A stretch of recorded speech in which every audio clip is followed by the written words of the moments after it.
My Lords, I rise today to pay tribute to noble Lord Laming. His lifetime of public service has left an indelible mark on the whole fabric of British social work, public management, and indeed the very conscience of our nation. Herbert's journey into the public sphere began with a deeply practical grounding, dedicating 20 years to Hertfordshire County Council, ultimately served as Director of Social Services, before rising to become the Chief Inspector of the Social Service Inspectorate from 1991 to 1998. However, it was his subsequent work on the national stage that elevated him into the public consciousness as a fearless seeker of accountability. Following the tragic death of 8-year-old Victoria Climby, the government turned to Lord Laming to chair the landmark inquiry in which he diagnosed a yawning gap between policy aspiration and frontline delivery. He famously observed that protecting a child, and I quote, needed nothing more than a manager doing their job by asking pertinent questions. His work directly laid the foundations for the Every Child Matters framework and the Children Act of 2004. Years later, following the tragedy of baby P, he was called upon once more to deliver an urgent national review, demonstrating a steadfast commitment to ensuring that the child's welfare remains paramount. Since entering this House in 1998, Herbert Laming has been a pillar of the crossbenches. His parliamentary peers recognise his fairness and his integrity by electing him convener of the crossbench peers from 2011 to 2015, followed by distinguished tenure as chairman of committees. He has spent decades reminding us that policies are only as good as frontline execution. He combined a razor-sharp administrative intellect with a deeply compassionate heart.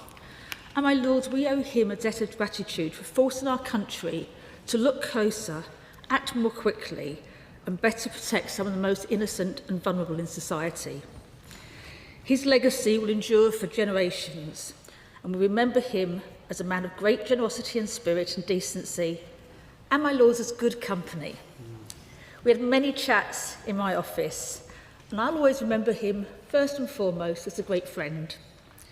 I know he's going to be sorely missed across your Lordship's house, but weren't we lucky to have him here with us? Yeah. My Lords, we send our deepest and our most heartfelt condolences to all his family and friends. Yeah. I thank the noble Baroness, the leader, for her marvellous tribute, and like her, convey our sincerest sympathy to Herbert's family and friends. I have to say, I never heard Herbert raise his voice. Perhaps he did if he ever had a recalcitrant dog, which I doubt, because Herbert would have calmed the dog, as he calmed every situation, however difficult. And there were quite a few in his life that he found. And as the leader said, he's left a legacy that goes far beyond anything which most of us could ever even aspire to. And as she said in her notable tribute, he did this outstanding service in chairing two of the most harrowing, important inquiries and reports ever undertaken in the United Kingdom, in the Climby and the Baby P case. And in his typically painstaking, ever listening, ever giving to others way, his work revolutionised child care. I can only underline everything that the leader said about those reports and recommendations. They've come to define the best of modern professional and interagency standards. He was a consummate professional, though he did believe and said that career paths could be closed because of too tightly prescribed routes in life. And much of Herbert's career actually happened by accident, as he acknowledged. And he said, we're writing off a huge amount of human potential. Qualifications got you through the door, but from now on it was what we did that mattered, he used to tell young professionals. He was a practical man, an ever open ear and eye, and what you did for others was what he saw. And some of its greatest insights into the need for interagency cooperation came from a very varied career. He started work as a probation officer in Nottinghamshire near Stanton Ironworks, where my parents actually met, something we used to joke about quite often. In probation, he went on to study mental health, becoming a psychiatric social worker, and that did inform that long, magnificent service in Hertfordshire, which the leader referred to. I actually first met Herbert in number 10 in the early 1990s, when John Major was pushing through a programme of public service reform, which was aimed to place greater emphasis on the needs of the user, transparency of outcomes, and public accountability. Herbert was made Chief Inspector of Social Services in 1991, and he remained that till 1998. And he was an enormous ally in all those efforts to improve public services for users. He was always, I found then, an inspiration to talk to and a breath of fresh air. He wasn't a softie. He was hard-headed, but he was kindly-hearted, as the leader said. And constant learning was something he applied to himself throughout his life. We must never allow ourselves to think that we know everything, he said in an interview late in his life. Well, amen to that. My lords, how much we did learn from his great service in this House also, not least as convener of crossbench peers. He was uniquely considerate of others, and I must place on record my personal gratitude to him, as the leader has in her case, for his sound advice in my many roles in this place. And perhaps I might end by quoting what was said to me earlier by a younger Conservative colleague, over 40 years Herbert's junior. I don't intend to speak, she wrote, but I wanted to let you know of Herbert's kindness. I turned to him privately many times, as he was so generous with his time and his wise words. I will miss him so much. We could all say the same of this dear man, who was also a giant of public service, who will go on touching the lives of people at risk for generations to come. We will all miss him. My Lord, it's a privilege to follow the noble Lord True and the leader for their very eloquent and emotional tributes to Herbert. Herbert was convener of the crossbenches when I entered this House in 2013.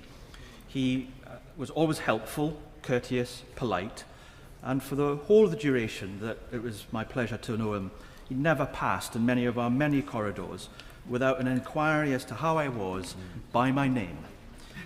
But after an early occasion in the chamber when I came into this House, when I was characteristically verbose, I got a polite note asking me for a chat. I dutifully went along to the crossbench convener's office and sat down, and after receiving a very kind review of what I said, he even more kindly suggested I needed not have said it so much and for so long. I got the taste of how he approached his professional and parliamentary life. Supportive, kind, but when necessary, firm.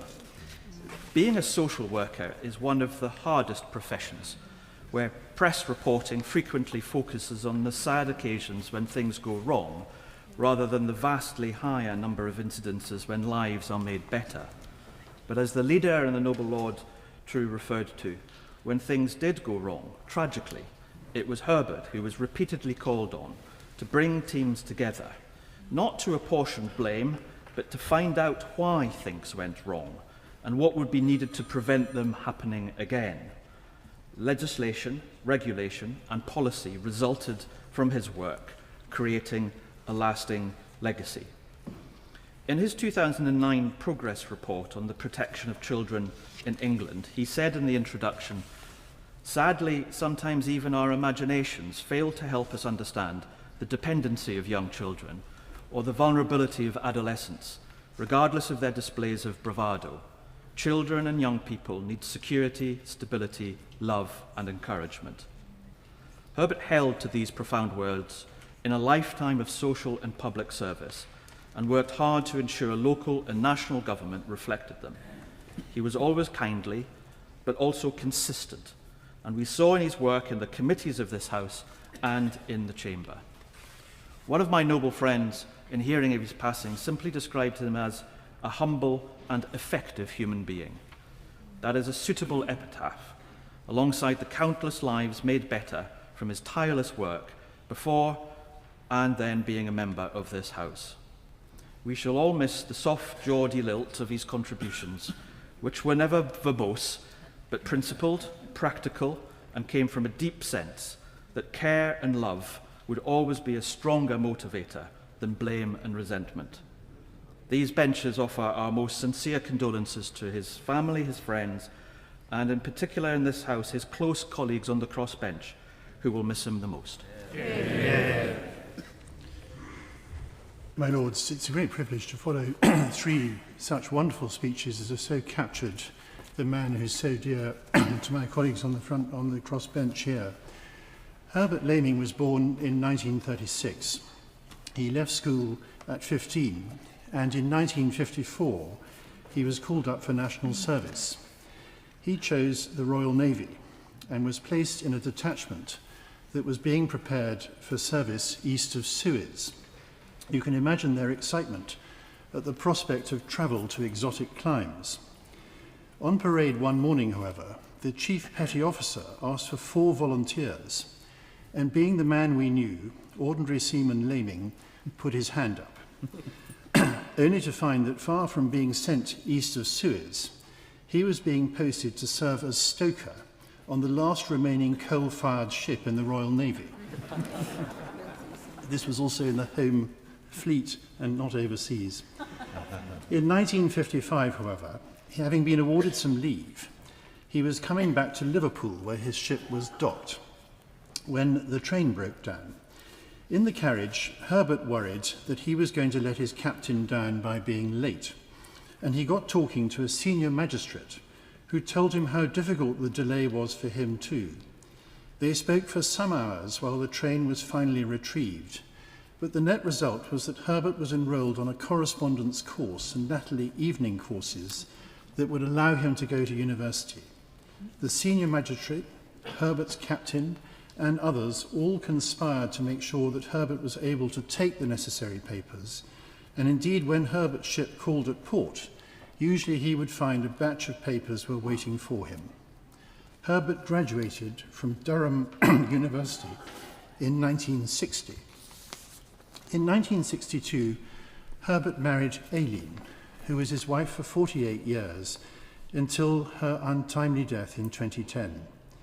They together were on the adventure that was Herbert's great career. They bought their wonderful home in 1971, where Herbert moved to in Hertfordshire, and it is in Tuin, the designation of his title. You have heard in the eloquent speeches from the noble Baroness the Leader, the noble Lord Lord True, and the noble Lord Lord Purvis of Herbert's outstanding career in public services.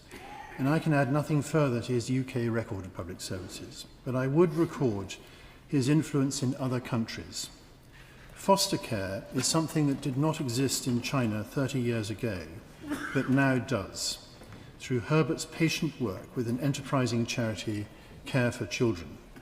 The model they developed started just in Shanghai, but is now in many parts of China and several other Asian countries, all benefiting from British expertise and Herbert Laming's magic in this most difficult area. A year after the death of his beloved Aileen, Herbert became our convener. He was, of course, immensely popular and finished in mid-2015, thinking that at 70 years old, his years of service were over. Lord Sewell, however, unexpectedly stood back from his duties, and Herbert, hand up, a rare chairman of committees from not a major party, took over during the summer recess of 2015. When asked about what sort of handover he would like, Herbert said that he would prefer it limited to activities in this house.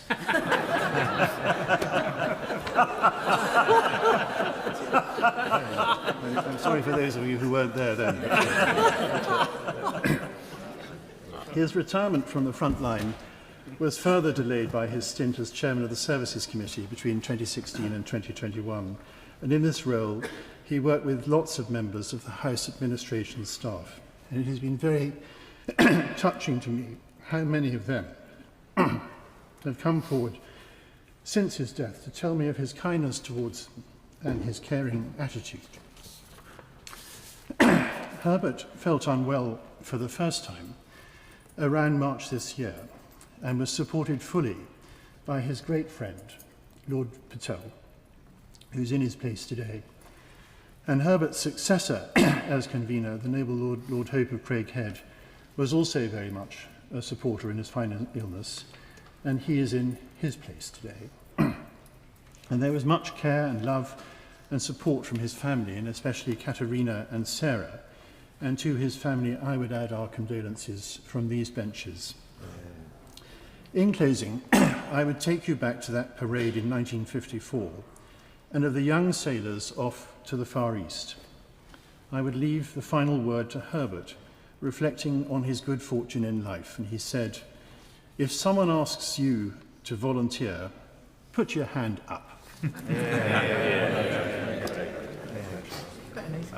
My Lords, it's with great sadness that the Lords Spiritual join all noble Lords in marking the passing of Lord Lamming, a great friend to so many of my colleagues, a man whose life of public service spanned many decades and whose influence was felt far beyond the institutions in which he formerly served. Throughout a distinguished career in social work, public administration and parliament, he brought wisdom, integrity, and an unwavering commitment to the protection of the vulnerable.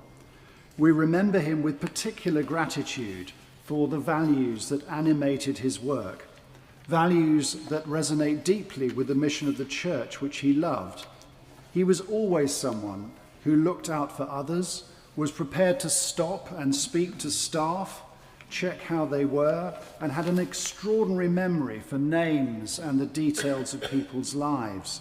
He was genuinely interested to hear how people and their families were doing, always cheerful, smiling, and with something positive to say, demonstrating his great skill of pastoral ministry, even to bishops. A trailblazer in his field, and long before safeguarding became the central concern it rightly is today, Lord Lamming understood that the measure of a society is found in the way it treats those who are most vulnerable and least able to speak for themselves.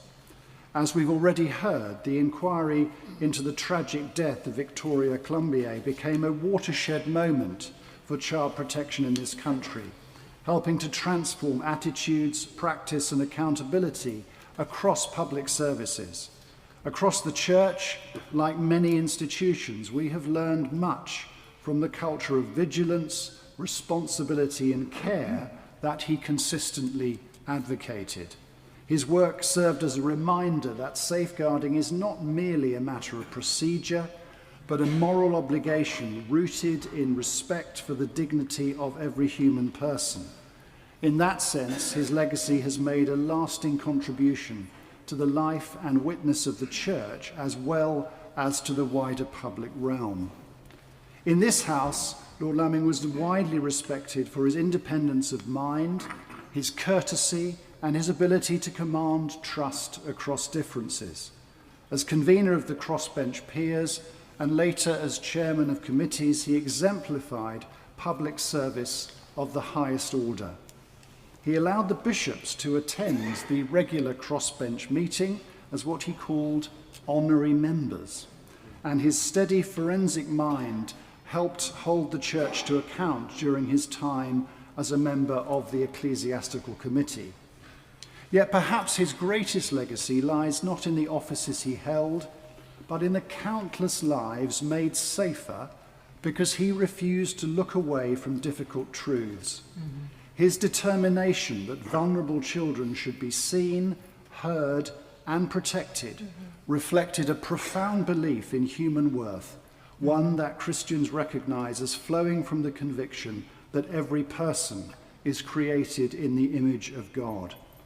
We give thanks for his life, for his faithfulness to public duty, for his compassion, and for his enduring contribution to the welfare of children and families.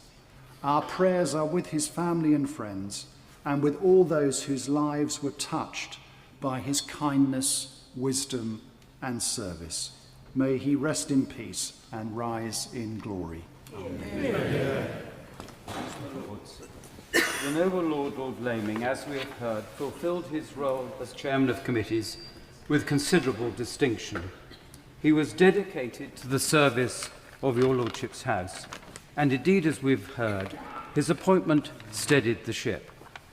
He would be a hard act to follow, and his support for his successors as chairman of committees and senior deputy speaker was absolute. I shall forever remember his wisdom and innate kindness. It was a privilege to work with him on the many committees the senior deputy speaker chairs, often turning to him first to open the consideration. His sound judgment set the tone. He spoke to everyone in that gentle and clear manner, but let us not forget his determination and tenacity when needed. There was no side to the noble lord. He was utterly consistent in his decency and resolve. His humanity meant he dealt with us all with good humour and grace. The noble lord worked tirelessly for your lordships, so often unknown to many. It is with profound sadness, and yet with gratitude, that I add these all too inadequate words to recognise such a public servant. My lords, the noble Lord Laming was an exemplar, that good does, in the end, prevail. Yeah. My lords, can I just add that Herbert Laming, as chairman of committees, was the one who enabled us to set up a Foreign Affairs Committee. We called it the International Affairs Committee. At last, after many, many struggles and many years, he enabled it to happen. And that committee, of course, has been an outstanding success and a considerable impact on public thinking and ideas and debate. And in retrospect, I believe that will come to be seen as one of his greatest achievements. Well said. My lords, as we've heard, the death of Lord Laming, or Herbert as so many of us knew him, is a loss felt deeply across all these benches. He was unapologetic in his determined campaigning to highlight the day-to-day pressures and achievements of those working in the social services and social care sectors. He gave voice to children who had none and never forgot those less able to protect themselves. He showed that quiet persistence can change everything, and that the gentlest of men can be amongst its most resolute reformers. He was a thoroughly kind, compassionate, and decent person with a genuine interest in people, be it friends, colleagues, staff, or complete strangers. He would always say to me, as the Lord Bishop pointed out, "How are you getting on?" And he really did mean it. We will never forget him, and the caring legacy he has left to our nation. May he rest in peace. Yeah. First oral question, Lord Davis of Brixton.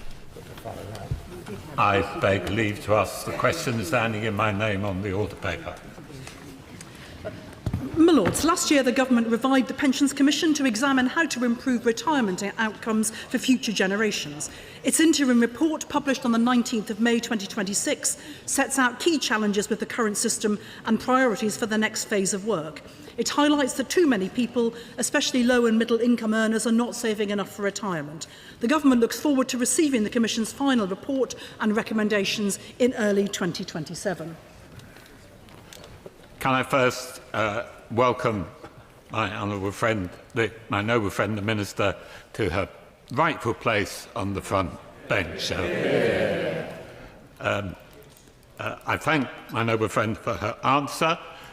We look forward to the progress of the Commission, to the agreed timetable, but I do have concerns that it's only one leg of a three-part review. There's the Commission, there's the review, the Government's review of the state pension age, which commenced a year ago yesterday and has heard little of it since. And lastly, there's the issue of the triple lock and the level of the new state pension. They all need to be resolved together in order to achieve a sustainable settlement. Can my noble friend explain to the House how these different strands will be brought together? I can indeed, my lords, and I'm grateful to my noble friend for his welcome back. He will forgive me, I'm not going to be able to give him any specific answers on the future rates of the state pension. If I preempt the budget, I think I may be the shortest living minister in history. I wouldn't even make it to 24 hours. However, what I can do is tell him how the process will work. Is the government is required to do a review of, for example, the state pension age. And into that, it has set up an independent commission chaired by Dr. Susie Morrissey, which will look at the evidence and make a report, which he has now done and handed in. What the government will do is to take a wide range of evidence, including that from the Pensions Commission, and then the government has to make a decision about the future of the state pension age. What the Commission is doing is looking at the adequacy of the state pension. And obviously the state pension is there, but also the key objective is, are people saving enough for retirement? So not just what is the state pension doing, but are people saving enough in private pensions for retirement? And it's clear from the interim report that they are not doing so. So we now look forward to the recommendations that are coming. All of this will come together. The government will make a decision, and all of this is on the back of the significant work done already, the Pensions Investment Commission, and also the work done by the recent bill on the pensions, private scheme pension scheme. So all of it is coming together. Lords, first of all, I welcome the fact the noble lady, the Minister, is still there on the front bench and may continue. My question is really as to which comes first. We have discussed the pension schemes bill at length, a very complicated bill. We've got various other pension things that should come before the House. Now we have a commission. Surely this is putting the cart before the horse by sort of doing lots of legislation and then having a commission to see what should be in it. Surely the commission should have come first. No, and I now realise I did a terrible job, because repeatedly during the passage of the pension schemes bill I tried to explain why that was not right, and I've utterly failed. One last go. So what the government did was to set out a pensions investment review to look at the landscape of private saving pensions. It then recognised what we need to do is to make sure that if we want people to save more for their retirement in private pensions, we need to make sure they're going to get the returns that we need them to do. So the Pension Schemes Act is now laying the ground to make sure that private pension savers are getting the returns, so that if the Pensions Commission looks at and decides there needs to be more private pension saving, then the people make those savings, they'll get the return on that hard-earned money. So it all does come together. I know the Noble Lord wasn't able to do, but I did a briefing yesterday for open to all peers on what's happening in the pensions area, and we set out a roadmap showing how all of these things come together. I'd be very happy to send him a copy of that.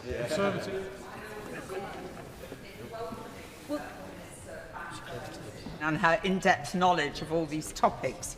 Can I ask whether the Pensions Commission will explore how access to the state pension for terminally ill people of working age who are too ill to continue working will be possibly made available, given that a large number of them have already paid 35 years of contributions, but because they're young are not accessing the pension at the time when they desperately need it? My Lords, I'm not preempting anything that the Commission will say, but the Government is very aware of the position of people who have terminal illnesses. And as the Noble Lady knows very well, of course, we have looked at some of the rules around how, for example, the benefit system can best assist people. And I'm also aware, she may be aware that from a question answered by my noble friend Lord Livermore, of which she's very much involved, there's also the Government has agreed to look at the way in which the tax system more broadly does treat that and how we address that. So all of those things are being looked at in the round. What the Pensions Commission does is up to them, and I wait to hear what they have to say. My Lords, is the Minister aware that 17%, only 17% of the 4.4 million self-employed in this country are actively saving? Now, is this of grave concern to her, and what is the government going to do about it? And the Liberal raises an excellent point. In fact, we've seen a really significant drop. In the 1990s, roughly half of people who were self-employed were saving for a pension. It's now under 20%. Now, there are more self-employed people now, and there's different kinds of self-employment. However, there's no question that's a big dip. In fact, the Pensions Commission found that of those whose only income comes from self-employment, only 4% were saving for a pension. So one of the key tasks for the Pensions Commission is specifically to look at and recommend to government what to do about all those who are under saving, including people who are self-employed. So I'm grateful to him for raising that. Can I also welcome my honourable friend, my noble friend, back to a rightful position?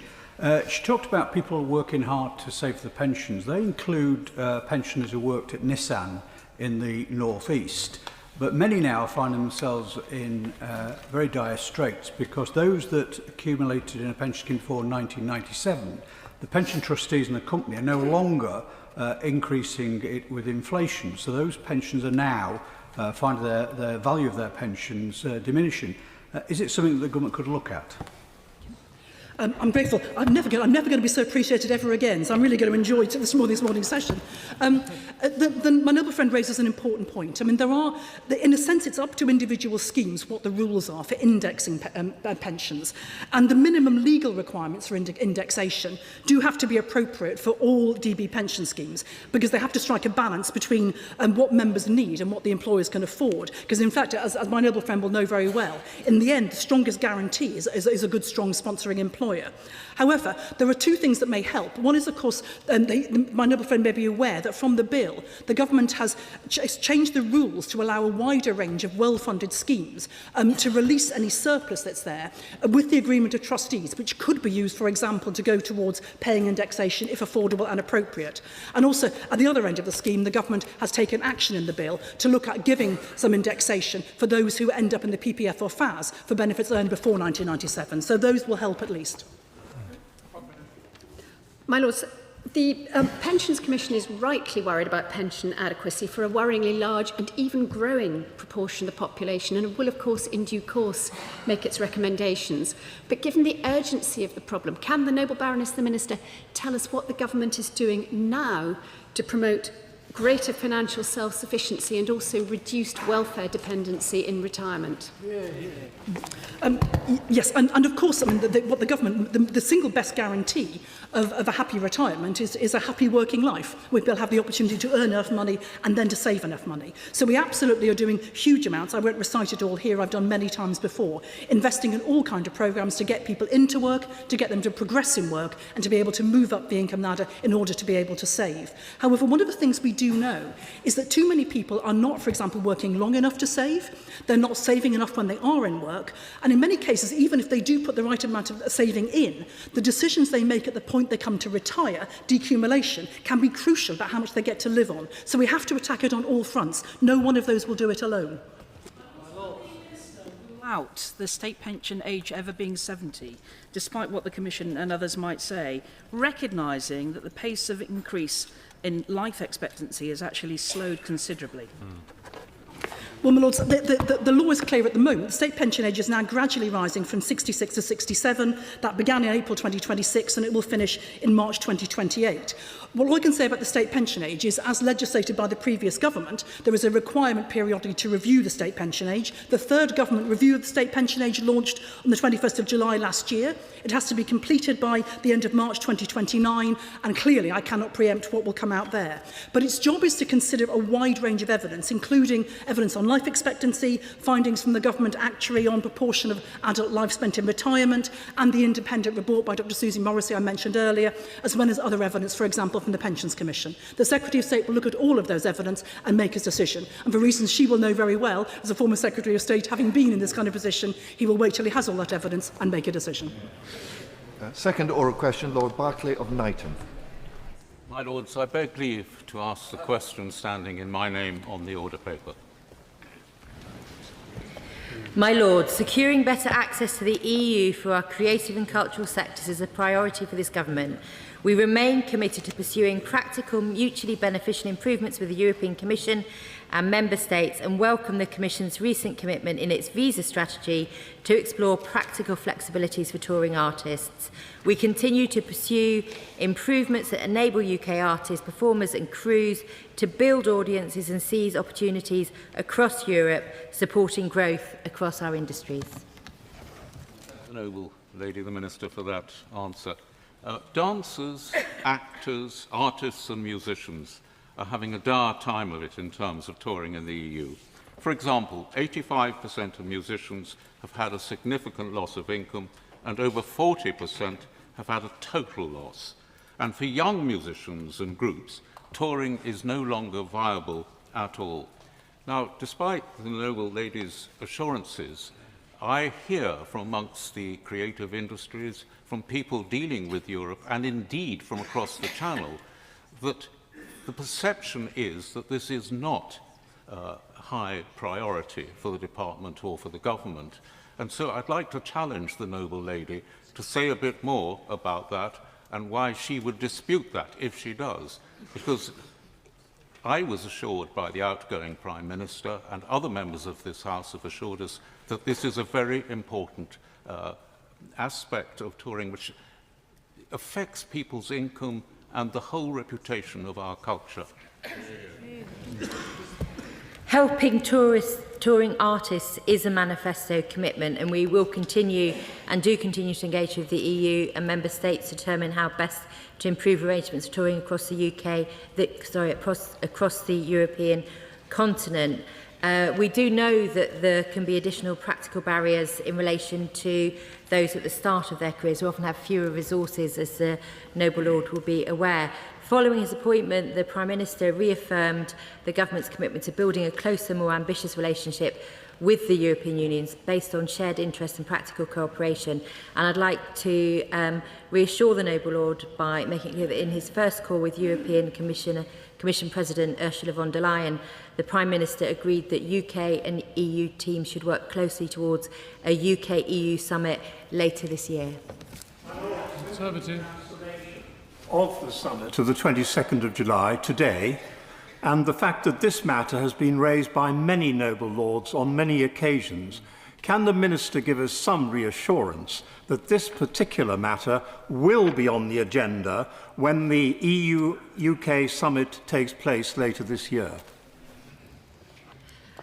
What I can do, I can't write the agenda even before there's a date set up, but this is an absolute priority for the government. And in March, when Minister Murray co-chaired the first UK-European Commission high-level meeting on culture with Commissioner Michelaff,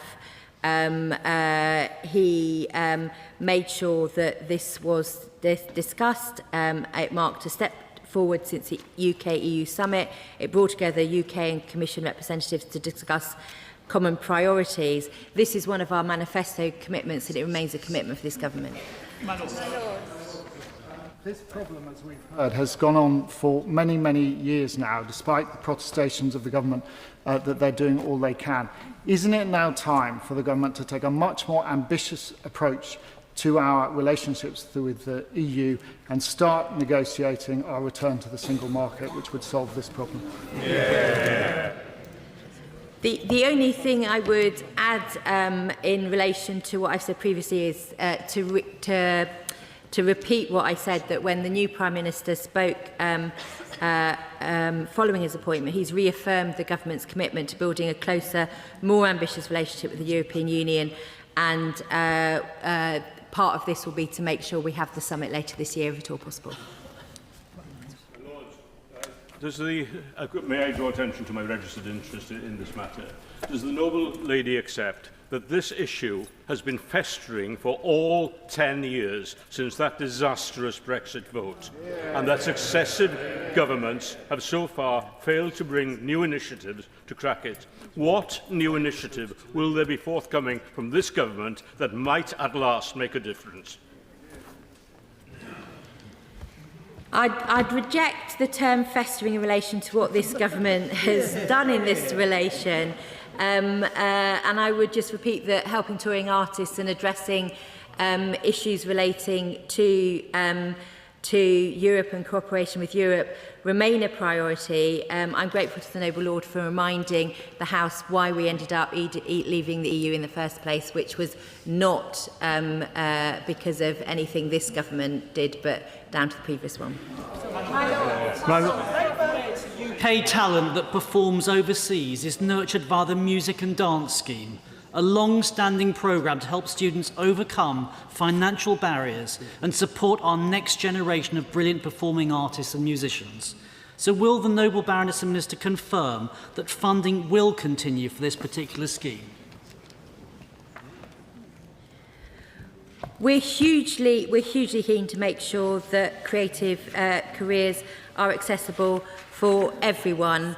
I don't have the detail of the exact scheme the Noble Lord refers to, but I'll write to the Noble Lord. My Lord, I'm delighted, as I know many noble lords are, about the coming of the Bayeux Tapestry to this country. It is to be celebrated. Yeah. Therefore, can I ask my noble friend the Minister what can be learnt from building that better coordination with our nearest neighbours across the arts and heritage sector from this loan? Yeah. I have to say that being able to see the Bayeux Tapestry last week, as I did, was one of the most amazing experiences of my entire life, not just of my career in Your Lordship's house. What I think we can learn from this, and obviously it's a process that goes back to discussions that took place over a number of years, including under the previous government, is that working closely with colleagues in Europe from the very top, because I think it's clear that the President of France is as engaged with this as senior people within this government. By doing that, it's a gesture towards, it's basically celebrating and building on our shared heritage. And I'd urge all noble lords, when it is open to the public, to make sure you get along and see this incredible tapestry.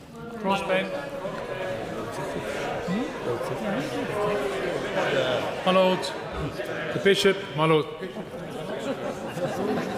My Lords, income from overseas tours often helps cathedrals sustain music programmes, scholarships and outreach work in rural and disadvantaged communities. Have the government assessed the impact that barriers to European touring are having on the long-term sustainability of these opportunities for young people? I'm not clear whether we have done that assessment. I will look into it, and I'm happy to talk to the Right Reverend Prelate about that and the contribution this makes both to the congregations and the choirs and performances involved, but also to that opportunity for our young people. My Lords, perhaps the most intractable problem is that of work for artists in Europe, whether temporary or permanent, affecting, as Lord Berkeley says, not just musicians, but dancers and actors, who often fall at the first hurdle because they do not possess an EU passport. And for many artists, the position in Europe has been an essential part of their career development. So will the government ensure this, alongside all the other concerns, will be on the agenda at the next UK-EU summit? Yeah. I really do recognise how some creative professionals have found it more difficult to take up opportunities in Europe as practical barriers, including whether or not they have an EU passport, can have a disproportionate impact on them. This is why we're working with the European Commission and Member States. The government remains committed, and I'd say 100% committed to resolving this issue and committed to improving opportunities for UK artists of all ages to access European audiences and develop international experiences, recognising the cultural and economic value those exchanges bring. My Lords, that the European the European entry system is proving a great difficulty for EU performing artists and musicians, particularly for British colleagues going over to the EU. Will she look at this and see if we can ameliorate the situation and make it easier for their travel? I think the Noble Lady is referring to the entry-exit system. It is a EU scheme, and its implementation is primarily the responsibility of the European Commission and participating member states. However, we do recognise that there's been some disruption, in some cases considerable disruption, and the government continues to work closely with the EU member states and industry to understand the impact of EES and advocate for the use of flexibilities that minimise disruption for UK citizens, including performers. Third oral question, Baroness Nowgand. My Lords, I beg leave to ask the question standing in my name on the order paper. My Lords, we are committed to supporting NHS staff to innovate and translate new ideas into improved patient care. We have recommissioned the NHS Clinical Entrepreneur Programme for a further 5 years and have also published NHS Intellectual Property Guidance for NHS staff and organisations, which was last updated 24 years ago. Healthcare innovators can also benefit from the wider investment into innovation, which is outlined within the 10-year health plan and the life sciences sector plan. My Lords, may I please... Order. Sorry. Oh, excuse me. Minister for her reply, and I welcome the government's commitment to innovation. But the actual programme has supported only a small fraction of the NHS workforce so far. I have met so many doctors, nurses, and other healthcare professionals in my career with innovative ideas that could improve patient care, reduce costs, and improve productivity. Yet too often, these ideas get nowhere because there are no clear, accessible pathways to develop them. And we are losing out on so many innovators and innovations that would not only benefit our patients, but also Treasury. Does my noble friend, the Minister, agree that we now need an NHS entrepreneurship workforce strategy which could make our NHS truly the Silicon Valley of health innovation? If so, what steps could the government take to give every member of NHS staff protected time, training, mentoring, incentives, and accessible, clear pathways to develop and scale their innovative ideas? Well, I certainly agree with my noble friend that there is a very rich seam of intellectual capital amongst the 1.5 million NHS staff in our country. And I'm glad to say the Clinical Entrepreneur Programme is already a world leader in healthcare entrepreneurship, as my noble friend looks for. It's supported over 1,800 NHS staff, 690 startups, and it's raised more than 1.2 billion. And we've now doubled the baseline annual funding for the programme. And yes, I agree, a clear pathway to adoption is vital. And so I can say that we are expanding the health innovation networks because they will provide the necessary support. I apologise to the House for my breach of protocol and again, apologies to the Minister. But there is a serious question here. A very important part of what we do is innovation in the NHS, and they're very, very good. But what I really am keen to understand is what are we doing to allow our consultants and our doctors to innovate in getting the backlog under control. And I speak from personal experience, so I'm not going to talk about my hip, my heart, my kidneys, and goodness knows whatever else. But the point is, many of these individuals cannot clear their backlog because they fear they're going to be hauled before the CEO of the NHS because they breached their budget. That is an issue. But I think that is exactly the very reason why we need to encourage innovation and to take advance of all the improvements that are now available to us, including AI. It is by modernising our approach that I believe we will move forward greatly, and that is why we're building the practicalities, as I've described in my answer just now, but also a culture of innovation and providing also the ability to see adoption, because rightly people are concerned if time is spent on innovation but the product never or the service never comes forward, and that is what we absolutely have a number of points on which we are changing to improve that. My Lords, in a growing number of hospitals, clinicians are already using at-home bladder cancer testing to reduce the number of cystoscopies and speed up diagnosis. So can you expand how will the government help clinician-led innovations like this spread across the NHS so access doesn't just depend on where a patient lives? Yes, I'll be very pleased to, and I'll particularly point to the National Health Tech Access Programme. That is exactly as the Noble Lady is seeking. It's a route for cost-effective and clinically effective technologies, such as the one that the Noble Lady describes, so that we can see the best benefit to patients, best value, and that does exactly support more equitable access. And NICE is currently assessing 3 projects, including AI in histopathology for the diagnosis of prostate cancer and also for breast cancer, just to give 2 examples, and we will shortly see the publication of those results. My Lords, the Noble Baroness, the Minister quite rightly alluded to the clinical entrepreneur programs, and she might want to say a bit more about how successful they have been. But would she also agree that for these programs to succeed and make clinical departments more innovative, we need strong academic departments to be working together with universities and teaching hospitals?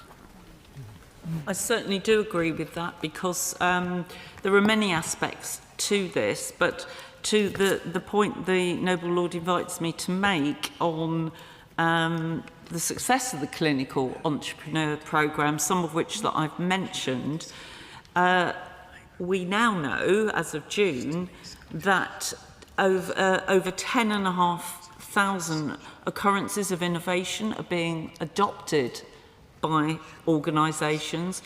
It's resulted in the creation of over 5,100 jobs, and there are 448 NHS staff retained or returned to the NHS to be part of the programme. This is an extremely active area and will greatly contribute to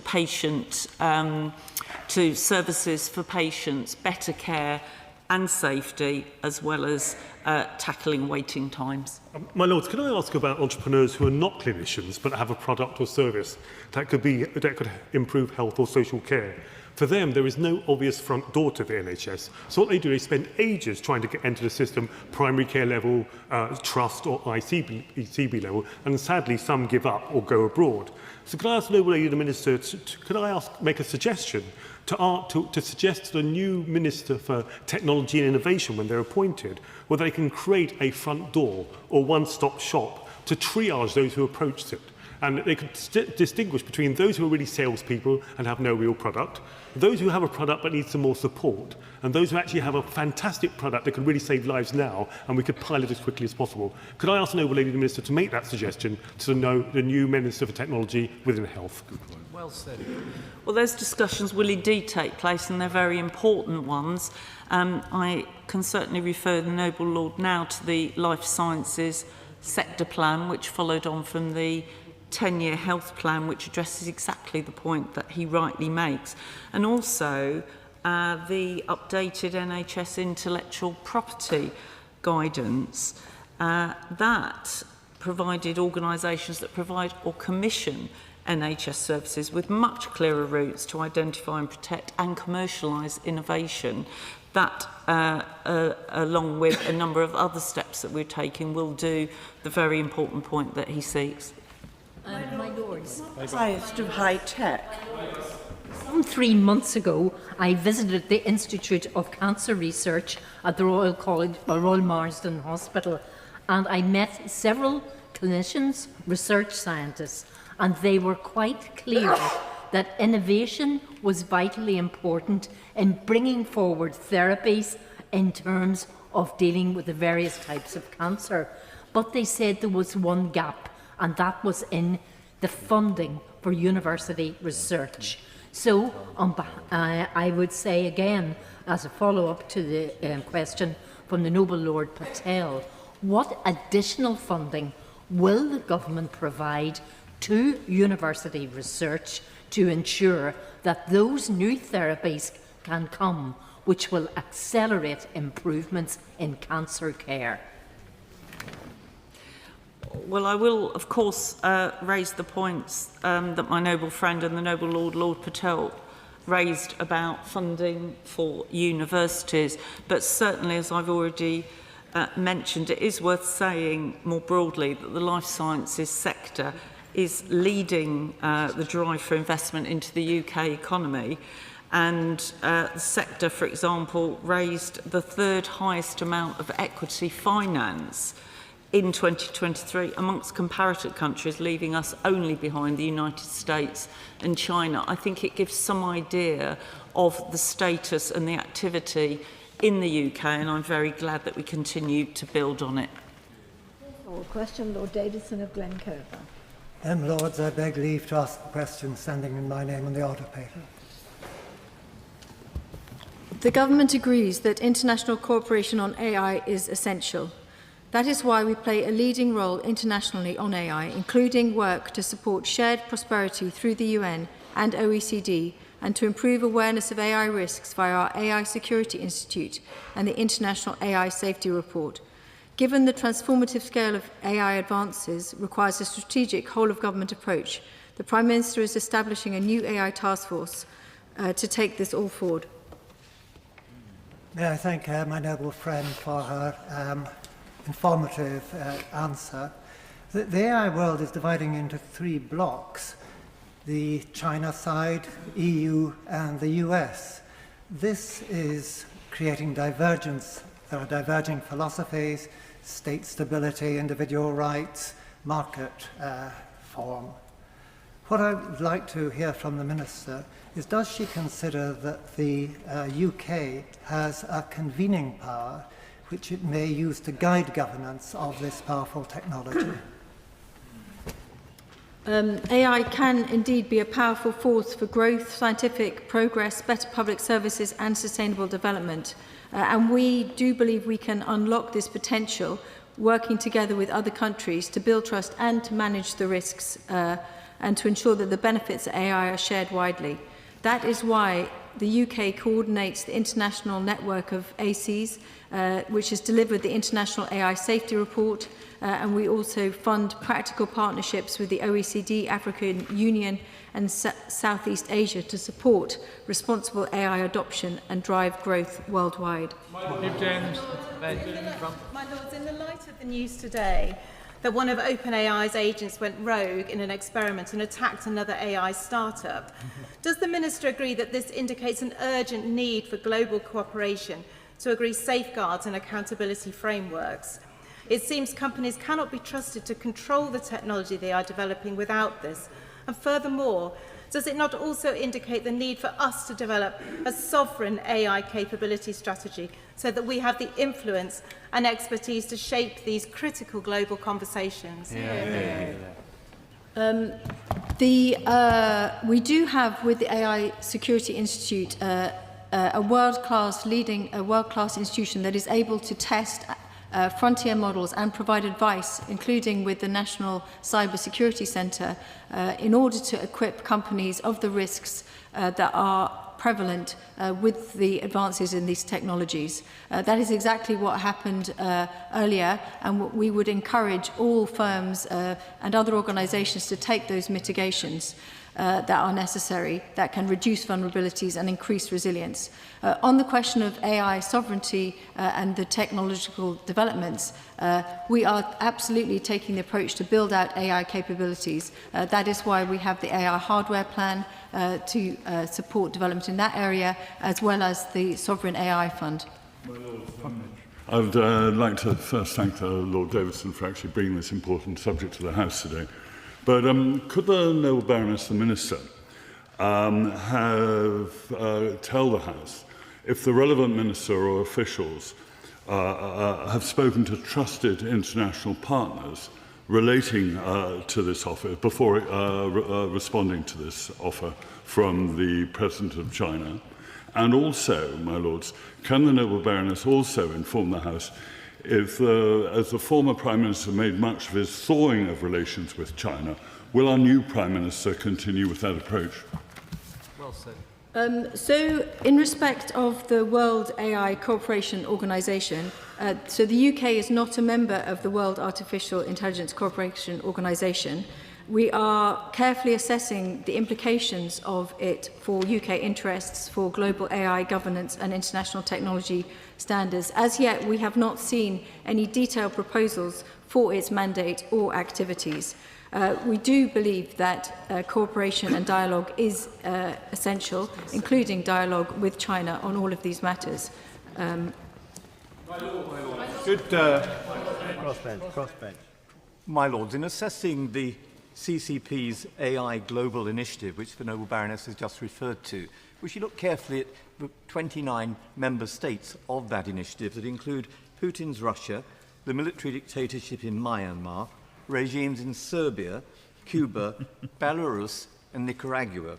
And although it's important that we should cooperate with like-minded nations, would she also reflect on how the Chinese Communist Party regime has deployed AI-powered facial recognition, deploys hundreds of millions of CCTV cameras in a surveillance state, has powered biometric harvesting and digital tracking to monitor its population? Isn't the alliance that we need with like-minded democratic nations living up to the standards set by the Council of Europe's suggestions on proper guardrails and doing what the Noble Baroness said before about developing our own sovereign approach to AI? We are indeed cooperating with many like-minded allies and countries. For example, the G7, the OECD, to which the Noble Lord referred in terms of the AI principles and taking those forward. And those agreed standards are vital for both the governance and the effective adoption of AI in all countries. As I mentioned in reference to the question from the Noble Lord opposite earlier, we are not a member of the World Artificial Intelligence Cooperation Organisation. I did indeed also review the membership before answering this question, so I am equally aware of the membership of that organisation. And this is a global technology. It is providing opportunities and threats globally. It is very important that in respect of the UK, we provide that advice to our companies, to the public sector, so that we can be prepared both for the risks and the opportunities. My Lords, we'll hear the benches, then the Conservative benches. My Lords, I hope we will raise our sights above some of our traditional disputes. The threat we face is a worldwide one and is recognised with what has happened in the course of the attack between Hugging and OpenAI. This is truly a threat to the whole of the world, regardless of where we come from politically, and we must therefore be looking to get the maximum cooperation on a worldwide basis that we can secure. Could we, as a starter, please start to write out what principles and what guidance we would be seeking to be putting into AI that should be minimum standards for a world application? The government, as I mentioned, cooperates in numerous multilateral forums with others. We have indeed taken forward the OECD principles in many of these forums, which include some of the aspects to which my noble friend referred. We will continue to talk to allies about all of these aspects. I think the other thing just to mention in respect of the risks, it is really important that we emphasise that we are both providing advice to companies on what measures they can take to improve their resilience, but we're also taking new powers through the Cybersecurity and Resilience Bill in order to be able to prevent our critical essential services from attacks from wherever they emanate. Should China or indeed any other country wish to cooperate with us on AI policy, who should they call?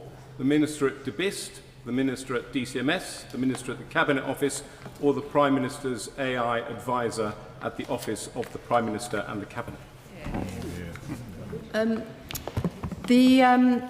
We set out yesterday in our written ministerial statement the allocation of responsibilities under the government going forward. The strategy will be looked after by the Cabinet Office, that is taking the lead for AI strategy and public sector AI adoption, and the Department for Business, Trade, Innovation, Science and Trade will take on responsibility for science and innovation portfolio.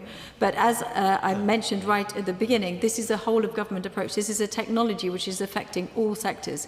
You will find discussion of AI policy implications in every sectoral dimension, whether that is financial services to maritime, because it is a technology that is affecting all areas. And that is another reason why we need to look at regulation on a sector-by-sector approach, because it affects different sectors differently.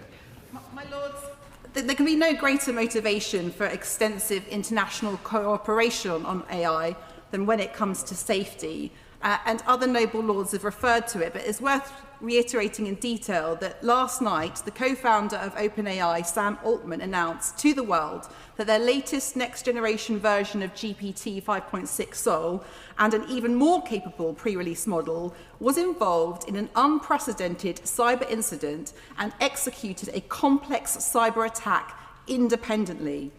Surely the time for giving advice to the tech companies is over, and I welcome the government's bill on cybersecurity and resilience, but it does not extend to AI.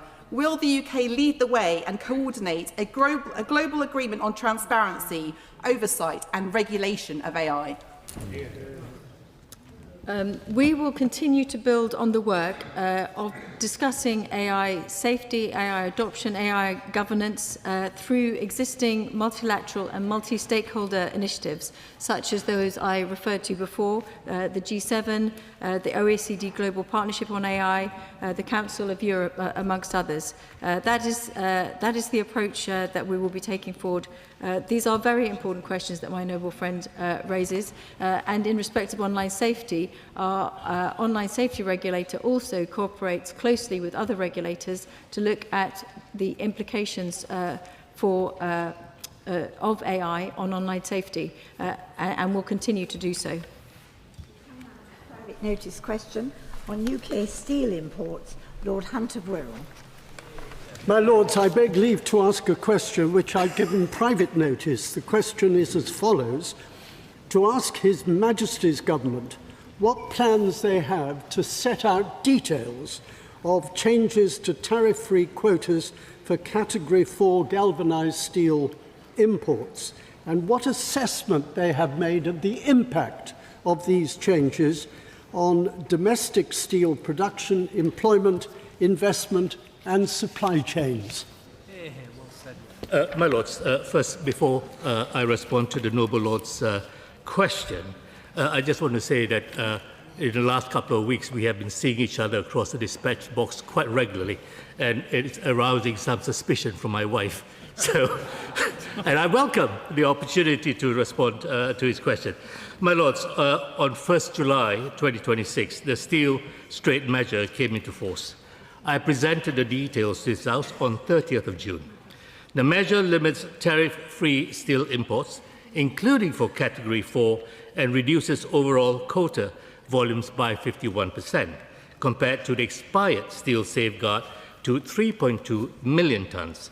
Any imports above these levels will face a 50% tariff. The details of this measure have not changed since my statement on 30th of June.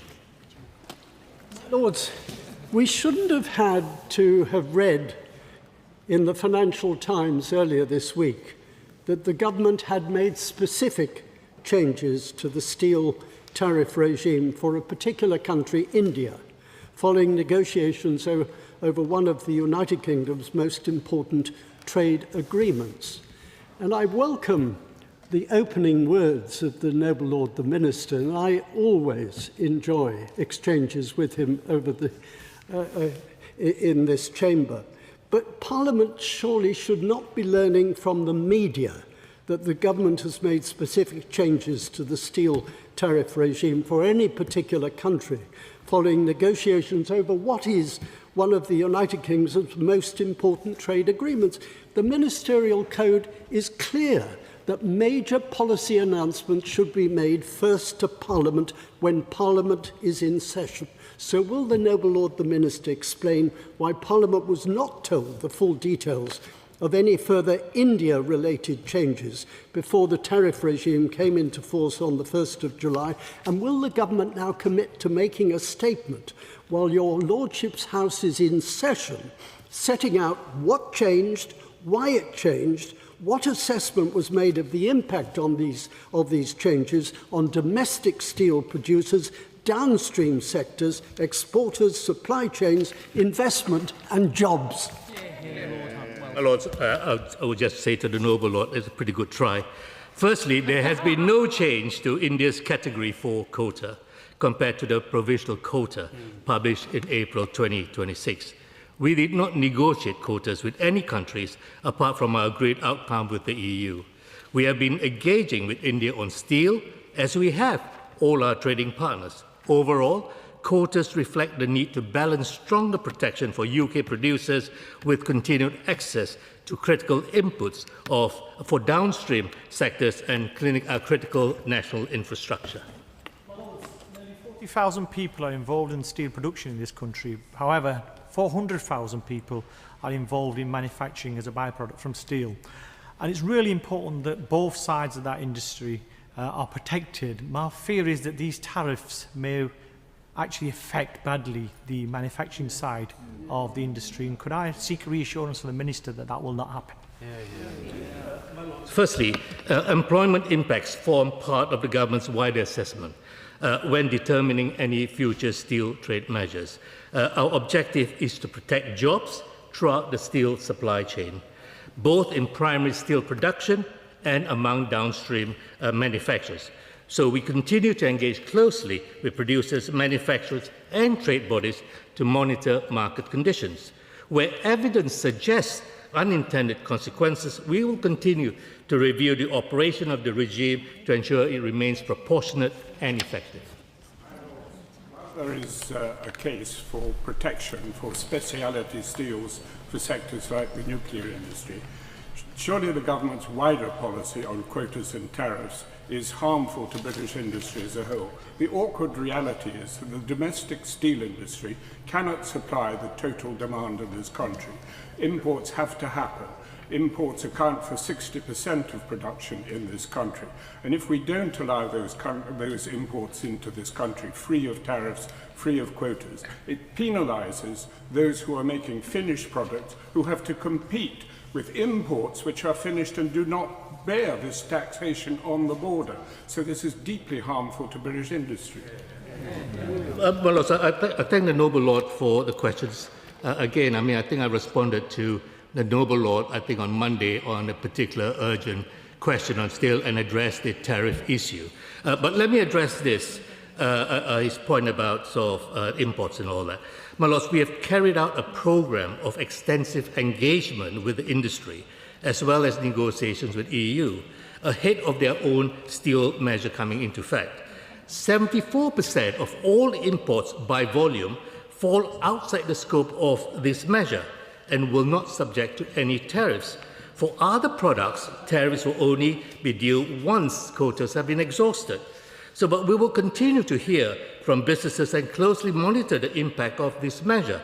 We will also review it after 12 months to ensure it remains effective and the balance is right for both producers and downstream users. The government did in protecting the steel industry in this country. Don't we need to do a lot more to develop our resilience and reduce our dependency? And wasn't the danger here of Chinese domination of the industry and the government right to act? So in that context, will they say what compensation has been paid to the Chinese regime And turning to the point by the Noble Lord Hunt about learning from the media, was the Times accurate when it reported that China had offered debt relief in return for a green light for their proposal on the mega embassy in London? Firstly, let me address the issue on British Steel, which I'm sure the Noble Lord is referring to. As it stands, we took British Steel into public ownership immediately after we passed the Steel Nationalisation Act. As it stands, as part of the bill, we say we will appoint an independent valuer to assess the compensation, if any, that is due. And as far as we know, it's zero compensation, and that is where it stands. As far as this question on the on the Chinese embassy, I'm not aware of that, but I will find out and write to the Noble Lord. Noble Lord the Minister will be aware from our earlier discussion on the steel legislation that went through this House of my concern relating to the availability for defence purposes. Can he give an assurance that in considering these changes, the government has given full attention to the reliability and dependability of supplies for defence purposes, particularly in circumstances when the defence pressures may be different to our current peacetime ones? I remember our exchanges across the dispatch box, and as I said then and I will say now, we are mindful of any of the specialised steel used in any of the industries that require a speciality type of steel. We will monitor the usage, but as it stands, any steel that is not manufactured in this country, which is imported, is outside the scope of the tariff. I'm very grateful to the Noble Lord the Minister for his answers. He's always informative and courteous and diligent at that dispatch box. If it's true that we have, as reported, widened the quota for India, we've presumably done so on two very sensible grounds. Number one, good relations with India. This is a really important trade deal, and we can hardly renege on it when the ink is barely dry.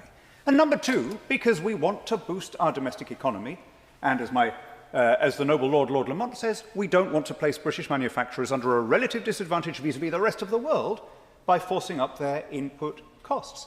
Why does that apply only to India?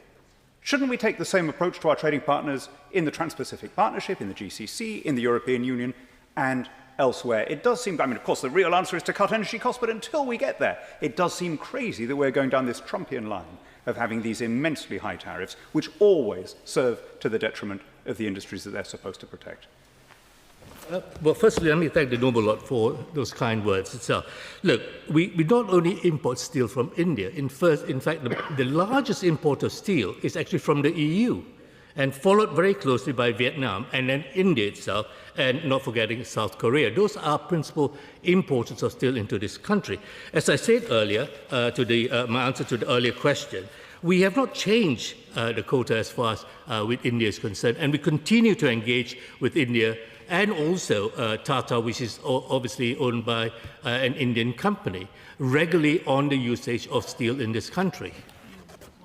Just following on from the Noble Lord, Lord Hannon, why does the Noble Lord the Minister think that the overwhelming majority of economists say that tariffs harm the economy?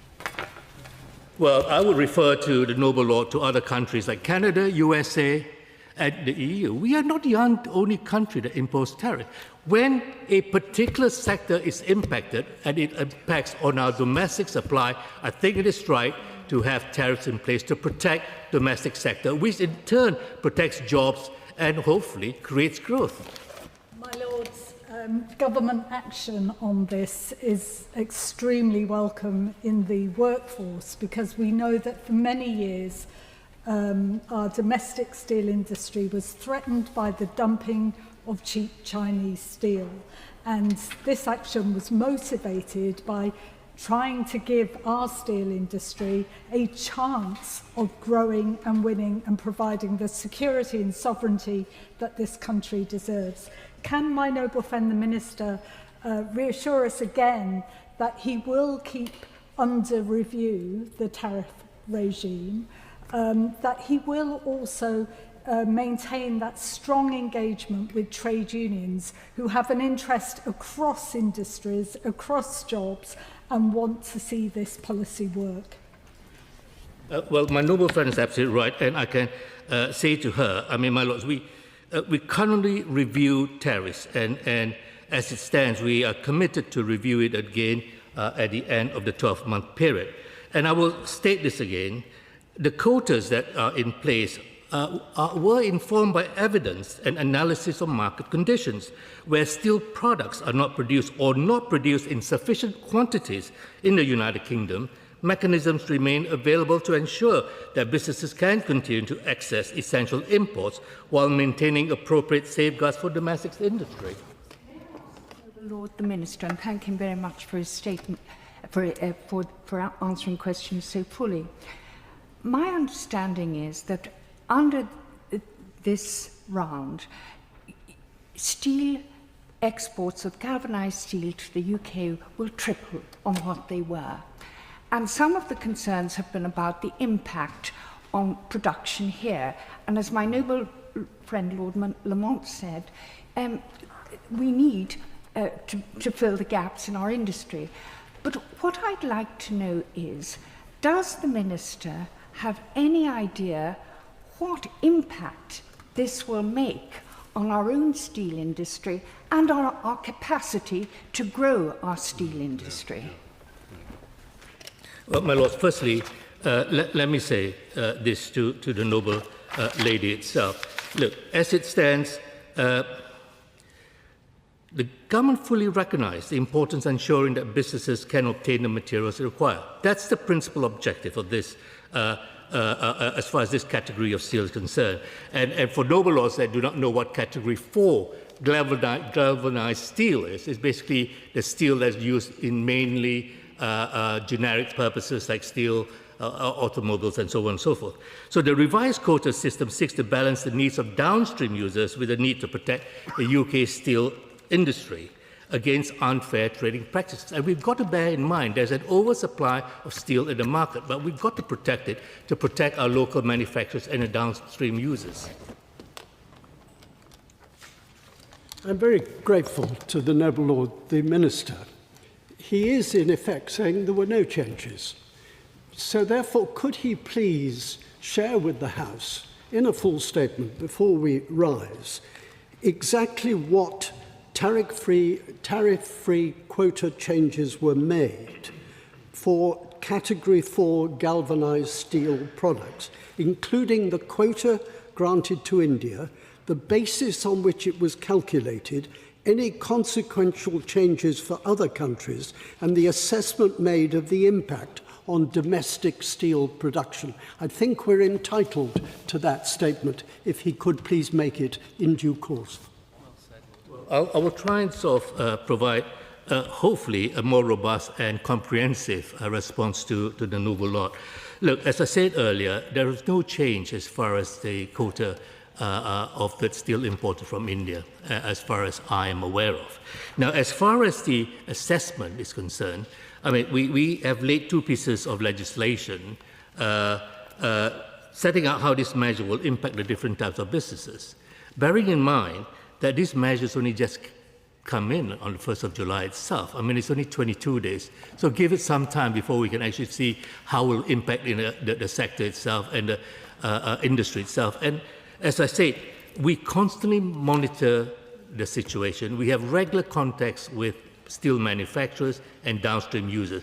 My ministerial colleagues have regular conversations with them, and I'm sure the noble lord know, which I'm really pleased and congratulate my colleague Minister MacDonald, who has now been reappointed as Minister of State, and he constantly has regular contacts with the steel sector. So we do work very closely with the sector. If there's any changes, of course we will address it accordingly.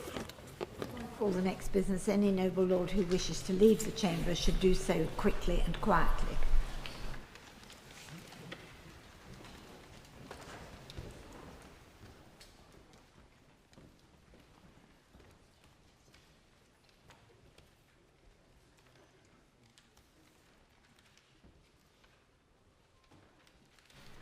First reading of a private member's bill, Lord John Southwark.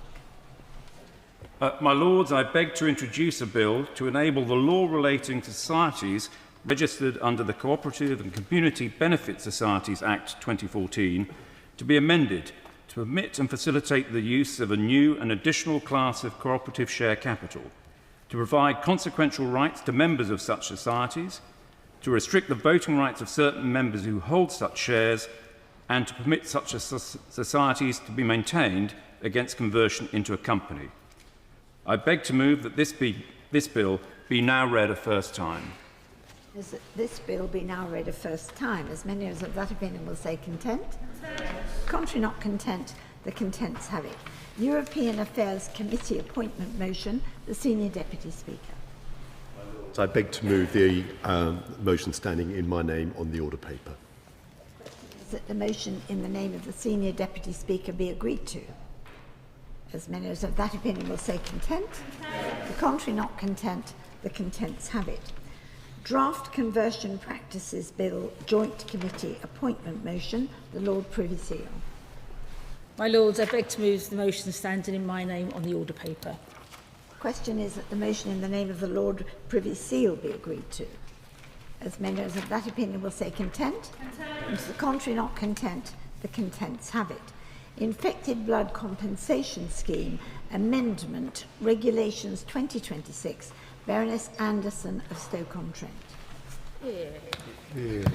My Lords, I beg to move that this House consider the Infected Blood Compensation Scheme Amendment Regulations 2026. We must never lose sight of why we're here to debate these regulations. The infected blood scandal was a catastrophic failure of the state. It is a tragedy measured not only by the pain and suffering of its victims, but in the decades it took for that suffering to be recognised.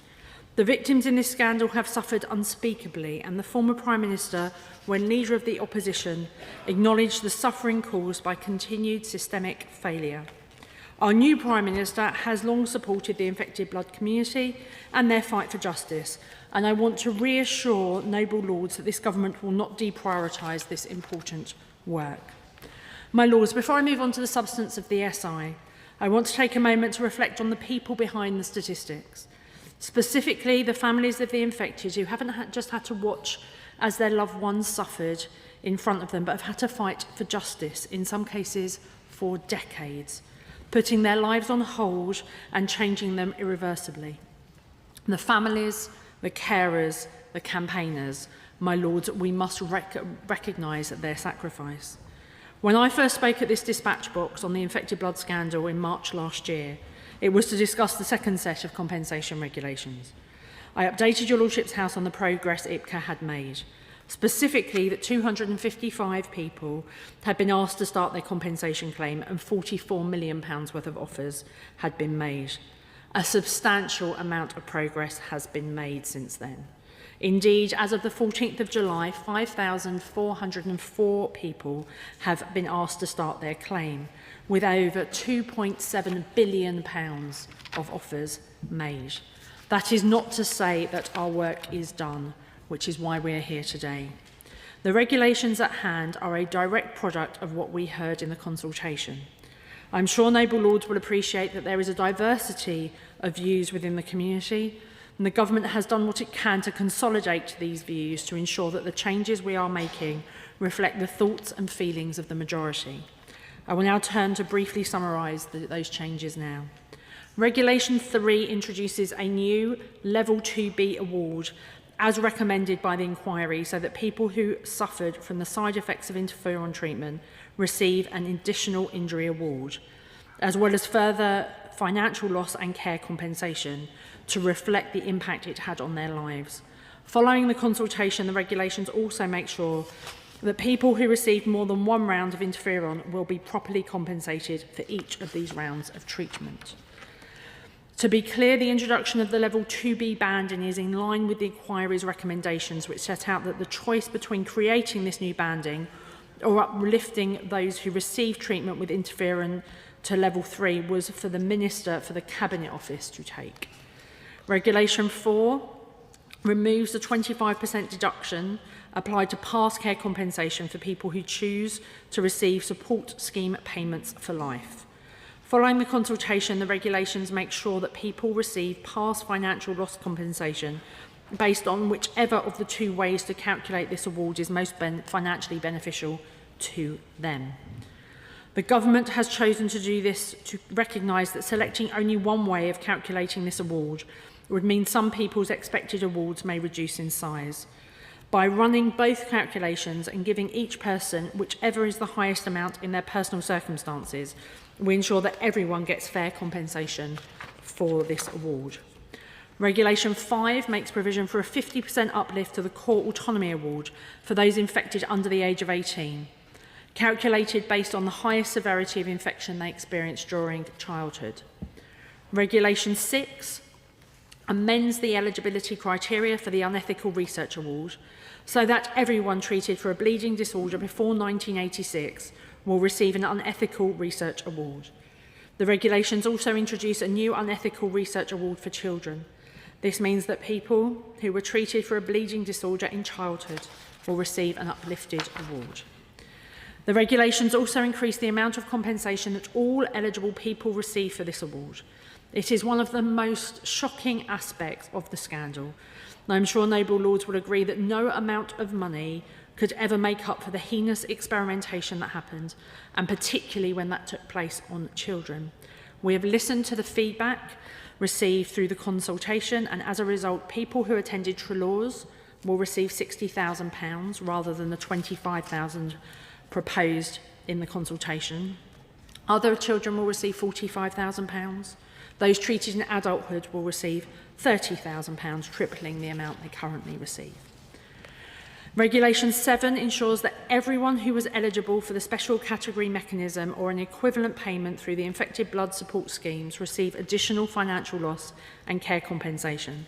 Following the consultation, these regulations ensure that everyone in this position has the award backdated to 2017 when the SCM award was first introduced, regardless of when they were assessed. Living people who were not assessed as eligible for SCM can now apply for it through IPCA, including those who were previously unsuccessful in their application to IBSS. Regulations 8 and 9 make changes to the Exceptional Loss Award under the supplementary route. These regulations introduce a compensation uplift of £60,000 for people who had entered or had an offer to enter a career that generally would have paid 10% more than the gross national median average earnings as determined in 2024 at any point prior to retirement age, but were unable to progress in this career due to their infection. This award will be made on top of their core route financial loss award. We also heard in the consultation that some people are concerned that they will not be able to access the Exceptional Loss Award if they do not have historic payslips. The government will work with IPCA to ensure that all relevant evidence can be used to help someone show they are eligible for the Exceptional Loss Award so that that is not a barrier. The government has been clear it wants the scheme to be as sympathetic and unburdensome to applicants as possible. Regulation 10 introduces a 50% uplift to the Core Injury Award for some affected people. This includes eligible bereaved partners and children and siblings who themselves have been affected under 18 years of age. Eligible bereaved parents will also be able to receive this award in the tragic circumstances where their child passed away while under the age of 18. I want to assure noble lords that, as with the rest of these regulations, the decisions we made on this award directly reflect what we heard through the consultation about the specific impacts of the scandal on children. Regulations 11 and 12 are unrelated to the public consultation and relate to the transfer of responsibility for making support scheme payments from the Infected Blood Support Scheme to IPCA. To maintain consistency with the support schemes, the value of someone's support scheme payments are uprated every year in April at the rate of CPI on the previous September. These regulations therefore account for the next CPI uplift taking place in April 27, after IPCA takes responsibility for making support scheme payments for the infected blood support schemes. The changes I have set out are the result of this government accounting for the variety of views we heard in the consultation, balancing this with a tariff-based scheme that can be delivered as quickly as possible. Today's debate, while focused on the regulations, is not about the government work on this matter. It is about those people who have lived through some of the most tragic circumstances and doing what we can to bring them justice. I beg to move. question is that this motion be agreed to. Amendment, Baroness Brinton. Baroness Brinton is taking part remotely. I invite the noble Baroness to speak. I thank the noble lady, the Minister, for her introduction to the SI and also for the recent meeting. And I will ask her many questions, and if she can't answer them all, I look forward to hearing from her in due course. My Lords, I've laid the regret motion because of very serious disquiet from both infected and affected victims about changes to the scheme, including some in this SI, and real worries about the new processes themselves. And I particularly want to thank the individuals and infected blood organisations for contacting me. And I echo the points made by the noble lady, the Minister, about the seriousness of what has happened to them and their lives and the loved ones that they have lost. The changes, unfortunately, have destroyed what remains of the trust with many of the victims and has had a deeply damaging consequence on people already victimised for decades by our NHS and governments past. There was real hope after Sir Brian Langstaff's full inquiry report in May 2024 and his additional report last July, stating that government and IBCA needed to review their processes to get them right and follow his recommendations. IBCA says that scheme managers attend a 3-week training course.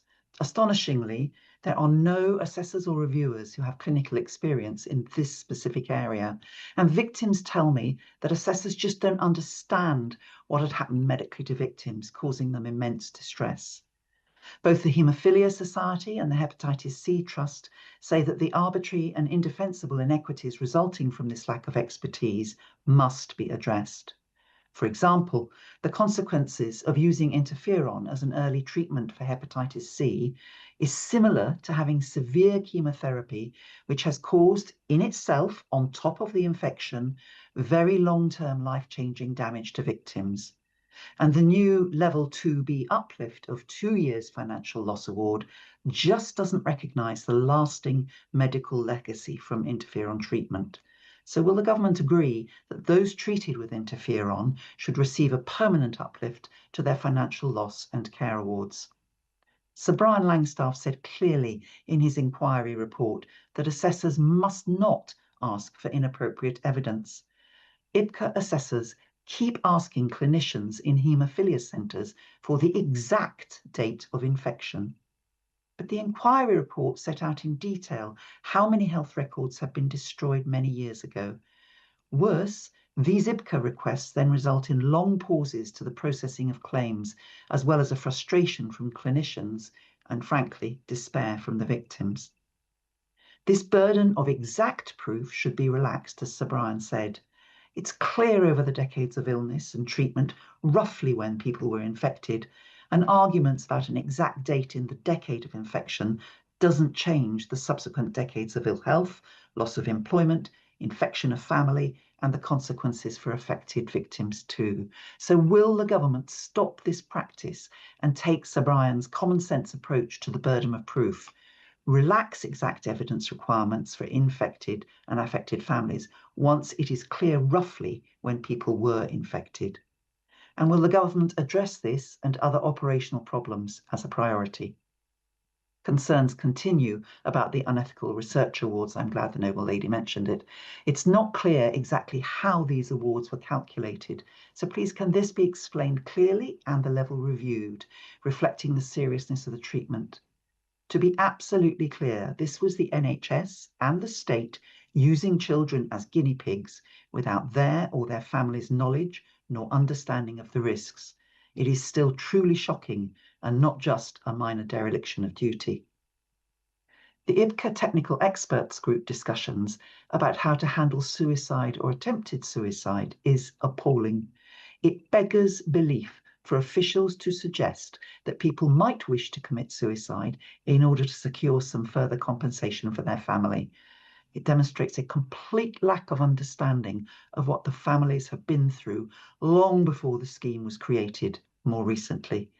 And their view, that is the technical experts' view, contradicts the government's own view that the infected blood scandal represents a system failure with a, quote, profound and lasting impact on the lives of thousands, end quote. No wonder families are distressed. Compensation for carers is also causing real concern. Many affected people provided unpaid care for family members, including children, suffering financial disadvantage and missing work opportunities. And the current scheme does not recognise this financial and personal loss. So will the government review this injustice? The government says that the care award in deceased estates recognises care received by the infected person. But this award is automatically passed on only through the law of succession.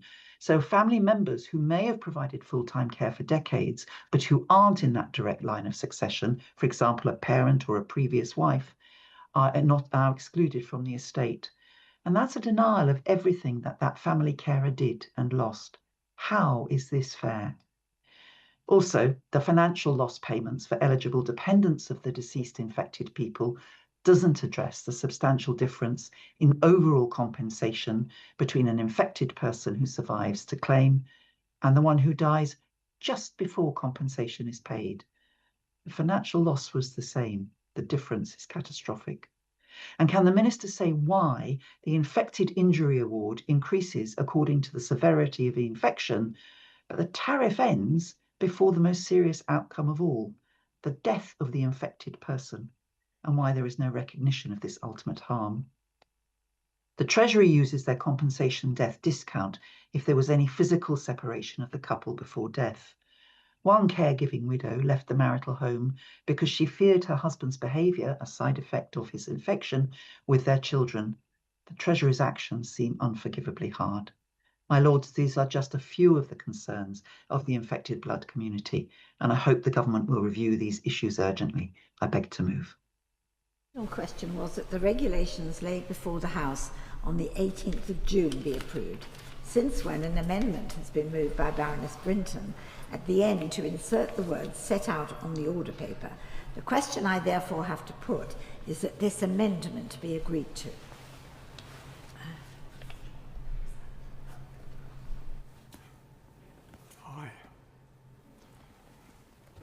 My Lords, time is not just short for speakers in this debate, but increasingly so for the remaining victims of infected blood to get justice after one of the biggest ever failures by the British state on record. Curiously enough, all records are missing in Northern Ireland over infected blood. Issues there for unknown reasons. So when I speak, I'm speaking simply for England, Scotland and Wales. But I do strongly agree with all that my noble friend Baroness Brinton has just said in her regret motion. For sure, there is an ongoing process to recognise and compensate, but it itself has been fraught with a lot of confusion, muddle and terrible delays. And still today, no sense of urgency that I can see. These regulations, in reality, the 10 of them, are just one more skirmish with reality, causing alarm, indeed, in the way in which they've been mooted. For example, I had one correspondent, who I don't know, who wrote to me out of the blue from the infected blood community world, thinking that this set of regulations gives the last chance to do anything at all. This is not so. If ministers decide, for they can change policy and they can change pace at will, and I have no sense that this is happening. Indeed, the obfuscation continues, for I've had a written answer kindly from the noble Baroness, the Minister, who wrote to me earlier this month, telling me that there have been 19,565 claimants to the Infected Blood Authority, but of whom only 3,336 have been paid. That's clear and straightforward, and I thank her for that. Yet on the other hand, in a parallel question, again in this month, about the numbers who've died before settlements, amidst quite a chunk of verbiage, there was actually no answer at all. about those who've died before settlement has happened. And I think we should have this information, and I think it's wrong that we don't have this information. And I look to the Minister perhaps to revisit my question when she has a moment to see what can be done. This whole issue has been crisscrossing ministerial desks for decades. It was certainly doing that when the new Prime Minister was himself Secretary of State for Health back along, quite a long time ago. I trust that his door will always be open at number 10 to the afflicted. And I hope the shutters are never going to come down whilst he's Prime Minister from those who are afflicted wishing to get access. And I certainly warmly welcome the appointment of the new Secretary of State for Health. She, and I say this with respect, is a noted Whitehall warrior and has got real depth of experience over decades in ministerial office. And I hope that she will now get a real grip as a matter of urgency on this faltering process, cutting through the administrative thickets before many more die as continuing mortality takes its toll. We must thank the noble lady Baroness Brinton for her introduction to this motion. Like others, I've had some desperately sad correspondence from widows whose husbands died relatively early after infection.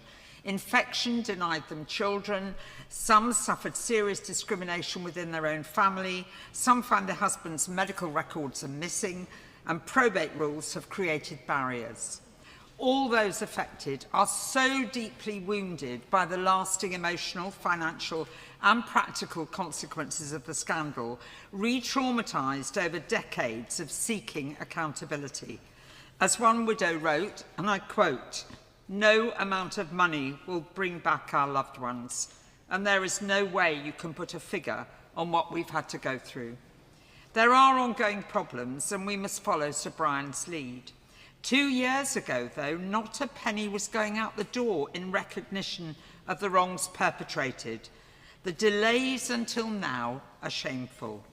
I thank the Minister and the civil servants for meeting me. The civil servants working on this are being as scrupulous as they can. The compensation coming from the Treasury, effectively taxpayers, recognises as a nation the extent of the scandal. The NHS had purchased contaminated products, and some professionals abused the trust of people in services meant to protect and respect life. We've gone from nowhere to where we are today, only thanks to those wronged speaking out time and time again to a system that seemed deaf to their plight. My noble friend Baroness Campbell of Surbiton can't be here today. Through her own experiences, she's taught me and others so much, and I'm grateful to her for sharing her thoughts on this motion and the need for recognising those affected as well as those infected. Differing eligibility criteria, the inconsistencies in estimating financial loss and bereavement have led to inequalities and unintended consequences. Those affected fear claims over their deceased infected relative being increasingly delayed. The proposed Death Recognition Award should be amended to recognise those who experience the bereavement, rather than automatically becoming part of an estate, as probate barriers can stop the person most affected from being recognised in the compensation. Deceased infected claims progress more slowly than many expected, prolonging uncertainty for bereaved families. Families who provided years of unpaid care feel their contribution has gone inadequately recognised. And because financial loss awards differ depending on dates and circumstances, many families believe this creates unjust disparities in compensation that they can't understand. Thousands of families live with the consequences of the infected blood scandal. While no compensation can replace a loved one, it can acknowledge the profound loss suffered and help restore confidence that the state is committed to delivering justice fairly. There is an ancient saying, "Trust arrives on foot and leaves on horseback."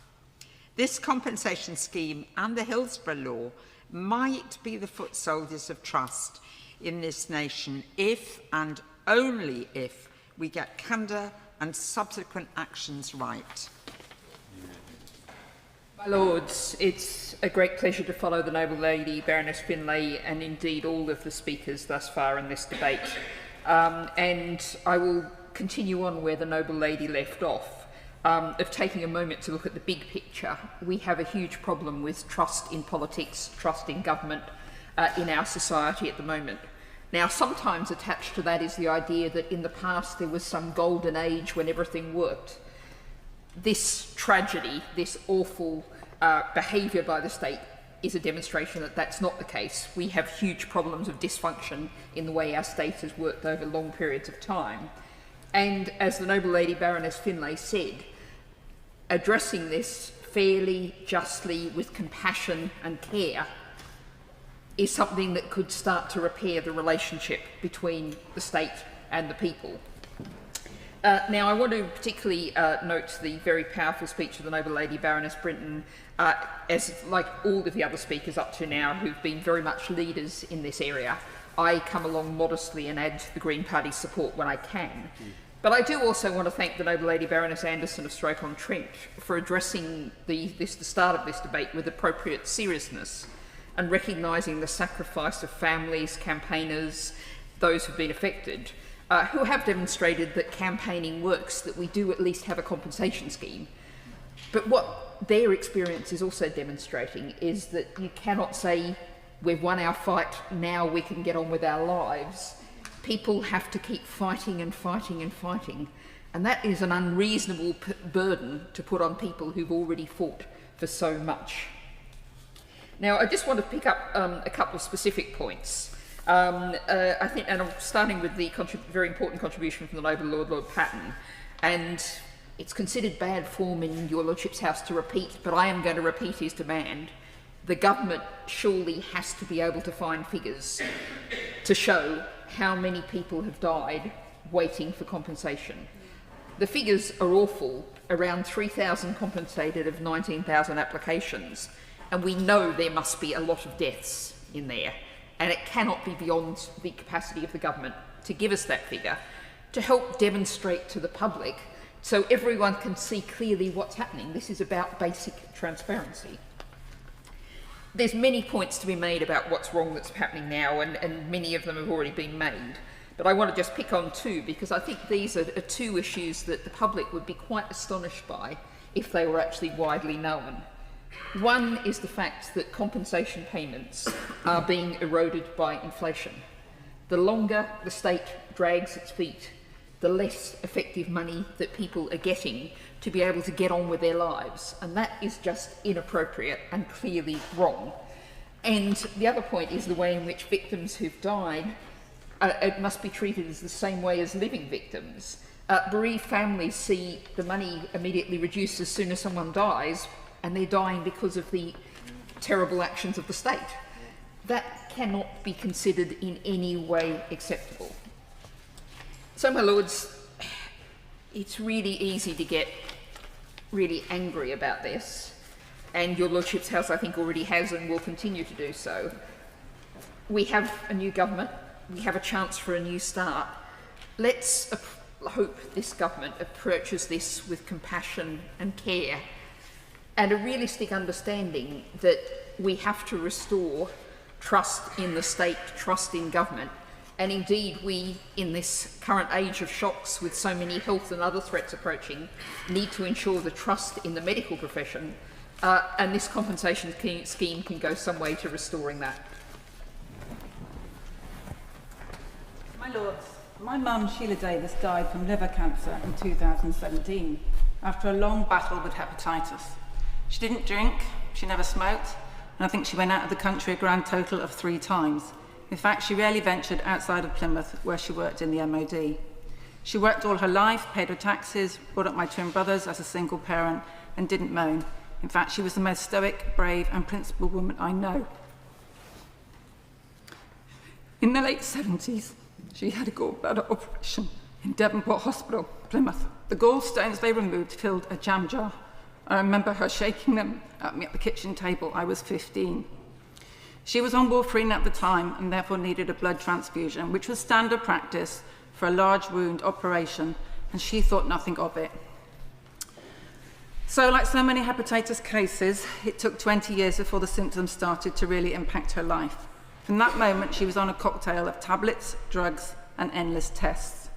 Yet she never stopped working through colds, flu, and infections. And she never explained to us children what she had, so she dealt with that fear all alone. I rang her best friend at the weekend to check, and my mum had never told her either. Such was the shame and stigma that came from the diagnosis of hepatitis and HIV, which meant that so many people were shunned and abandoned. Whole families of haemophiliacs died without communities and were ostracised. In many cases, it was women that picked up the burden of care. Mum had a consultant who seemed to get things under control, but when he went back to Australia, things went downhill very fast. It was only at the very end that my brother had to take my mum to appointments that the truth started to come out. I then took her to Harley Street after she decided to pay for herself to see a specialist. I sat there while he told her that had she been referred 6 months earlier, he could have done something to help her. But apart from experimental drugs that would put her in bed for 6 months and only just prolong her life a little, there was nothing he could now do. It was too late. It felt like the third time that our NHS had let her down. I talked her out of spending her last 3 months in bed, as she was a fiercely independent woman. And 3 months later, she died. We got her back home to the house that she'd lived in for 50 years, surrounded by her family. My story is not unique. There are many families with worse ones. Mum died in February of 2017, just months before the first real transparency in contaminated blood. We found out not only was blood obtained from American prisons, but also from prisons in the UK, like Dartmouth, which might well have been the prison that supplied the blood to the hospitals in Plymouth. It hadn't been screened, worst, it was batched, long after many countries had changed their practice. Some hospitals and trusts, as we've heard, and I know, deliberately destroyed records. My mum died before she could talk about what she had endured. She was terrified that it might come out into the public that she had Hep C, because I was in the public eye. Getting records together has been nigh on impossible.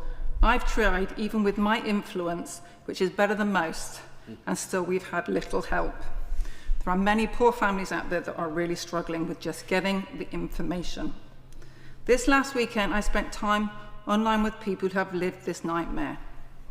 I hope the noble Baroness, the Minister, who I know genuinely wants to help, will find some of their expertise useful. They mentioned awareness and equality of Hep B sufferers and the importance of understanding how Hep B can trigger, especially for haemophiliacs who have multi-conditions. Claim managers were suggested who target claim types so they can build up expertise knowledge in the specialist areas.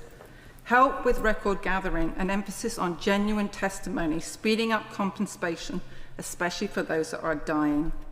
Working closely with charities and support groups who have been dealing with victims for decades. And support and recognition for the many women who were given contaminated blood during childbirth and were told not to have any more children. This was beyond a terrible avoidable mistake, and it was an even bigger disgrace of a cover-up. A minimum of 30,000 people affected and 3,000 premature deaths, and hundreds of thousands of families affected by this contaminated blood scandal, ignored for so many years. All governments have to own their part, and all members of this House and the other place need to come together to establish justice and transparency for all victims. And we must take lessons from what's gone on in the past and do no harm going forward. It's an honour to follow the noble Baroness. And I think when you hear stories directly like that, it has an impact, and I am so sorry for your loss. And as ever, I have to declare my interest as always, because one of my sister's twin boys, my nephew, a haemophiliac infected with hepatitis C, died at the age of 35, leaving a 10-month-old baby daughter. and I more than support the Noble Baroness Brinton's regret motion. Of course, although progress has been made, the implementation of the compensation scheme is still causing unnecessary and huge distress to too many victims and their families. And despite we who fight in this chamber and raise this issue and these issues that we're hearing today, as do the affected and the infected, nothing fundamental changes to the issues that we raise in this chamber. Anyway, I begin by acknowledging this minister's personal commitment to this issue, which is appreciated. And I know that much work has gone into establishing the compensation scheme, but I have to say that the measure of success is not the creation of the scheme, it is the experience of those going through it. I want to raise 3 practical concerns today. The first is the burden of evidence. Time and time again, I hear from victims and bereaved families who are being asked to provide information that they have already supplied many times over many years to government departments, to previous support schemes, and to the infected blood inquiry itself. Others are being asked for records dating back 40 or 50 years, long since disappeared. Surely the starting point should be different, where the state already holds the information or has previously accepted the facts. It should rely on its own records. And after decades of fighting simply to be believed, people should not now feel that they are being asked to prove their case all over again. My second concern is that these problems are not new. Representative organisations have been raising them consistently. Affected individuals have been raising them consistently. The government knows about them. IBCA knows about them. We politicians have raised them often enough, and yet the same concerns continue to be raised over and over again to no avail. The government should and must expect the authority to learn quickly from claimants' experience, to adapt its processes as problems emerge, and if the same complaints continue to be heard month after month after month, something is plainly not working as it should. And my third point is about certainty. Many people still do not know when they are likely to be invited into the scheme, how long the process is expected to take, or what stage their claim has reached. And after decades of uncertainty, they deserve clear communication about what they can expect and when they can expect it. So I ask the Minister 3 questions. First, what further steps will the government take to ensure that claimants are not repeatedly asked for information that the government and other organisations already possess? Secondly, what assurances and examples can the Minister give the House that the government are holding IBCA to account for resolving these recurring problems more quickly? And what punishment do they mete out to IBCA when they can't answer? Thirdly, what further improvements will be made to communications with claimants so that they do have a clear understanding of where they are in the process and when they can realistically expect decisions? You know, the hard decisions have already been taken. The inquiry established the truth.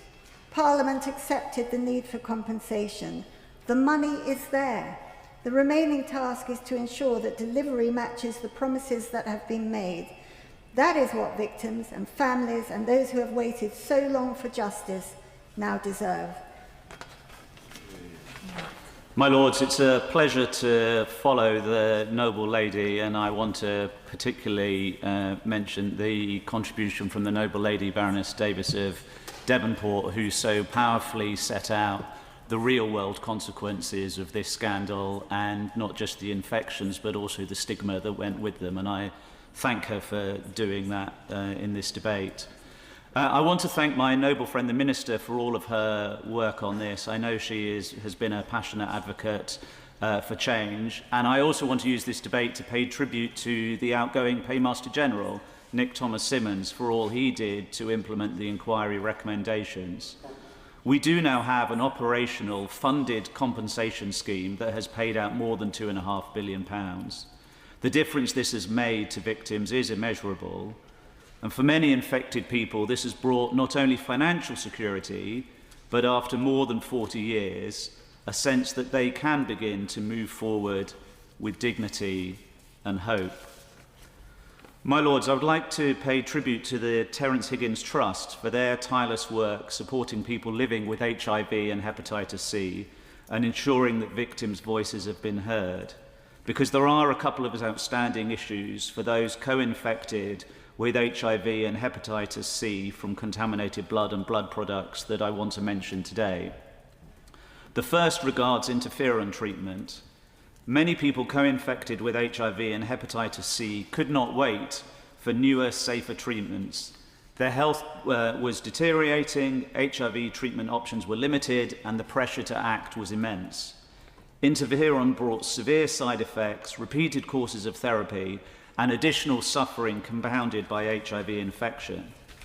Now, the government has said in the other place that those who suffered side effects from interferon will receive an additional award, and that each course of treatment will be recognised.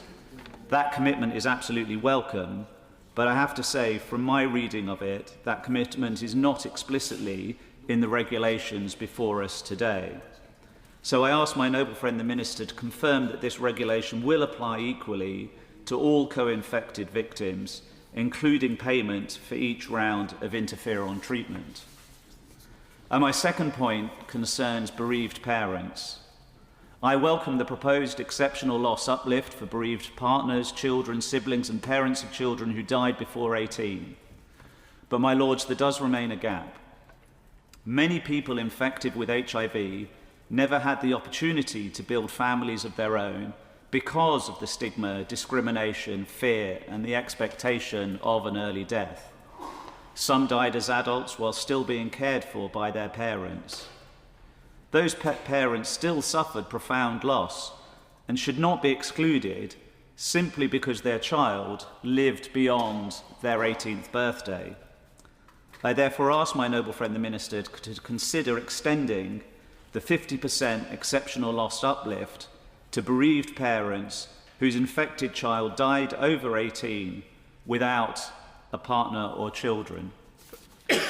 My Lords, the scandal caused lifelong physical and psychological harm, compounded for those living with HIV by stigma, isolation, and decades of uncertainty.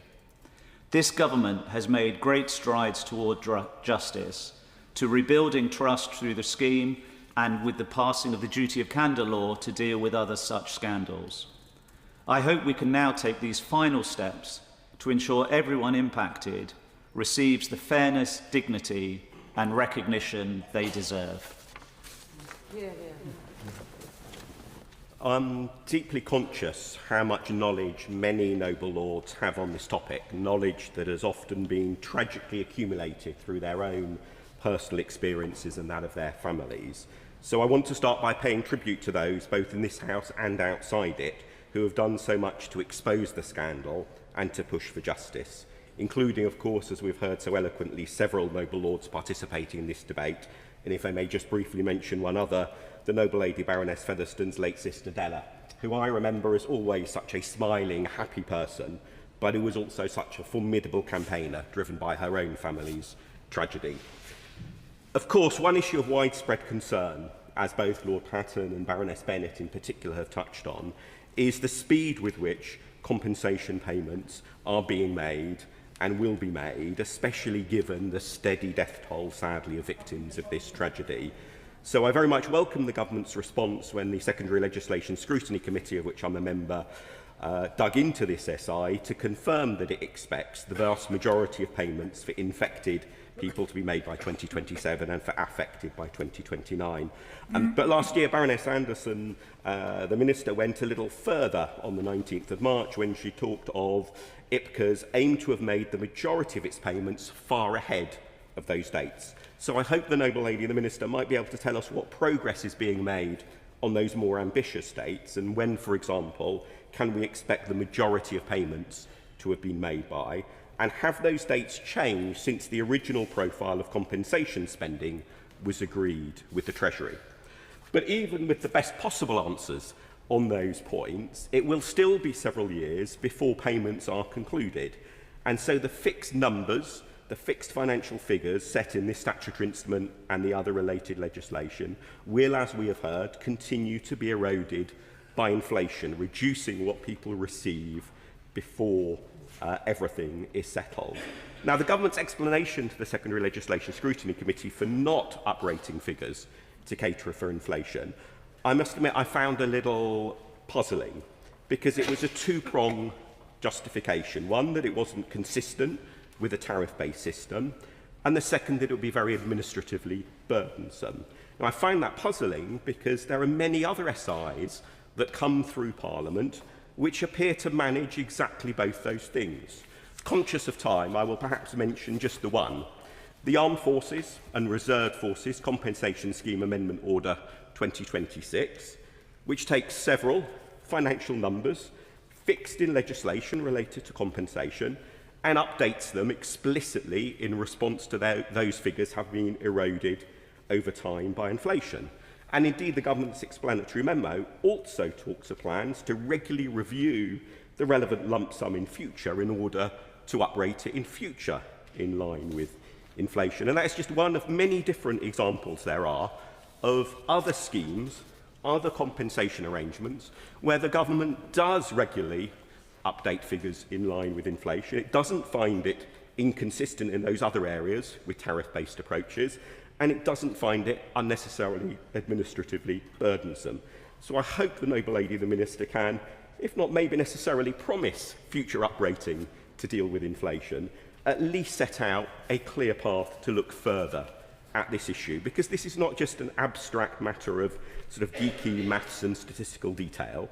It goes to the heart of whether victims of this appalling tragedy will finally be properly treated and respected by the systems that govern us. So I very much hope the noble lady, the Minister, will be able to respond positively on those points and the others that we have heard in this debate.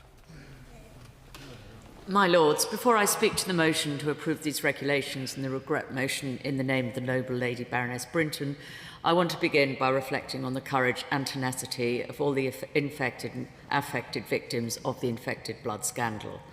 They have shown immense strength in the course of their long campaign, and they deserve justice without delay.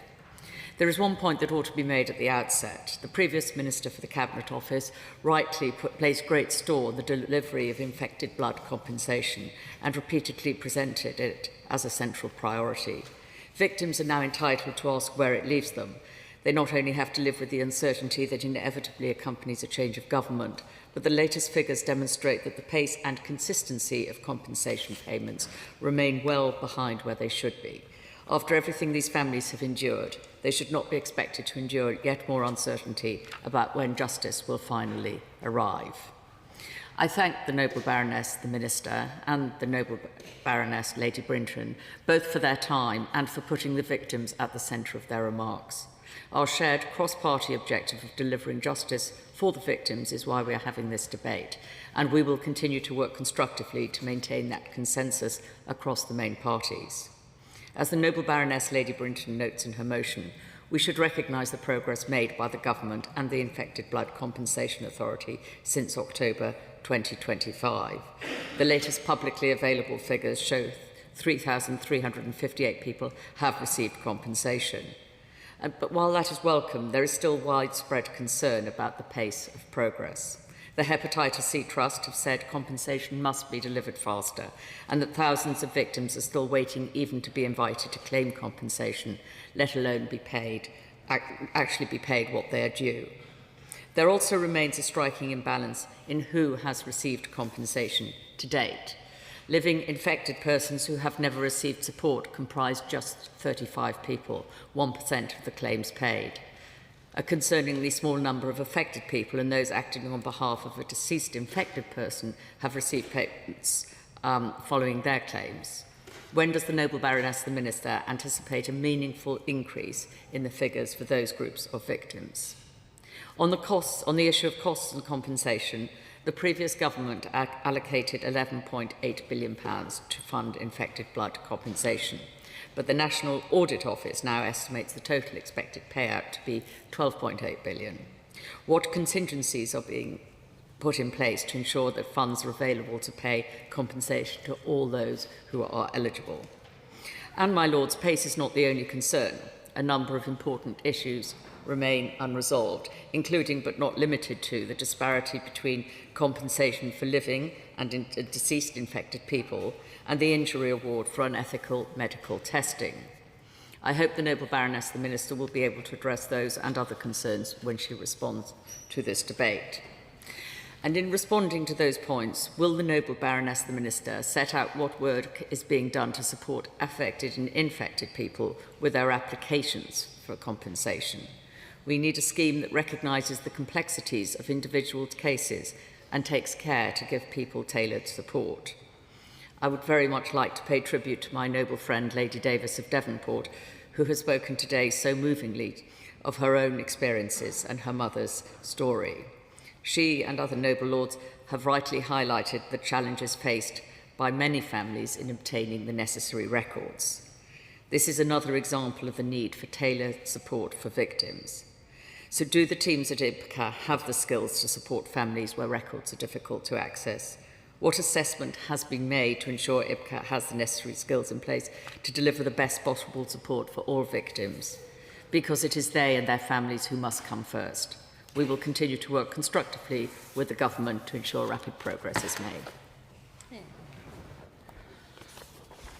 My Lords, before I start, I want to put on record the fact that I'm in awe of the Noble Baroness Lady Davis for her speech. I can only imagine how difficult it was for her to stand up and do that.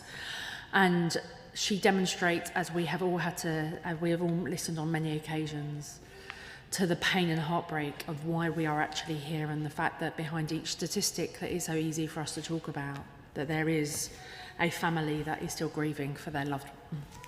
And so for her and for, I'm going to say my noble friend, but also for Baroness Featherstone, we are so grateful that you are here to share, to remind us every day of the realities. And while I say that, I also want to put on record my personal thanks to Baroness Campbell, who isn't able to be with us today, who makes sure that every day she speaks truth to power on behalf of everybody that is suffering. I thank all of you for doing so. I also want to there's many points that have been raised, and I'm really aware this is the first time I've done a timed SI, and this is such an emotive issue that I may not be able to answer every point, but as ever I'll reflect on Hansard and Wright. But there's a couple of things I want to put on record, because when we discuss the issues of infected blood, we know that there are people listening to us to make sure what the government is actually saying and that we are sticking with what we have promised. And it is on that I want to make sure. So in answer to a very, very important point raised by the Noble Baroness Lady Finn, I want to make it very clear that the £11.8 billion that has been allocated is neither a target nor a cap. The previous Chancellor of the Exchequer, and I would also make every guarantee on behalf of the new Chancellor of the Exchequer that the money will be found if the money needs to be found. But this is neither a target nor a cap. The Noble Baroness Lady Davis raised a range of specific recommendations, and so did the Noble Baroness Lady Featherstone.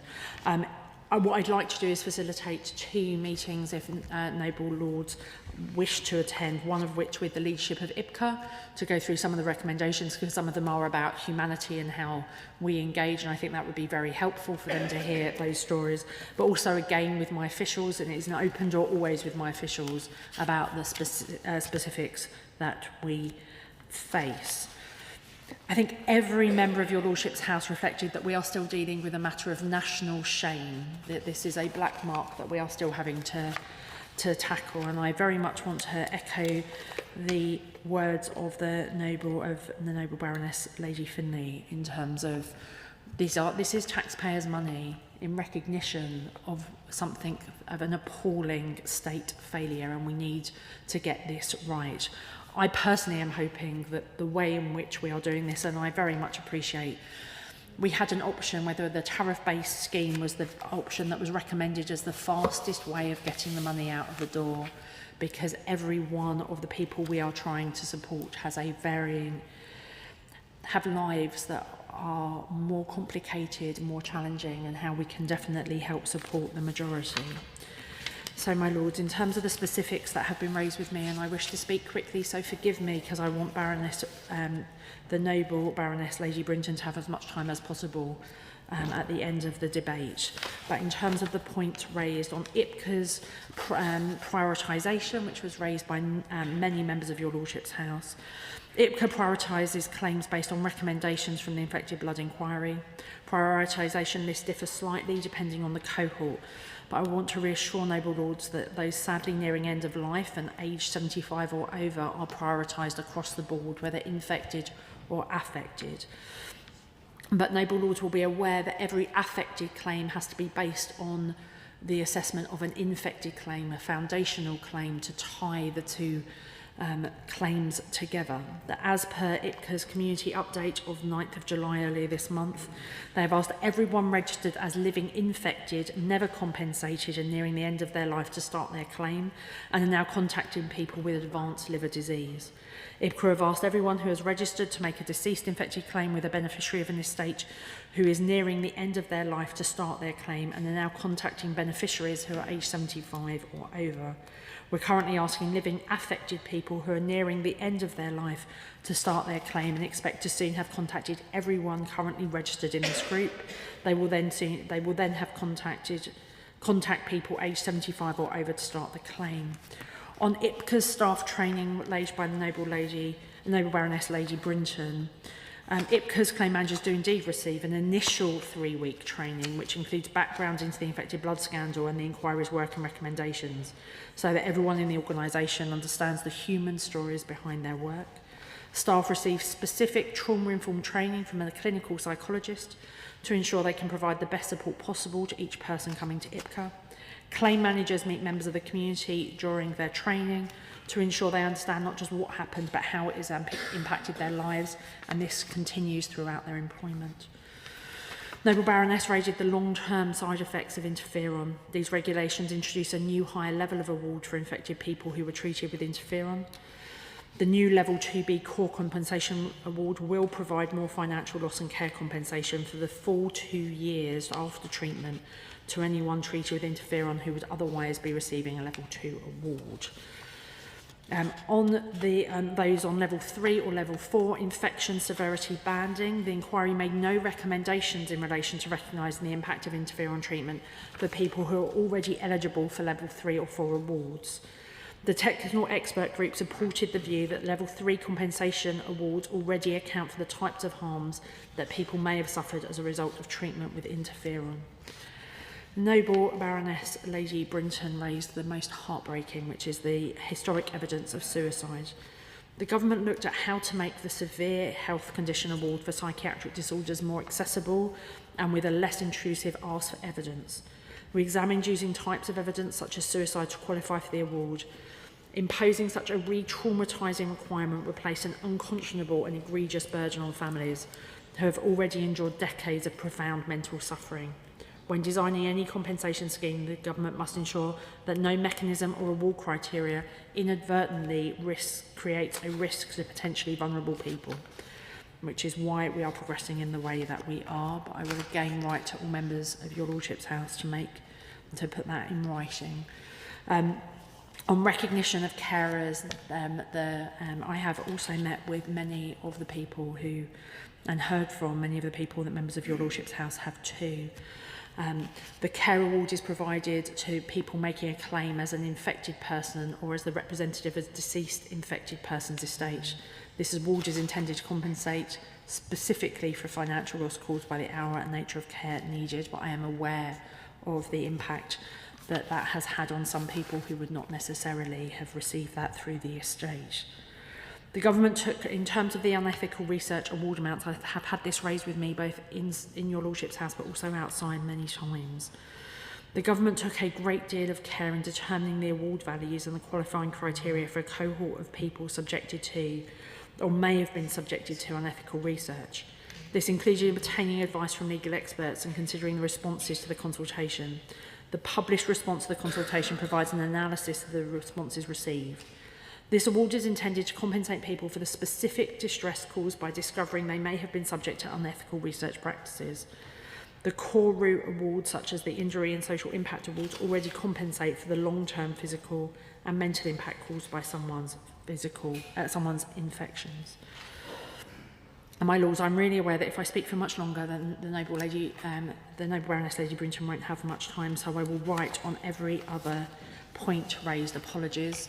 But what I would like to say, I want to put on record my thanks to every member of your Lordship's House who has ensured that this issue continues to have the hearing that it deserves.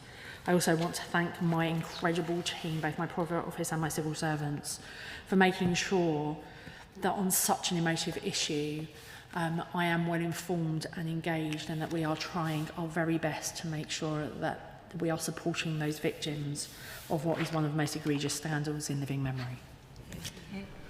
My Lords, Baroness Brinton is taking part remotely. I invite Baroness Brinton to speak. My Lords, I thank Lady Davis of Devonport for her very moving contribution about her mother's own experience, reminding us of the consequences of stigma, hidden infections, and the consequences of diseases like hepatitis not identified, meaning she couldn't be treated. And I understand what it took for her to give that speech, but it was very, very powerful. And I'm sorry Lady Campbell of Surbiton can't be here this afternoon, and I pay tribute to her for her many decades of campaigning on justice for victims of contaminated blood, as with my noble friend Lady Featherstone and her family's experience, sobering for all of us and a reminder of the real impact of this.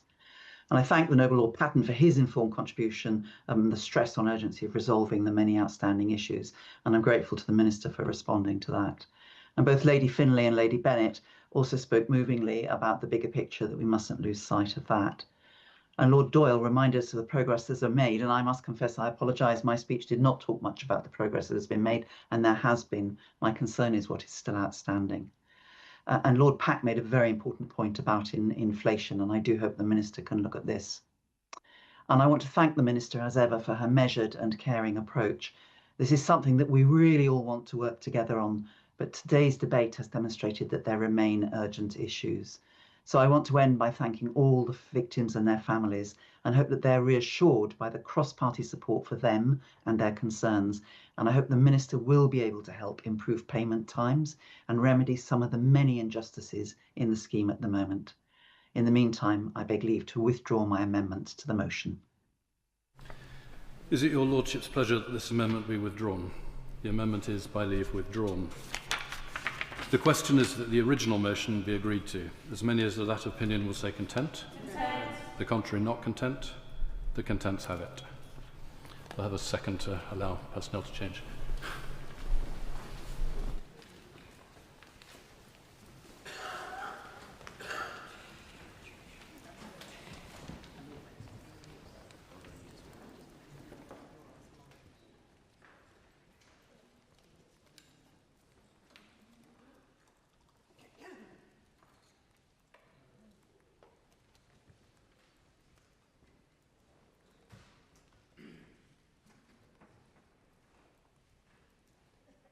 Greater Cambridge Development Corporation Establishment Order 2026, Baroness Taylor of Stevenage.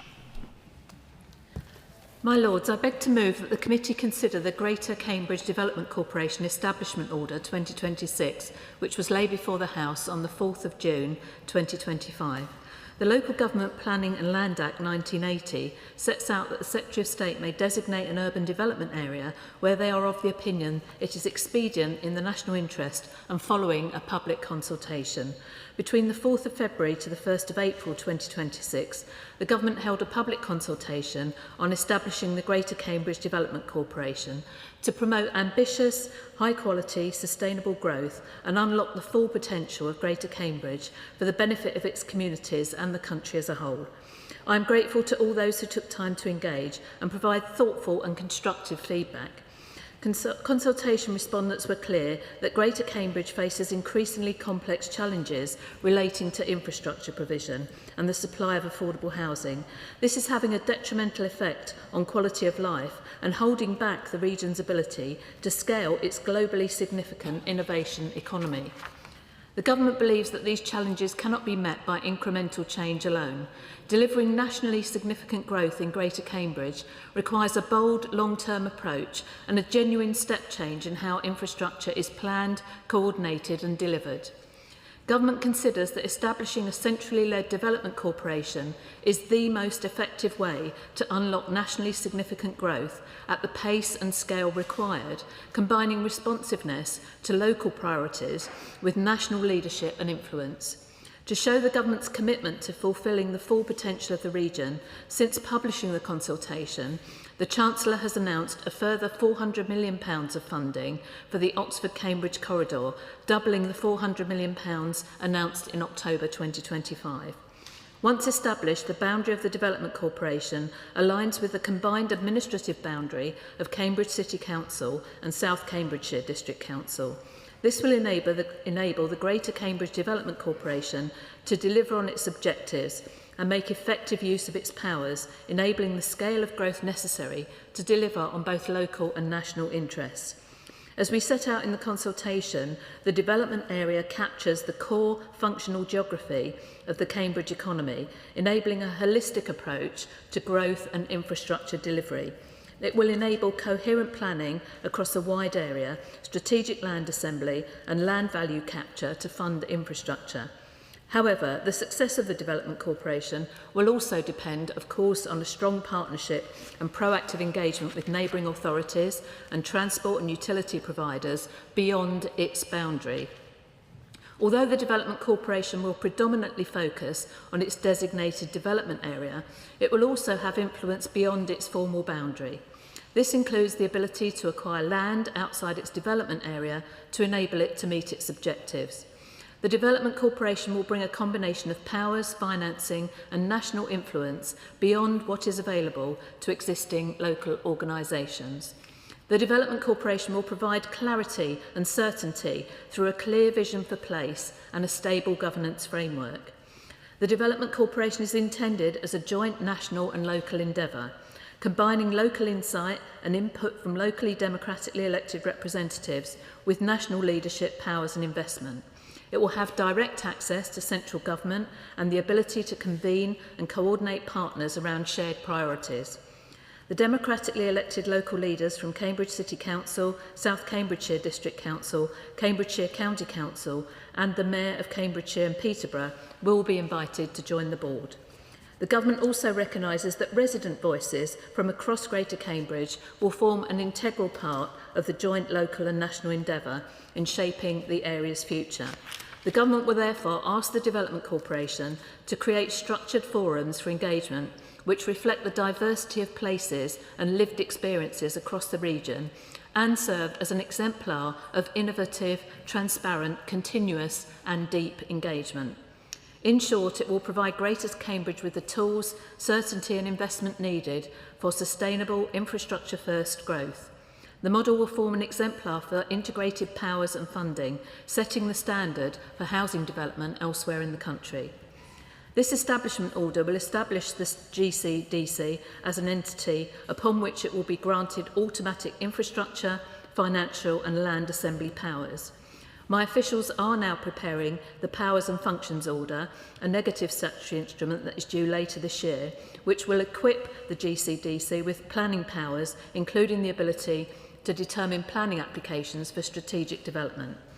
Prior to the point we define the strategic sites, the Development Corporation will use minimum thresholds as a proxy to provide a clear and proportionate mechanism to focus the Development Corporation's resources on sites of strategic importance.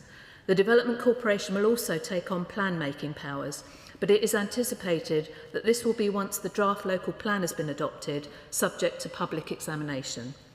This combination of powers will provide Greater Cambridge with the tools, certainty and investment needed for sustainable infrastructure-first growth. The model will be an exemplar for integrated powers and funding, setting the standard for housing development elsewhere in the country, delivering the good growth that this Government supports. So to conclude, this order will establish the Greater Cambridge Development Corporation and set out the boundary in which it may operate. The Greater Cambridge Development Corporation will be focused on the delivery of strategic, nationally significant growth in its boundary work, collaboratively with councils, both within and bordering the development area, transport bodies and utility providers to help supercharge growth and unlock development opportunities. It will support the delivery of new homes, infrastructure and businesses and laboratory space. I extend my thanks to the local leaders and their councils for their hard work and for their ongoing collaboration in delivering nationally significant growth in Greater Cambridge. I'd also like to thank the Cambridge Growth Company under the leadership of Peter Freeman for their ongoing work in Cambridge that has helped unlock planning applications for over 9,000 homes and 528,000 square metres of commercial space. And can I also, while I'm standing at the dispatch box, thank my noble friend Lord Vallance, who is standing down from the front bench, but who has made a huge contribution to the development of the Oxcam Arc in his time as a minister, and I'm very grateful to him for that work. I hope that noble lords will join me in supporting this order. I move. The question is that this motion be agreed to. Amendment, Lord Lansley. My Lords, I'm very grateful to the noble lady, the Minister, for the introduction to the order and setting out so very clearly what it is the government is seeking to achieve. I've tabled a regret motion, not because I oppose the establishment of the Greater Cambridge Development Corporation, but because I think what is presently in this order and in the government's plans is both insufficiently ambitious in terms of the geography and what needs to be achieved, but also overreaches in terms of what the government is seeking to do for planning and plan-making powers in Cambridge itself. I should declare an interest, of course, I was Member of Parliament for 18 years for the area of South Cambridgeshire that the Development Corporation will cover, but also for the last decade chair of the Cambridgeshire Development Forum. And I have had only the most positive continuing engagement through that role with local planning authorities and with the Cambridge Growth Company. And I entirely agree with the noble lady that we will very much miss the noble Lord Vallance in his role as the Oxcam Growth Corridor Minister, and I hope that the government will continue to follow through on the excellent work that he implemented. From my point of view, why do I say the government is insufficiently ambitious? Because when one looks 25 years ahead, and we are looking for a development corporation to add value to what is already being done in Cambridge, which we've already now building. The university has helped to build Eddington. We've built out at Trumpeton Meadows. We allocated Green Belt and are building out at the Cambridge Biomedical Campus. It's the government that prevented us from proceeding as we wanted to in Cambridge North because it wouldn't pay for the wastewater treatment removal. And we have just had Homes England, Hill Residential and the local authority and the Cambridge Growth Company coming together to set out plans for the redevelopment of Cambridge Airfield as the Cambridge East development, with East West Rail coming through. There is no shortage of impetus from the planning authorities, and indeed the Greater Cambridge Shared Planning Service between Cambridge City and South Cambridgeshire last year was the planning authority of the year. So what we need to do is to look at this development corporation and say, how does it add value? Well, the noble lady, the Minister, was absolutely right. By building the infrastructure out, we know, for example, I'll just give one example, which is the mass rapid transit requirements around Cambridge. When you look at what Cambridge Ahead have said recently, for example, about where the Cambridge cluster really extends to and how in the years ahead we're looking at what is effectively a polycentric system of Cambridge and related large settlements which will form part of a functional economic geography. You go if you were to look at a map and a 20-mile radius around Cambridge, it includes Ely, Newmarket, Haverhill, Royston, St Neots, Huntingdon, and Huntingdon is an excellent example. We need mass rapid transit to Huntingdon in addition to the A14 and in addition to the Cambridge guided busway, and we've got the space to do it. And in Huntingdon, their local plan process currently is looking at some 24,000 additional homes in the planned period, and more beyond at places like Auchenbury, Weald and Witton. But if the Greater Cambridge Development Corporation is going to deliver that infrastructure, it doesn't It has the powers to do that beyond, as the Minister said, beyond its territory. But if it wanted to take responsibility for major settlements, like Alconbury Weald or Witton, or heading to the east somewhere like Wesley Green, it is actually technically beyond the boundary that we are looking at. And if the Minister wanted to add value to the local planning process, she might like to have a look at East Cambridgeshire, who are not proceeding with any local plan process, unlike the Greater Cambridge and South Cambridgeshire authorities, who are in the midst of creating a very ambitious local plan and expect to conclude it by the end of 2027. So what I ask the Minister to do is to think very hard as a result of this regret motion and accept that the Development Corporation should not be confined to the geography that is set out here, and it should in time potentially be responsible for other major settlements. But within Cambridge City and South Cambridgeshire, it should not take general planning powers, and specifically should not take the plan making powers after the point at which the current local plan is adopted. That would be an outrageous abuse of the democratic process and would actually vitiate all the partnership working that is being done in Cambridge City and beyond, in the Greater Cambridge area, in order to try and deliver precisely the nationally significant growth that the Minister has been advocating. So we are talking here about the establishment order, but I think the Minister fully understands that what we are really talking about is that when the subsequent planning functions order comes forward, that should be an opportunity for the Minister to think again about the results of the consultation and to bring forward something that is focused on red line sites for major settlements, really strategic settlements, not taking responsibility for plan making powers. I beg to move the regret motion in my name. The original question was that the regulations laid before the House on 4th of June be approved, since when an amendment has been moved by Lord Lansley at the end to insert the words set out on the order paper. The question I therefore have to put is that this amendment be agreed to. I begin by thanking the Noble Lady the Minister for setting out the case for the Greater Cambridge Development Corporation. Unavoidably, that was a case that sounded like something out of the 1970s rather than something fit for the 21st century. And it is a pleasure to follow the Noble Lord Lansley, although my perspective is very different to his. For one of my regrets about his motion is that it is only a regret motion, for there is clear evidence that there is strong local opposition to the creation of the Greater Cambridge Development Corporation, and very good reason for that opposition. It might be said to be the last thing the city, its residents and its environments need or want, and the last thing that the government should need or want, you would think, given that we have a new Prime Minister acknowledging that far too much focus has been put on and resources sunk into development of a small area of the country, while the north, the Midlands and the southwest of England, many parts of Wales and far too many coastal communities and market towns have been ignored and stripped of resources by austerity. But back to Cambridge. The corporation model is designed to accelerate growth far beyond what local infrastructure, water supplies and fragile ecosystems can sustain, while stripping democratic control from Cambridge and Cambridgeshire residents. Developers, not communities, stand to benefit. The corporation risks becoming a vehicle for speculative development, with profits privatised and the costs, water shortages, traffic congestion, pushed onto residents.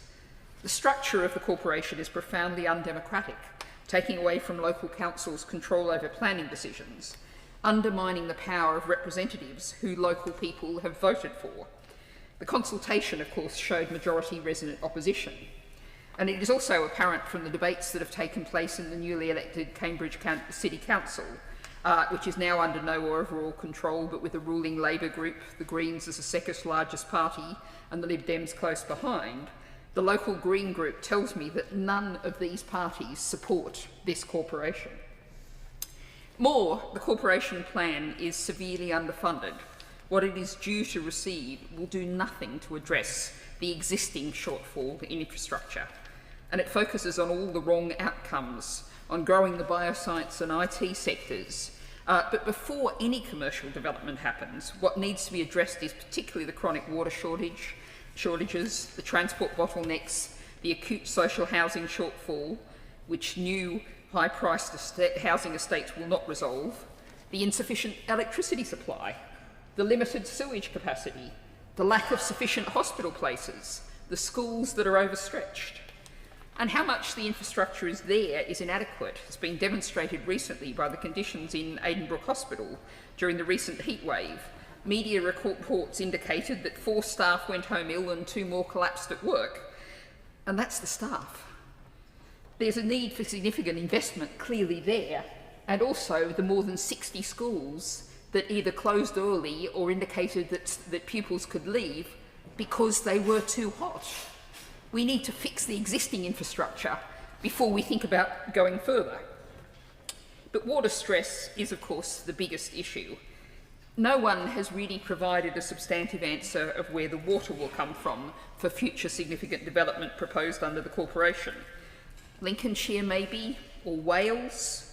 Well, both of those places in this heavily water-stressed land might have something to say about that. The Environment Agency, as is well known, has opposed local planning applications already, such as the West Cambridge site, due to the lack of water supplies. The trees in the area, this is filling the local media right at the moment, are dying because there's not enough water for them. That's been absolutely dominating the local press in the last few days. Now, I note that recently the Labour group on the City Council amended, downgraded, the Green Party's group's amendment on motion on the rights of the River Cam. But even though it was downgraded, the Labour motion still said, "We regard the river as an integral part of the life of our city. Threats to our river are a threat to all of us."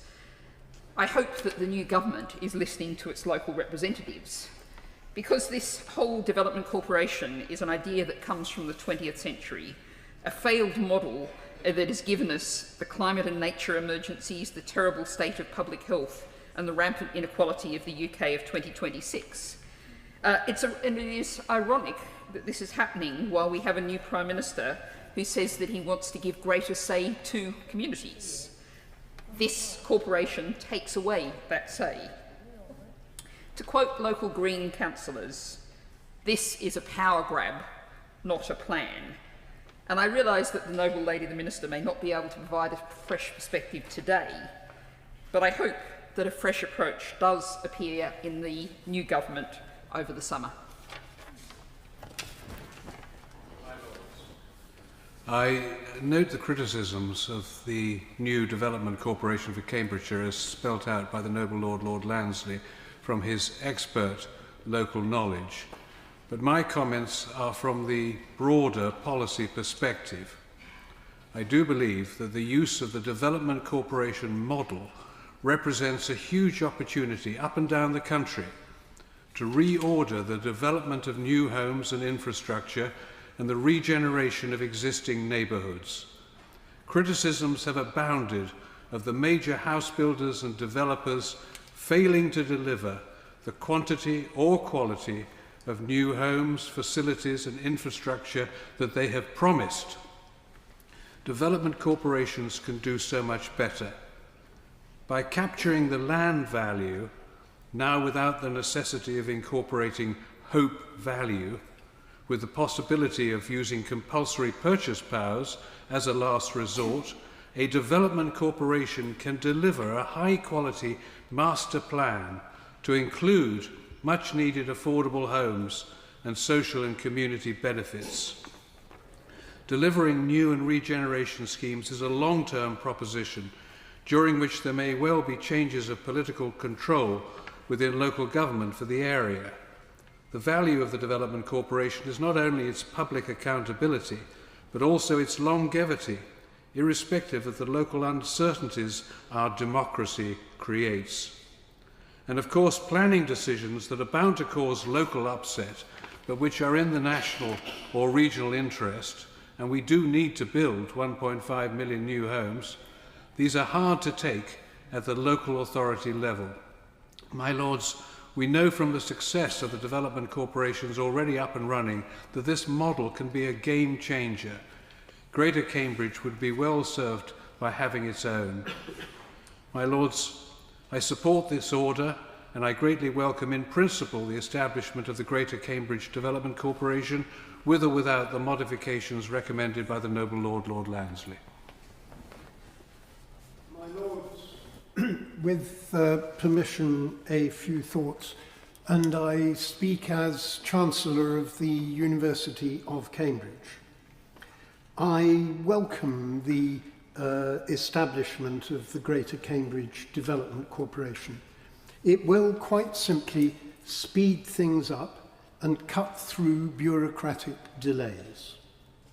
We need to acknowledge the growth potential of our best universities, and Cambridge is, I'm proud to say, one of them.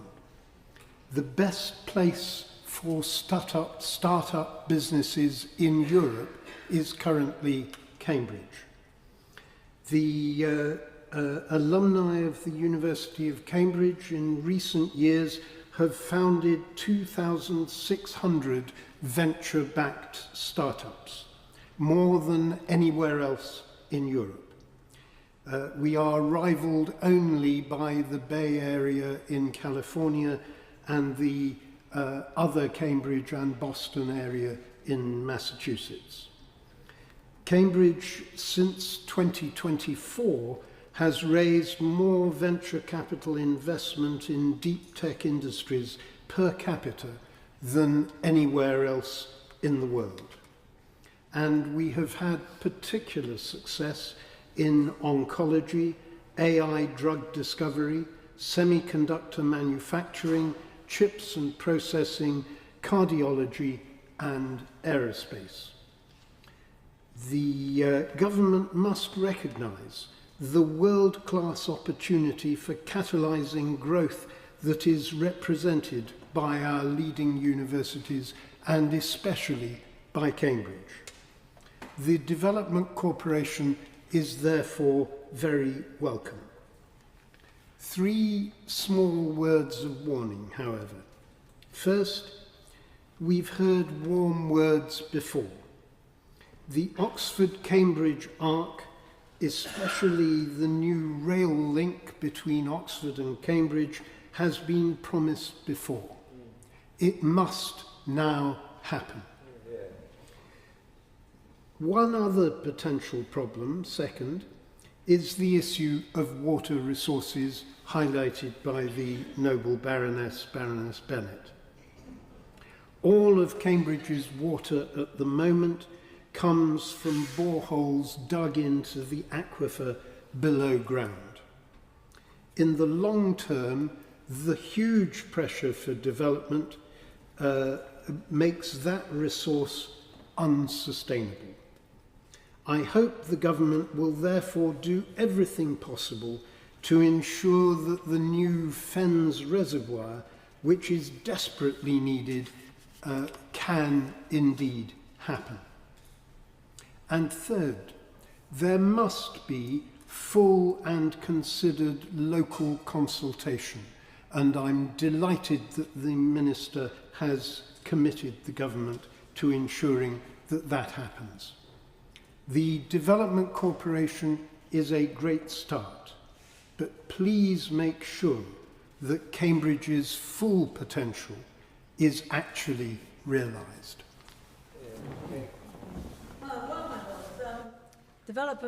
Development corporations have been widely, with one exception, welcomed as an important, because they have an important function in enabling development decisions that cover a wide area.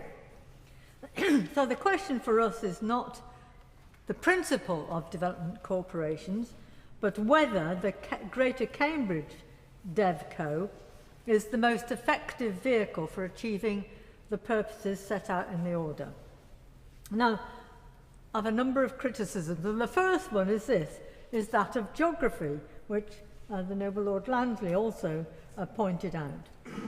So, decisions on local government reorganisation have so far specifically excluded a decision on the Cambridge area. Yet here is a proposal with boundaries that may not conform with those decisions. So this particular order is therefore in that regard premature. Further, the boundaries proposed may actually constrain provision of the much needed infrastructure. The next criticism is the locally shared diagnosis that development in the Cambridge area is hampered by inadequate transport, we've just heard, water resources, which are well known, energy and the affordability of housing. Now, despite the scale of the proposed development corporation, the solutions to the fundamental infrastructure problems lies with private companies, such as Cambridge Water, and central government to enable the development of much needed improved transport structure. And the Noble Baroness, the Minister, said there's going to be another £400 million to do all this good work. And all I can say to us is that's a drop in the ocean as to what is required in terms of absolutely essential infrastructure before all this development can take place. So what I would like to know from the Minister is whether the Department of Transport and the relevant water company and National Grid have been provided with the funding either directly or via the regulators to deliver this essential infrastructure in a timely way. The third major criticism is that there is no clear rationale or evidence base for removing local plan-making powers from democratically elected councils serving the area. The problem that this creates is enabling development without the consensus of residents or indeed those elected to represent them. The councils involved have a strong record, which the Noble Lord Landley referred to, of successfully making the arguments for growth. 77,000 homes are included in the emerging local plan. And local plans are the bedrock for encouraging agreed change in an area. They consult residents, provide criteria for change, develop a coherent plan, and then councillors debate and agree an outcome. Now that process is absolutely essential if those affected by development believe they have had a chance to influence it. To remove plan-making powers and then, disgracefully, planning decisions for all but small developments is democratic vandalism. All these issues were raised during the consultation, which resulted in 68% of individuals opposing the DevCo, as well as nearly half of local government organisations. And a significant concern of all those who were consulted was with the protection of the natural environment. And the government's response is to commit to establishing what they've described as structured forums to allow direct engagement with residents. Now, the question the Minister must answer is what influence will the views from those forums have on decision making? If these forums become no more than talking shops, then they will rightly be derided.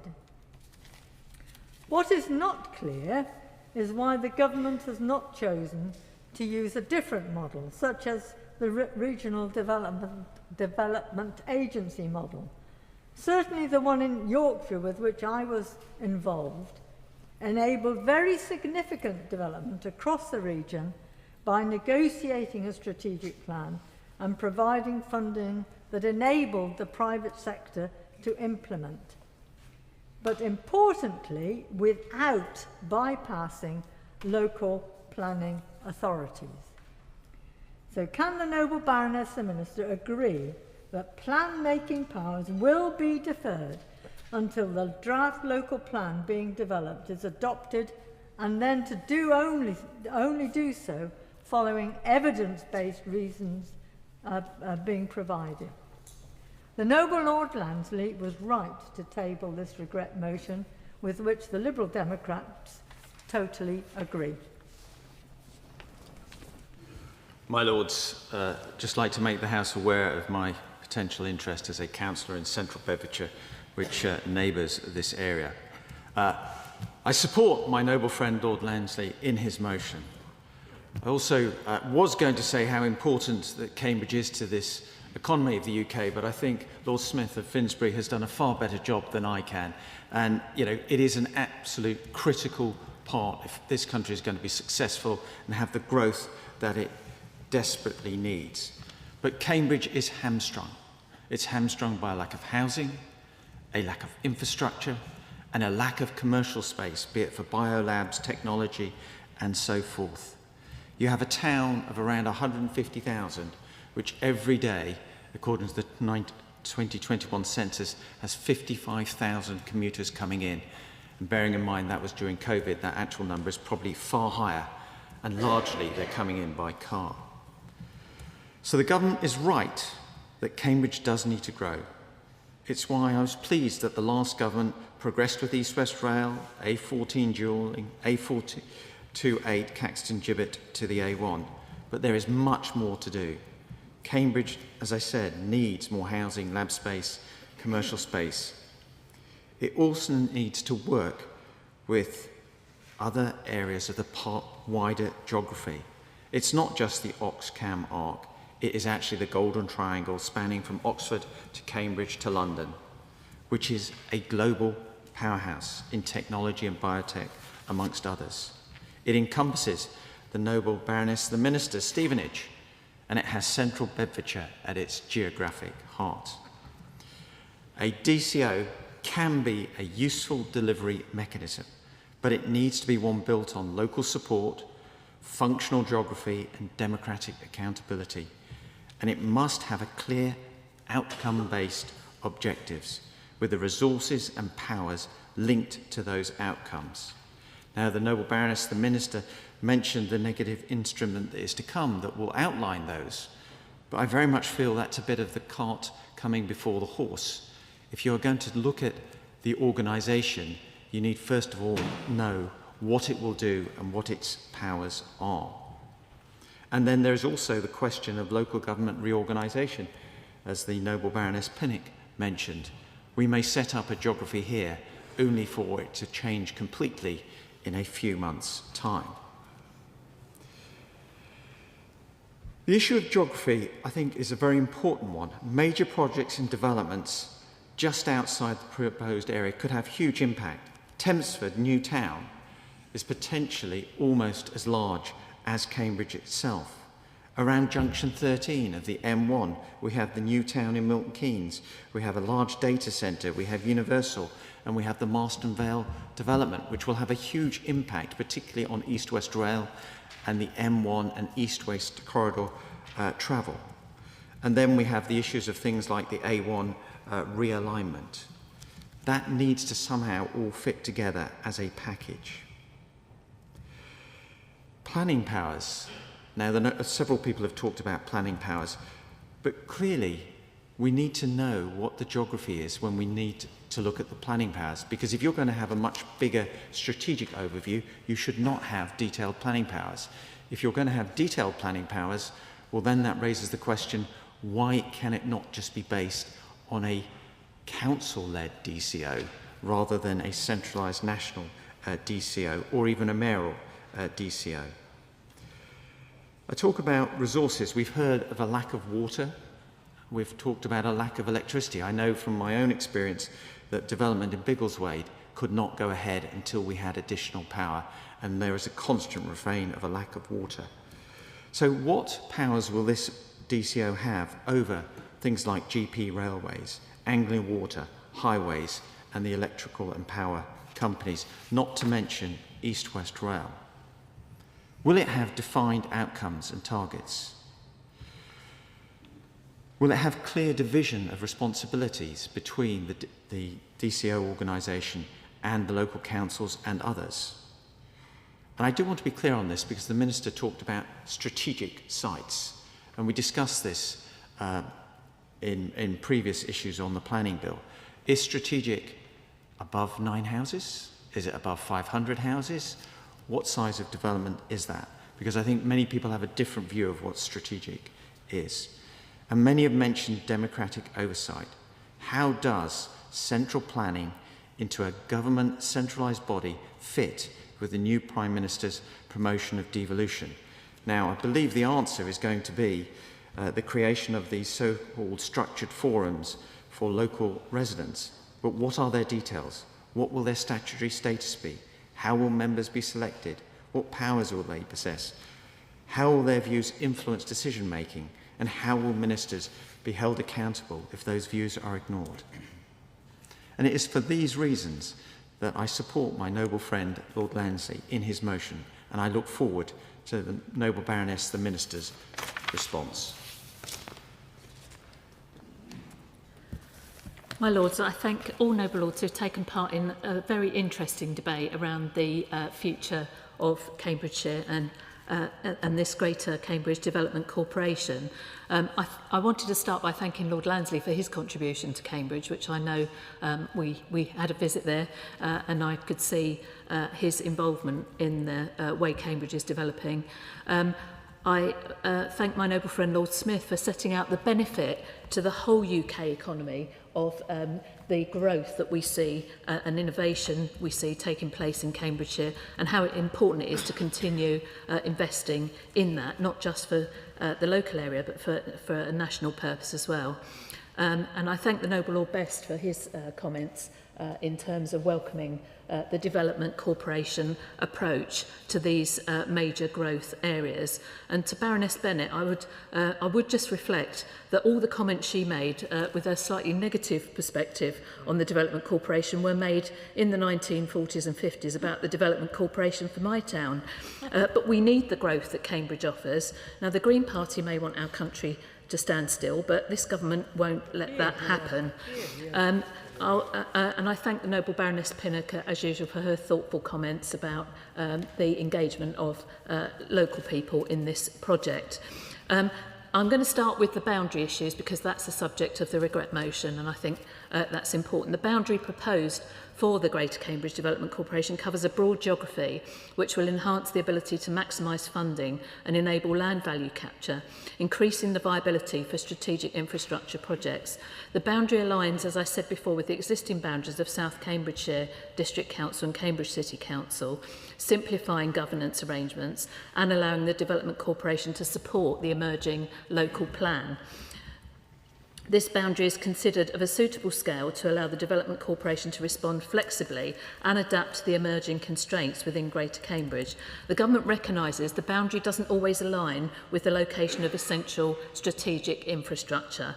So I recognise that. This will require the Development Corporation to build strong relationships and carry out proactive engagement with neighbouring authorities and transport and utility providers beyond its boundary. And I thought the example that the noble Lord Lansley gave about mass rapid transit between Huntingdon and Cambridge is very relevant here. The Development Corporation will also hold influence beyond its boundary, and this can even include acquiring land outside of the boundary, so long as it's in line with its functions and is deemed necessary. The noble Lord Jamieson referred to the Golden Triangle. I'm very aware of that. My own hometown sits in the middle of it, and it's a very important area, the whole area, for the UK economy. Moving on to planning powers, the Development Corporation will be granted development management powers for sites of strategic importance, and we will be defining that through the Function and Powers SI. If an application exceeds the proposed threshold set out in the consultation but is not deemed to be strategic, it's expected that the Development Corporation will delegate decision-making to the Greater Cambridge Shared Planning Service to determine the application in the usual way. As a result, we expect the vast majority of planning applications to continue to be determined by the existing planning service. Plan-making powers will be essential to developing that long-term spatial vision for Greater Cambridge, and that delivers significant nationally significant growth. And the government is clear that the plan-led approach is and must remain the cornerstone of the planning system. And by laying the functions order later in the year, this does give us time to build a planning service capable of delivering its objectives. The Development Corporation will be granted development management powers once the statutory instrument is approved, but the intention is to take a phased approach to the exercising of plan-making powers, with the intention that those exercising of powers will be limited by Secretary of State direction. So we anticipate that direction will be lifted once the draft local plan has been adopted, subject to the public examination. The Secretary of State may choose to lift it sooner, for example, if it becomes apparent that the draft local plan would not deliver development at the scale and pace necessary. So I was asked some questions by the Noble Lord Lansdowne and the Noble Lord Jamieson about the scope of the planning powers for the Development Corporation.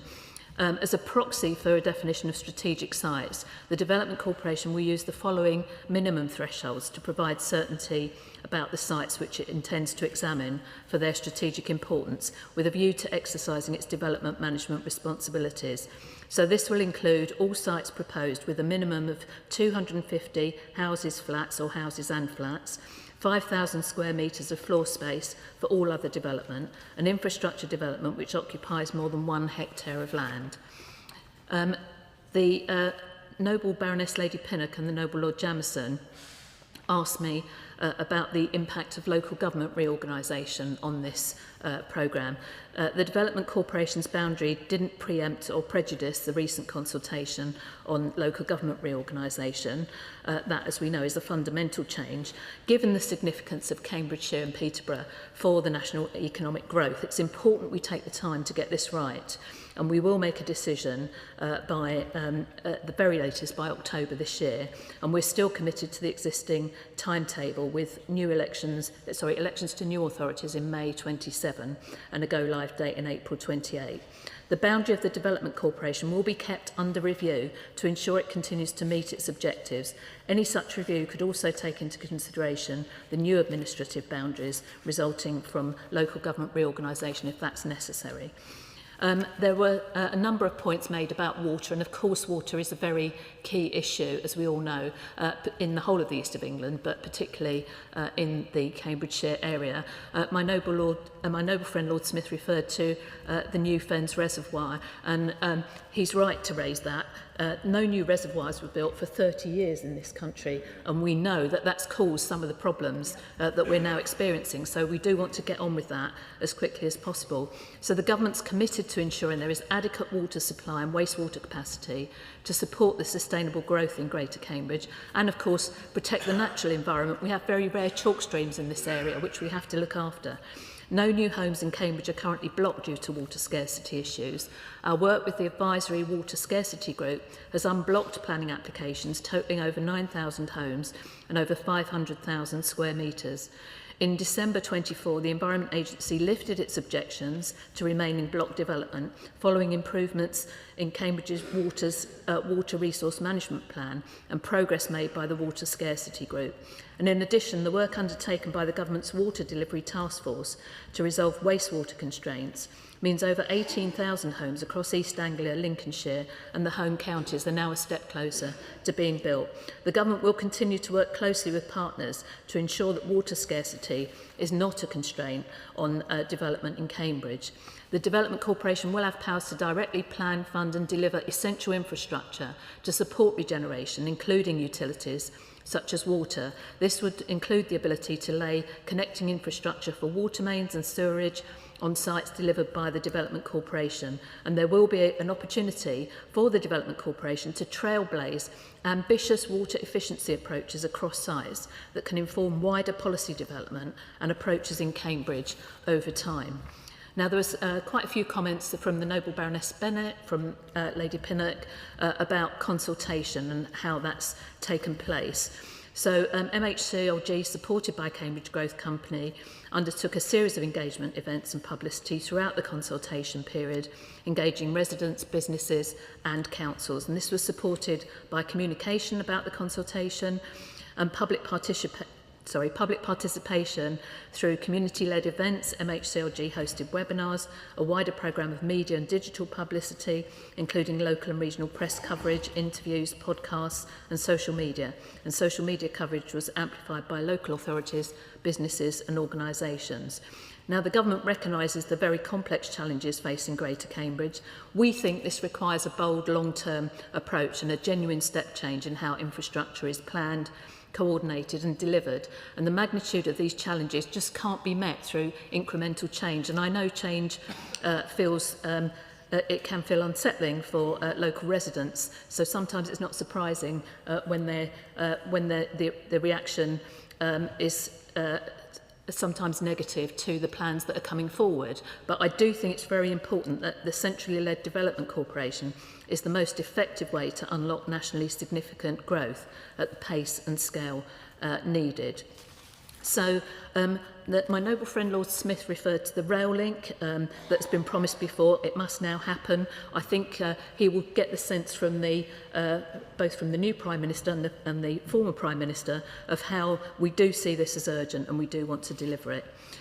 My Lords, if I've missed any points, I will respond in Hansard, but I'm running out of time, so I just want to say, in conclusion, this order delivers the establishment of the Greater Cambridge Development Corporation. We think this is absolutely the right way to go to generate the growth that will be both locally and nationally important for Cambridge. And I hope noble Lords will welcome the order. I beg to move. My Lords, I'm very grateful to all noble lords who took part in this, I think, really interesting, albeit short debate. But I think we have to understand that this is the first of what will necessarily be a further debate at some point later in the autumn in relation to the order setting out what the planning functions of the Development Corporation is to be. I thought what the Minister had to say about maintaining a review of the boundaries was a really helpful and important thing to say. But I think it has to be understood that there's no legal requirement that the Development Corporation's boundaries should align with the administrative boundaries of local authorities. They can differ. And perhaps we ought to give ourselves the freedom to think that perhaps they should differ in this instance, because we don't know what the Unitary Council is going to look like. And it's not absolutely necessary the Development Corporation align with the Unitary Council when it comes. I would say to the noble Lord Smith of Finsbury, when he explains how well Cambridge has succeeded, I think he is, in a sense, reinforcing that the place I represented and the local authorities of which I supported, South Cambridge, who was a Conservative authority for years, when we worked together to enable the Cambridge Biomedical Campus to be established by releasing Green Belt, when we worked together to allow Trumpington Meadows to happen, when the Cambridge City Council worked with the university to enable Eddington to be built, which is an award-winning development to the west of Cambridge. These things did happen at pace and are examples to the rest of the country. So the point of the Development Corporation, which I think we all support, is to do more and to add value. And I think it's not to take over the responsibilities and the powers of the local authorities insofar as they are delivering. Now, I think we can agree if the local plan, if the local plan didn't meet the need, then you could have to step in. But I don't think there's any evidence that the Greater Cambridge local plan doesn't meet the need. There's plenty of evidence that East Cambridgeshire isn't undertaking a local plan process at all. And the Development Corporation isn't planning to step in there at all. And some parts of East Cambridge are only about, well, they abut Cambridge City. And they are some of the principal areas for potential development in the future. So I would just say to the Minister, and I'll finish on this point, if, when she looks at boundaries, and particularly when she and her colleagues look at the planning functions, if they look at the possibility of having development management powers for major sites, I don't mean 250 homes, I mean the really big sites, where the Development Corporation can add value to what is happening already, then fine, go for those sites, but just put a red line around them. You don't have to define strategic sites in the legislation. You can just put a red line around where those strategic sites are. And as they come forward, maybe outside the area in Huntingdon, or even, I say to my noble friend, even at Tempsford, you could put a red line around those and make them part of the Development Corporation and give them the development management powers in that place.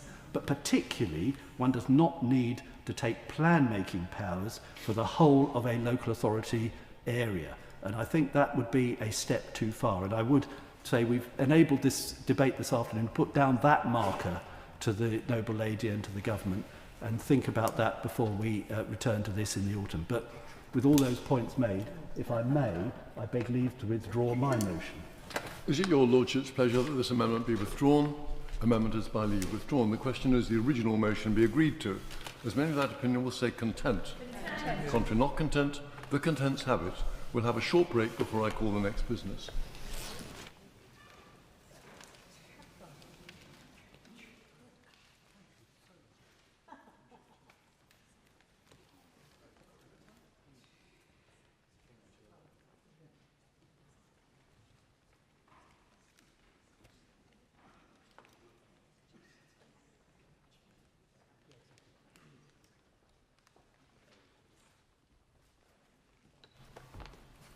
Universal Credit, Personal Independence Payment, Job Seekers Allowance and Employment and Support Allowance, Decisions and Appeals, Amendment Regulations 2026, Motion of Regret, Baroness Stedman Scott. May I start by saying how delighted I am to see the Noble Baroness, the Minister, in her place. My Lords, these regulations make a significant change to the way in which personal independent payments awards are reviewed. They allow the Secretary of State to extend an existing fixed-term PIP award whenever ministers consider that necessary to safeguard the efficient administration of the benefit. The Department's stated intention is that for most claimants aged 25 and over, initial awards should generally last 4 years and subsequent awards 6 years, with reviews taking place after 3 and 5 years respectively. Formally, according to the Department, 77% of awards were made for periods of 2 years or less. The effect is therefore not simply to prevent awards expiring during an emergency, it is to make substantially less frequent reviews the normal approach for a large proportion of the PIP caseload. And that is why I have tabled this regret motion. My Lords, a properly functioning welfare system must ensure that people receive the right support at the right level and for the right length of time. Reviews should never be treated merely as an attempt to remove support or catch claimants out. They provide an opportunity to establish whether somebody's needs have remained the same, improved or deteriorated. Indeed, I might say to some of those noble lords on the Labour benches that fewer reviews will not only mean that some people whose functional capacity is improved continue to receive an award that no longer reflects their circumstances. They could also mean that people whose conditions have deteriorated remain on an award that's too low. The government cannot therefore present this as an entirely claimant-friendly change. Reviews provide protection in both directions, nor can ministers simply rely on claimants to report every relevant change themselves. Some people will report changes promptly, but others may not recognise that a gradual improvement in their functional capacity is relevant. Some may not fully understand the reporting requirements. Others may be reluctant to report a change that could reduce their income. The government's own statistics underline the danger of placing too much weight on self-reporting. In the financial year ending 2026, the estimated PIP overpayment rate increased from 1.3% to 2.3%, or from 330 million to 660 million. The Department found that improvements in functional needs that had not been reported were the largest cause of PIP overpayments, accounting for more than £7 in every 10 overpaid.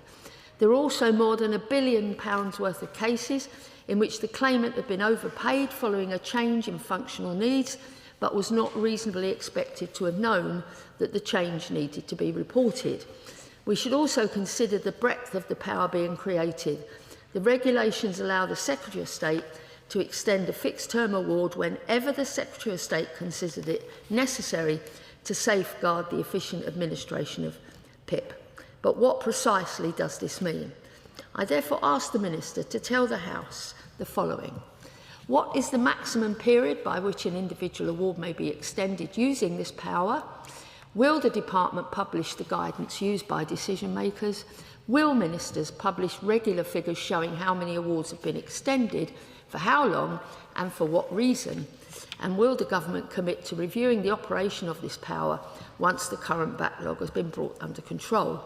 Without these safeguards, the instrument risks transforming what is supposedly an emergency administrative power into a permanent alternative to conducting proper reviews.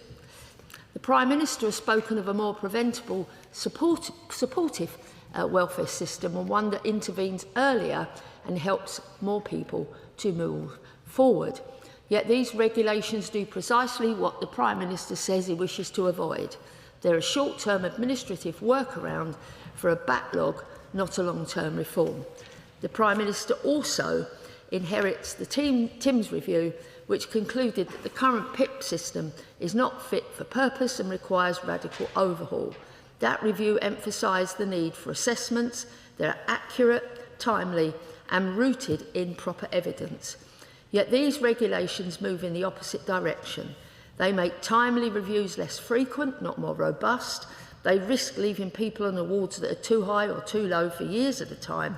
And they do nothing to address the underlying drivers of rising caseloads, rising costs and rising error rates. My Lords, if the Government wishes to align itself with the Prime Minister's stated principles, a welfare system that is fiscally responsible, then it must confront the operational challenges in PIP directly. The Department says that younger claimants are more likely to see improvements in their functional capacity and that prolonged unemployment and inactivity early in life can have lasting scarring effects. It therefore does not want young people whose circumstances have improved to remain on PIP longer than necessary. But that raises an obvious question. Why does that principle cease to matter on somebody's 25th birthday? The Government cannot argue that reviews are important in preventing young people from being trapped in the system, while simultaneously arguing that the same principle should carry considerably less weight for everybody else. A central purpose in the working age welfare system should be to support those who can work towards employment. PIP is not itself an unemployment benefit, but it sits within a wider health and disability benefit system that must promote independence, recognise changes in circumstances and avoid writing people off. Compassion does not mean abandoning people to years of passive benefit receipt without meaningful contact, support or review. The Government has claimed that these changes alongside related reforms to assessment capacity will reduce spending by £1.9 billion over 5 years. Will the Minister provide the House with a detailed and clear breakdown of the £1.9 billion figure? And can the Noble Baroness, the Minister, confirm that an impact assessment has been undertaken and produced? More fundamentally, when does the Department expect the present backlog to be cleared? And what is the long-term plan for restoring sufficient assessment capacity? The Government are responding to a backlog by weakening the mechanism that identifies whether awards remain correct. They're relying more heavily on self-reporting at the very moment when their own statistics show growing losses resulting from improvements in functional needs not being reported, and they are granting ministers a broad power without adequate statutory limits. And they have failed to provide Parliament with full information about how the power will be applied. Above all, these regulations fail to answer the central question facing the Government. How will they bring the welfare bill under control while helping more people towards independence and employment?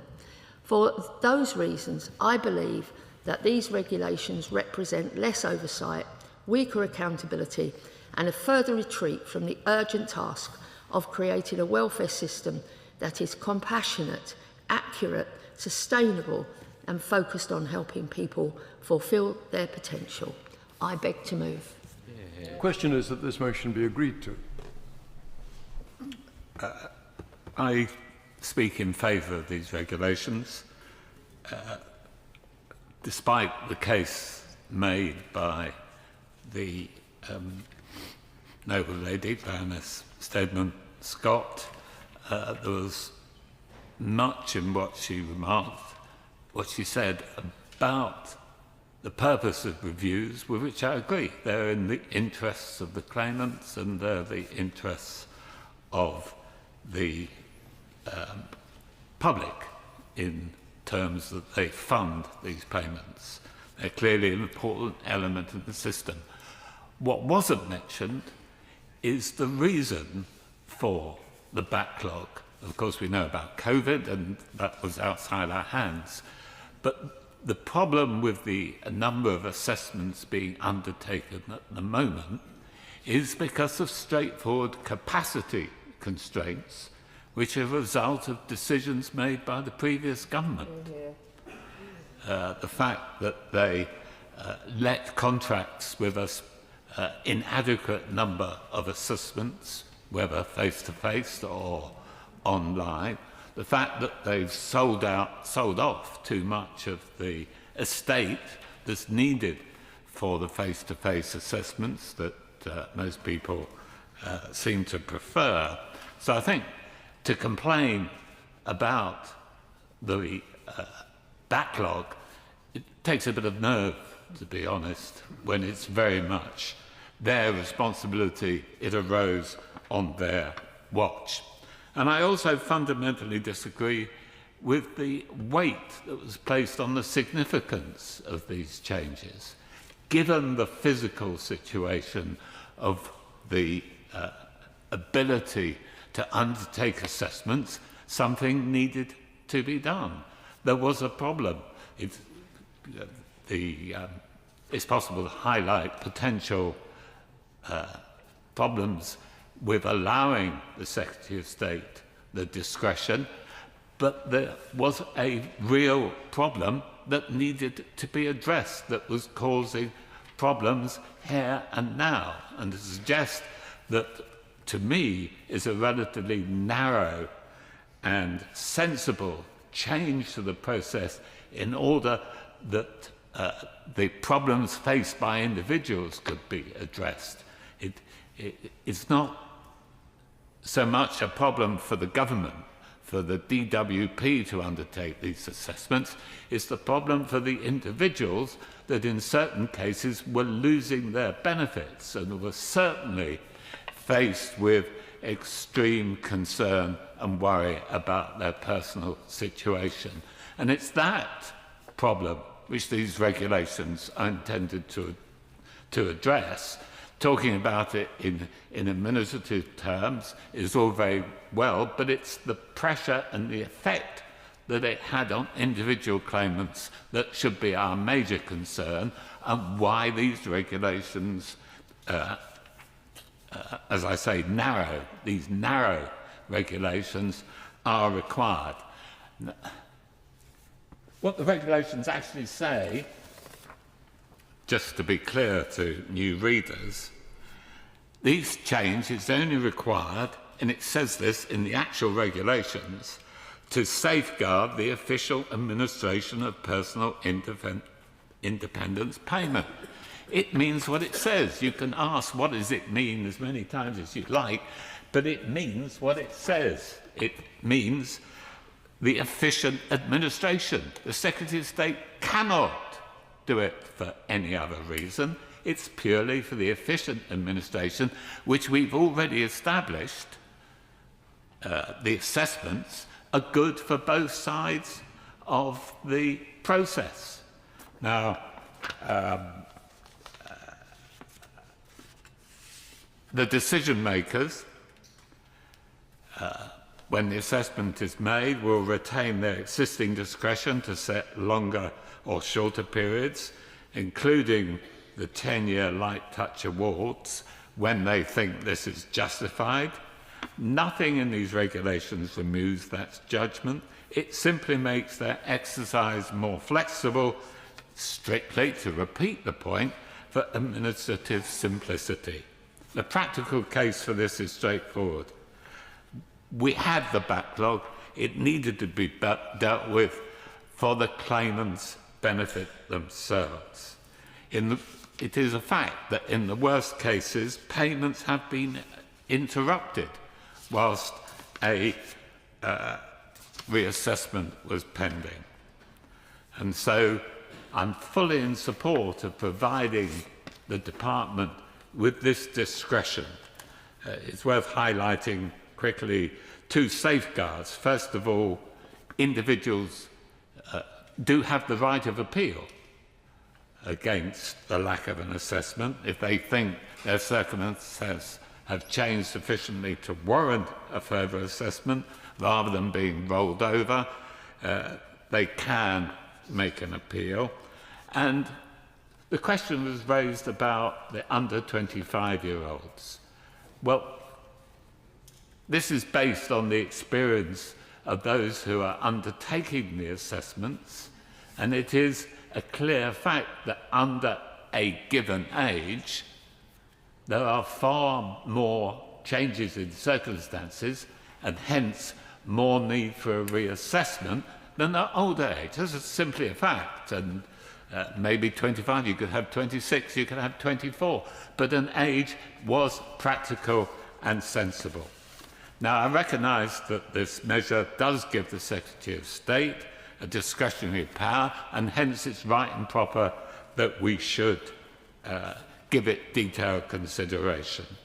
But this power is needed to extend support, not to curtail it, and it has to be exercised for administrative reasons and not because of a change in policy in relation to personal independent payments. For that, we have to await the outcome of the Thames review, which let's not be over-optimistic, but I think it's very much heading in the right direction, and it will address the problems highlighted, as I say, by the failure of the previous government. My Lords, it's a pleasure to follow the noble Lord, Lord Davies, and to join, I'm sure, a widespread view around the House in welcoming the continuing presence of the noble Lady Baroness Sherlock in her position. Personally, I consider that a delight, even though I'm often pushing the noble lady on the departmental decisions for which we hold her responsible. I find myself, for the second statutory instrument in a row, thanking the Conservative benches for securing this debate while 180 degrees disagreeing with the position that they're taking. If Hansard didn't catch that, the comment from the front bench was, "What's new?" I begin by making a very simple point, that the way in which they're being conducted, the outcomes of the reviews of all of the payments we were discussing, but particularly personal independence payments, are causing a very great deal of unnecessary distress, fear, and the wrongful withdrawal of essential benefits. Now, as the noble Lord Davies just set out, this is actually a modest measure, a short-term measure, a limited measure. But I think we cannot discuss this situation without looking at the broader context, which indeed was what the Conservative front bench did. And I really want to make a call here for realism. We have an ageing population. We have healthy life expectancy that has declined 2 years in the past decade. We have 1 in 10 local areas where the healthy life expectancy is less than 55 years. Yes, we have a mental health crisis, which there's a lot of focus on benefits for mental health issues. Well, we need to tackle the issues behind that. Schools forced to become exam factories, inequality, insecurity, child poverty. We need to take the focus away from individuals and trying to crack down on individuals and acknowledge that we have a social, societal problem that we need to tackle as a society, the government needs to tackle as a government, rather than continually pounding away rhetorically at individuals. And in the context of that, looking particularly at the Noble Lord Davies referred to the Thames Review, I don't think there's been enough awareness that that was given guidance that it had to stick within the currently predicted future level spending levels of PIP. And there's talk of reductions, but let's be realistic about this here. And I go to some of the reactions from organisations that would not be considered radical to the Thames Review. The British Psychological Society, which says, and I entirely agree with them, applying for PIP should not be demeaned, those who are applying should not be demeaned or deterred from applying by the process. And I think we also need to say we're talking about reviews here. The reviews, people get so fearful they just give up. The British Psychological Society says everyone who's been signed off with long-term sickness, including those living with a mental health condition, deserves support. And they point out quite rightly that financial difficulties, the stress of reviews, can actually cause further mental ill health, and that has to be taken into account. That's awful for the individuals concerned, but it's also very bad for the whole of society. Now, a group with which some in this room may have even more, in your Lordship's House may have even more sympathy, the RNIB. The PIP, particularly assessments and reviews, it says many of them fail to properly understand the realities blind and partially sighted people face. Too many are forced to challenge decisions that are later overturned.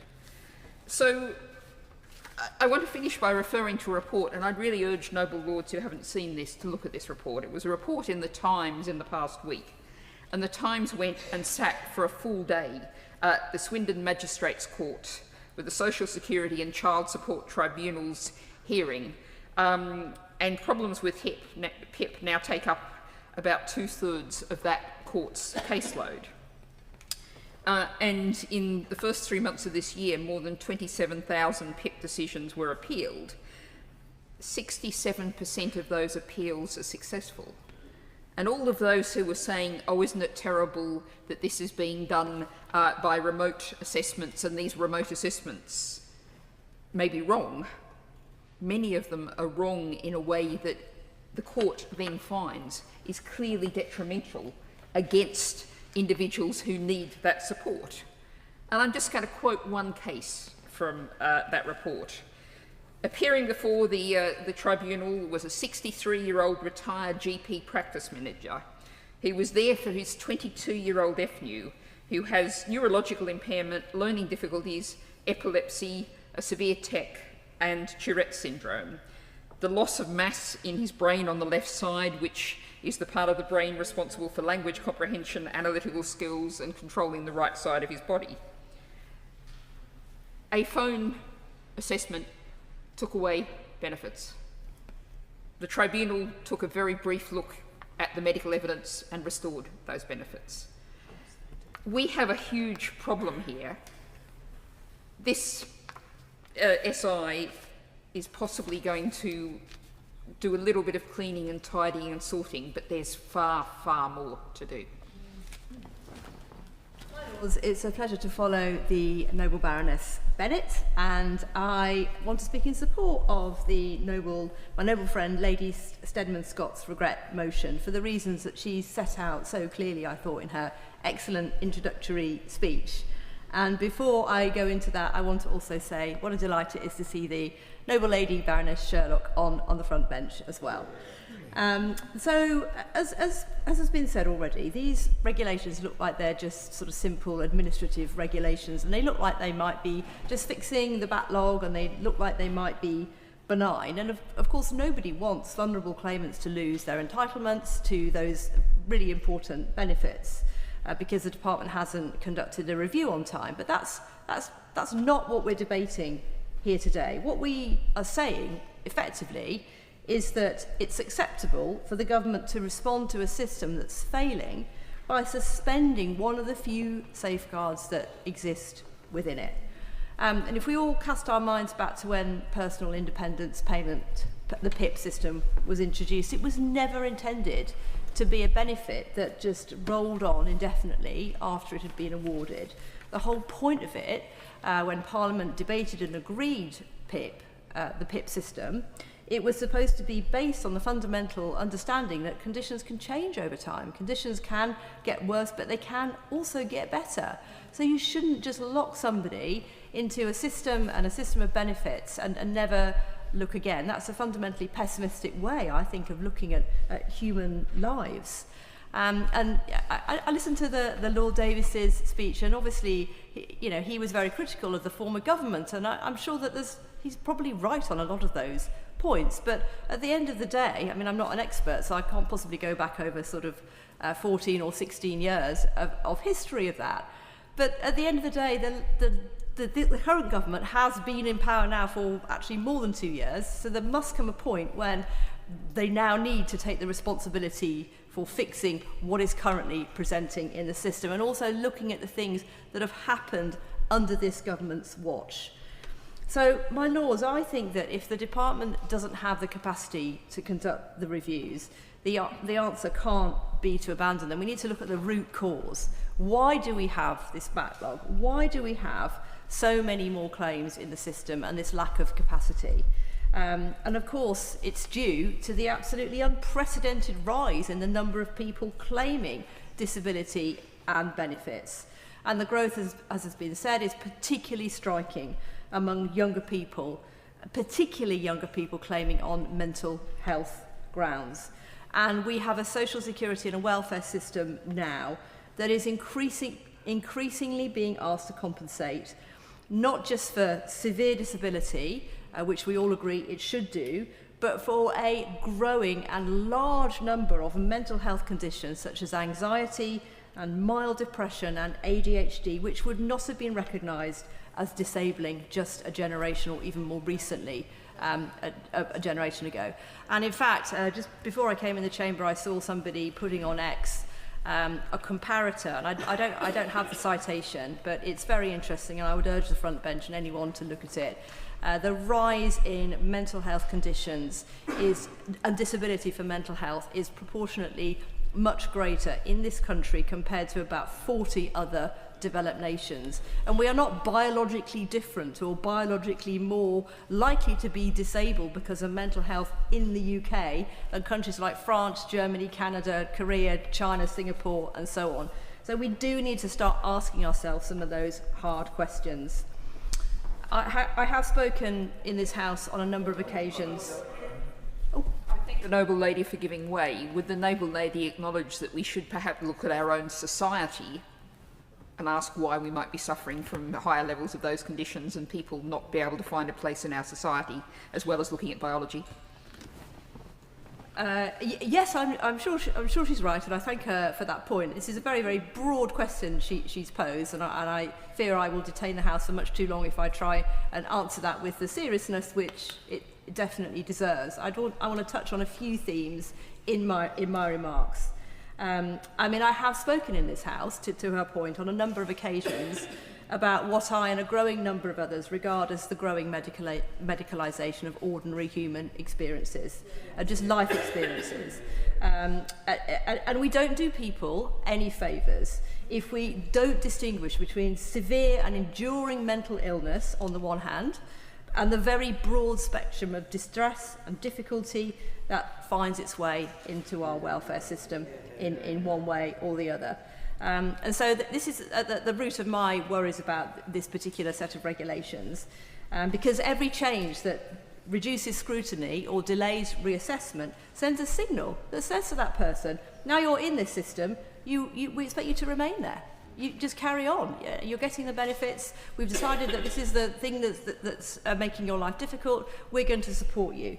Not that we're looking at you through an optimistic lens about what can we do to help you move us off this system. And reviews, of course, aren't just a mechanism for saving money, but that's really important. And people have mentioned the Thames review, and I'm sure it's an excellent piece of work. There's many good points in it. But my real worry was the Minister, when he was interviewed about this, he said, well, he didn't have any worries at all about the level of welfare spending. Now, that's just completely unrealistic, my lords. I think that's fantasy. We should be concerned about the level of welfare spending in this country. It's completely unacceptable and unsustainable and wrong for the taxpayer and wrong for those people who are on welfare. So I will end just by saying that this particular debate and these regulations risk masking the true scale of the problem. We should be expecting ministers to explain why they think this is acceptable. Yes, it's great that the minister's here today, but we should be having a much more in-depth debate. We should be asking much bigger questions. Why do we have so many young people in particular in this system? Why are we diagnosing them with these mental health conditions which mean they're receiving welfare, PIP and other benefits? And why are we allowing this welfare system just to reinforce itself and reinforce a life on benefits for some of these people? So I support the my noble friend's regret motion, and I will certainly vote for it if she divides the House. It's a pleasure to follow my noble friend, Lady McLean of Redditch. I want to take a slightly bigger picture view to explain why I support the motion. Because my greatest fear as a severely disabled person is that the overall benefits bill, and particularly the cost to the taxpayer of those benefits mentioned in the motion, becomes so big that the welfare system itself collapses. That would be catastrophic for the most disabled people in our society. I recently asked the noble Lord Livermore what advice the UK government was giving to the Scottish government about managing the growing devolved benefits bill in the event of our being at war by 2030, which is what many commentators are saying is likely. In his reply, the noble Lord said that he did not agree with the assumption underlying my question, and that while, of course, we must spend more on defence, we must also continue to support those who need that support the most. I say to the noble Baroness, the Minister, whom I also welcome back to her place, that I do not criticise her noble friend for the well-meaning desire that he expressed underlying his answer. But I also say to her that the current level of benefit spending would not survive contact with the enemy.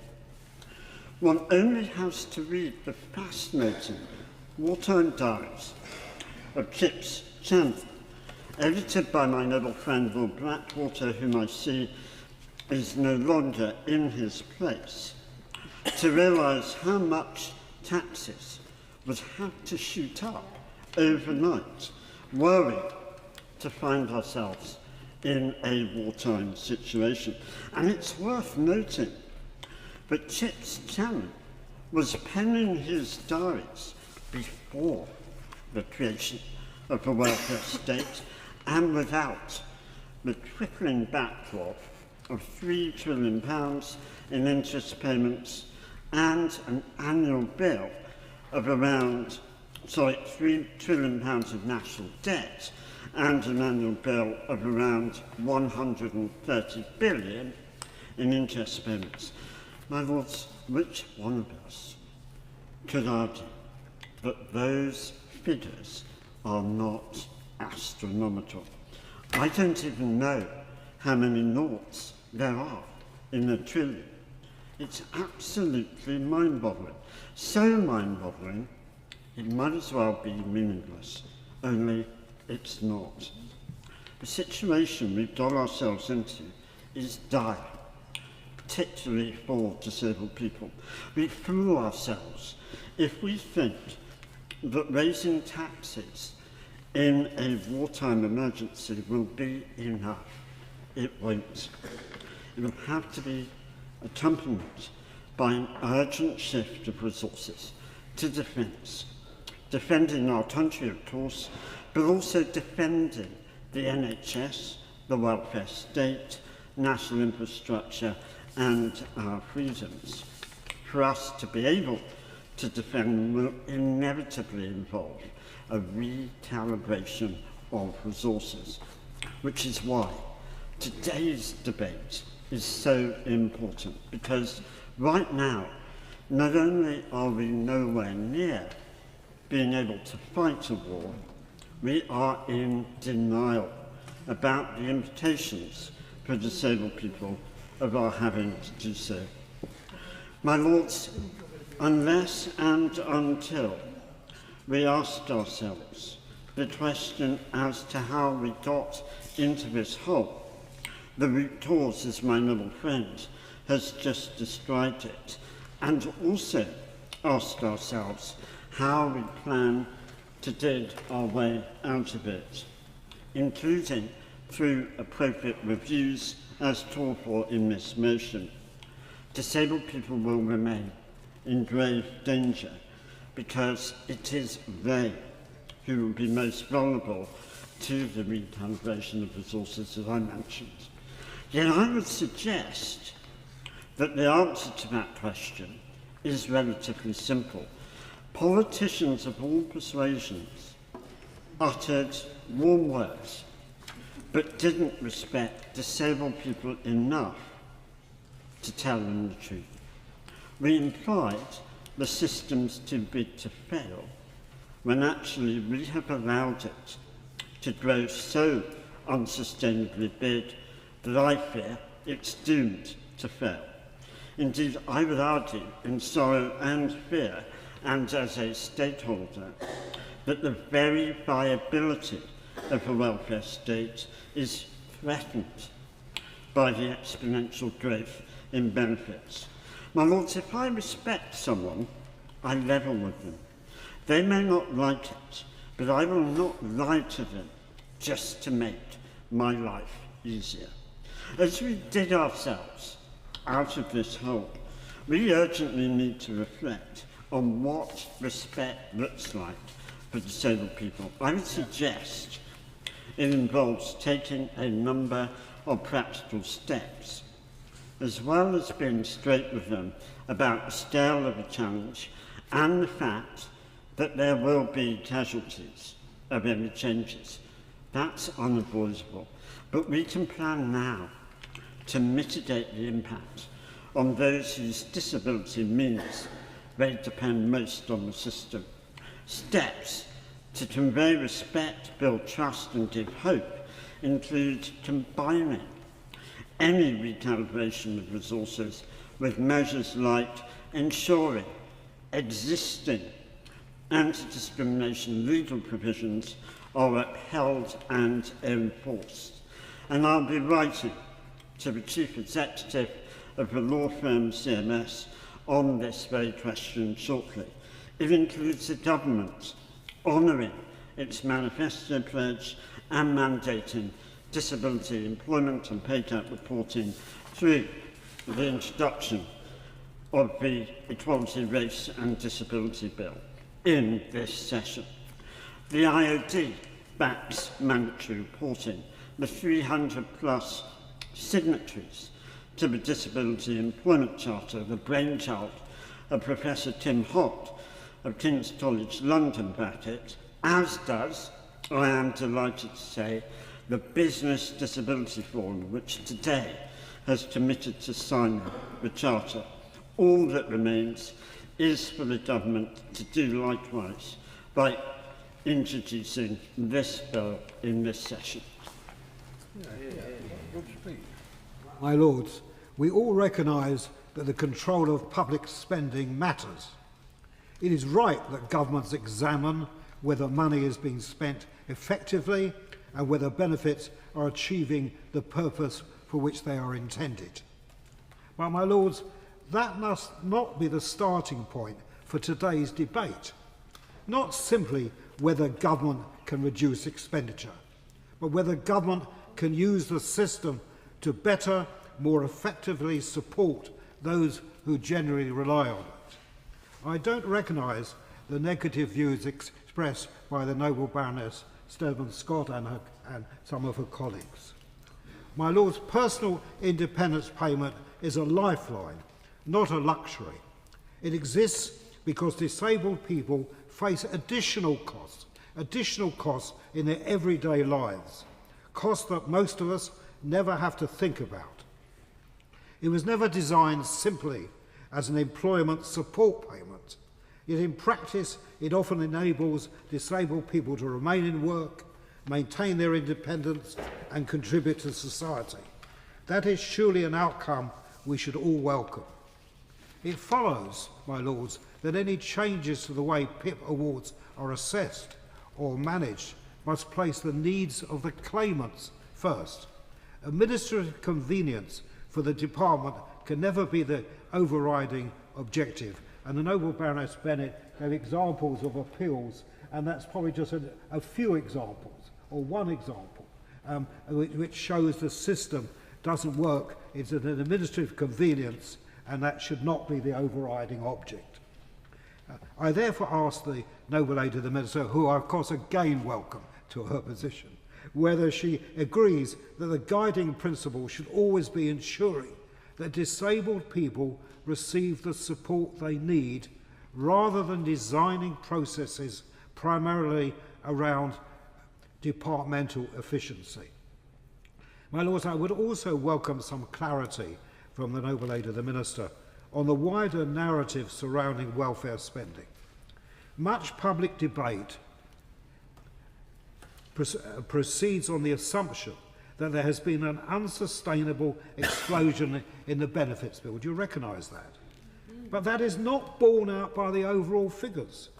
Welfare spending amounted to around 10.6% of GDP last year, compared with approximately 12.4% in 2009-10. While spending on the state pension has increased, this has been accompanied by reductions in the share of spending devoted to working age and housing benefits. The real driver of increased expenditure has instead been disability-related support. This reflects a troubling reality rather than an accounting problem. We have seen growing numbers of people, particularly younger people, experiencing poor mental health and other conditions that require additional support. Those trends should concern us because of what they say about the health of our society, not simply because they affect departmental budgets. So my question to the Noble Lady the Minister is this: what is the government's long-term strategy to address these underlying causes? If more people require disability benefits because of deteriorating mental health, delayed treatment, inadequate early intervention, or barriers to employment, then simply tightening employment cannot be the whole answer. The better approach is to reduce the need for support in the first place by investing in health services, mental health provision, employment support, and early intervention. We on these benches believe that disabled people deserve dignity, security, and the confidence that the support they rely upon will be there when they need it. We should judge any changes to the benefit system against that standard. I hope the Noble Lady the Minister will be able to assure the House that this remains the government's guiding principle. And so therefore I see no merit in the regret motion. There's obviously work to be done, and I know the Noble Lady the Minister and her department know there is work to be done, but they mustn't get away from the underlying principle that when people need support, that support should be there. And we're not talking, as the Noble Baroness Bennett said, about going to appeal and winning it there. We should be able to deal with it at source and deal with the problem there. And I therefore do not support the regret motion. My Lords, I'm grateful to Noble Lady Baroness Stedman Scott for introducing her motion and all Noble Lords for their contributions. I appreciate the many kind words, and if I had even a moment's thought that meant I would get away with anything at all, then the debate has made clear that I definitely won't, but I wouldn't expect to, and I enjoy our discussions too more, and they're too important to expect me to get away with anything. I'm going to do my best, but I think we've had a pretty broad debate that's taken us from the nature of our society, the demographic changes through to Chips Channon's experience of wartime. So I'm not convinced I'll manage to cover the whole territory. And it's a lot of weight for a relatively small measure to bear, but let me see what I can do. The measure we're discussing today relates to how we assess eligibility for benefits, but the context for this change does matter. The fact is the system of sickness and disability benefits that we inherited was simply not fit for purpose. But this government has begun taking steps to address the structural problems. We've legislated to rebalance the support provided in universal credit, and the Thames review that was mentioned is looking in detail at the way personal independence payment, or PIP, works, with its final report due in the autumn.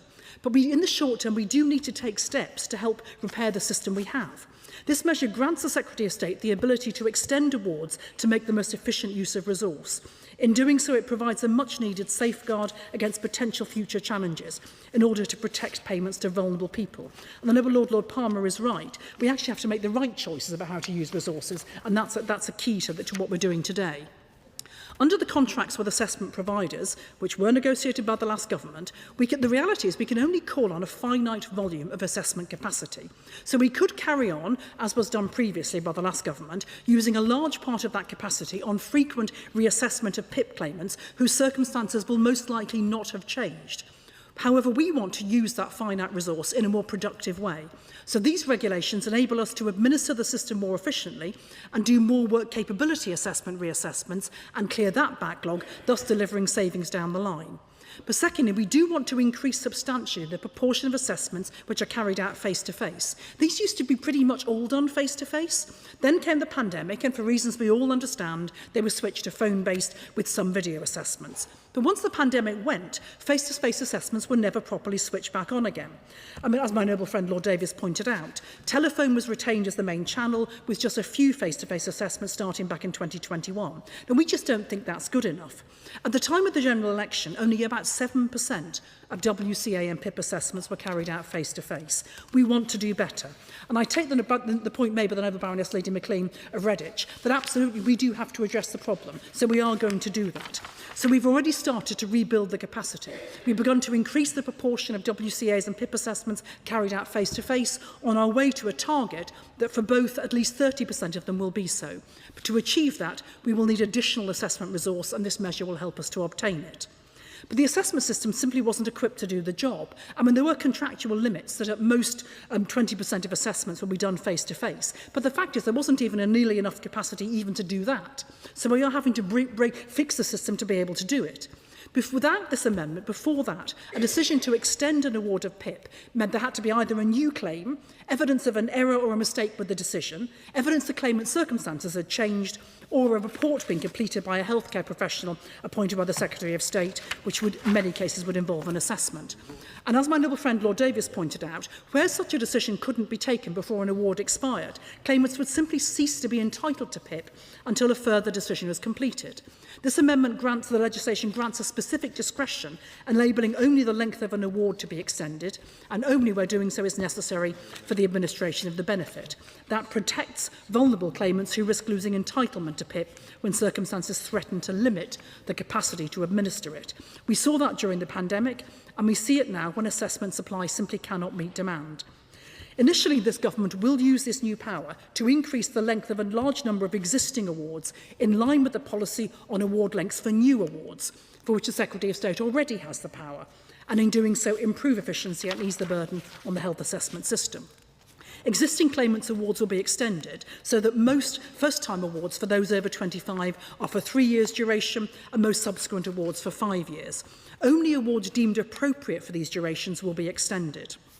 Now, my Lords, let me just look at some of the questions that have been asked. First of all, about the size of the benefits bill and the increase. I think it's worth pointing out that, in fact, paper's going up, there's no question about that, but the rate at which it's going up has actually fallen under this government. It fell from around 13% a year for the period 2019-20 to 24-25 to the current forecast of around 7% a year from 24-25 to 29-30. Now, that's still going up and that's still huge pressure, but the rate of increase has declined and we are working on that. And again, as I explained why this measure we believe will help us do a better job. Briefly, in response to the Noble Lord Shinkwan, I can't get into the whole issue about defence spending and where that takes us for taxation, but we simply don't think it's a zero-sum game between social security and defence, between welfare and warfare. The Defence Investment Plan will provide an increase in defence funding significantly, and we've set out our targets for increasing defence spending. But our aim of welfare reform is actually designed to help long-term sick and unemployed people to get back to work. So that's the game of this. I mean, I'll talk a little bit more later on if I've got time about the Milburn Review. But my Secretary of State has looked at what's happening with young people, and there are very large numbers of young people who are economically inactive, and said, look, the system at the moment says to a young person in this situation, what benefits do you need? And what we should be doing is saying, how do we help make your life better? What do you need to turn your life around? And that may be services, and it may be support, it may well be a job, it may be support, it may be work experience, it may be training, it may be skills. With the Milburn Review, we are looking right across that to see how do we bring together all of that support to give people the opportunities that they really need. In response to the Labour Lady Baroness Stedman Scott, as my noble friend Lord Davis has said, this power is limited by considerations such as that it must be necessary for the efficient administration of the benefit. These are strong legal terms and show these can only be used in limited circumstances where necessary. As I explained, the policy on minimum awards will apply to most claimants aged 25 or over, but exceptions to the policy will be applied to those expected to recover or make significant improvements within a shorter time frame, who will therefore get a shorter award. Longer review periods can still be made for individuals with the most severe or long-term conditions. So we want to be not having unnecessary reviews, we want to be reviewing the right people. There is no maximum period in the regulations. We'll continue to give longer awards where appropriate, as I said, and are shorter where that's necessary. I was asked why younger people. Well, given spells of unemployment and inactivity at a young age have clear long-term scarring effects, we do not want young people whose functional capacity has improved to be on PIP any longer than necessary. So we're then for not applying the wider policy change or these regulations to young people. They'll continue to be assessed as now. Now, there was a question about whether or not claimants are going to lose out by this. Well, obviously, we are committed, absolutely, and as I said, pointed out Lord Palmer, we want disabled people to have the support they need to live independently. If it's a claimant's condition is to deteriorate or improve, they should still report a change of circumstances for their award to be reviewed. Claimants have a duty to report a change of circumstances. It's something they must do. Whether the condition deteriorates or improved, they have a duty to report it, and at that time could then result in an award review at that stage. They can report a change at any time. Now, I thought the Noble Baroness Lady Bennett talked about the experience of people in PIP, and I'm sure I can tell from what she said that she's read the Tim's Review interim report. And the responses to the call of evidence put out by Tim's, people told the steering group that while PIP is widely valued, they found the assessment process dehumanising and stressful and causing anxiety. And we have heard that very clearly. So clearly what the next stage for the review, the interim review report sets out what the steering group has found and heard to date. They're going to carry on gathering evidence and engagement while developing and testing recommendations over the coming months. The government will then have to look at that and make some decisions.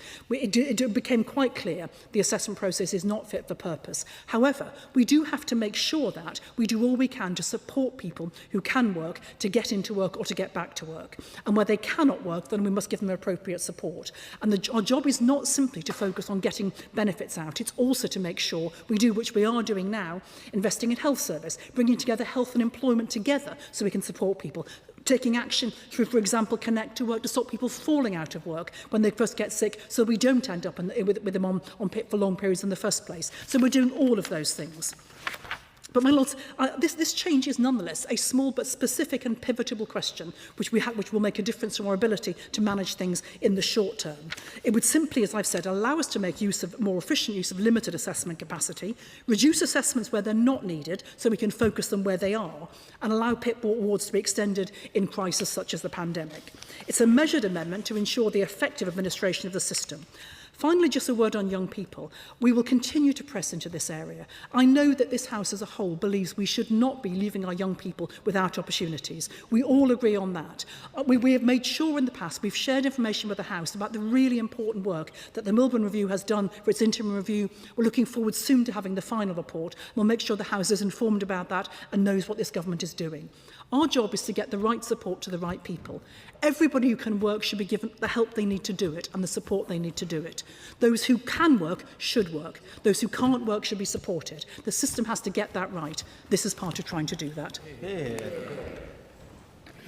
My Lords, can I thank all noble lords who've spoken and for the Minister for the response. I agree with the Noble Lord Palmer 100% that disabled people need to be treated with dignity and with respect. And on these benches, we completely sign up to that. My noble friends, Baroness Maclean and Lord Shinquin, rightly raised the cost of the current welfare system. A welfare system has to be affordable, sustainable and effective. I say this with a heavy heart. It may not worry this government how high the costs go, but believe you me, it worries the public. And it worries us. And that doesn't mean that we would not be prepared to spend money to do the right thing by people. I also agree that the priority is to help people into work, and it would be really helpful if the government would take action to reduce the cost of employing people, because that's had the most single impact on there being no jobs about. So, my Lords, as I've said, I'm grateful to all noble lords who have contributed to this debate. And, however, the central concerns remain the same. These regulations reduce the frequency of reviews, place greater reliance on self-reporting and grant the Secretary of State a broad power without sufficient safeguards or parliamentary oversight. They risk leaving some claimants on the wrong award, whether too high or too low, and do nothing to address the underlying growth in the benefits bill or the urgent need to help more people towards independence and employment. And for those reasons, I am not content to withdraw my motion, and I wish to test the opinion of the House. The question is that this motion be agreed to. As many as are of that opinion will say content. Content. The contrary, not content. Not content. The question will be decided by a division. I will advise the House when voting is open. Voting is now open. Clear the bar.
The question is that the regret motion in the name of Baroness Stedman Scott be agreed to.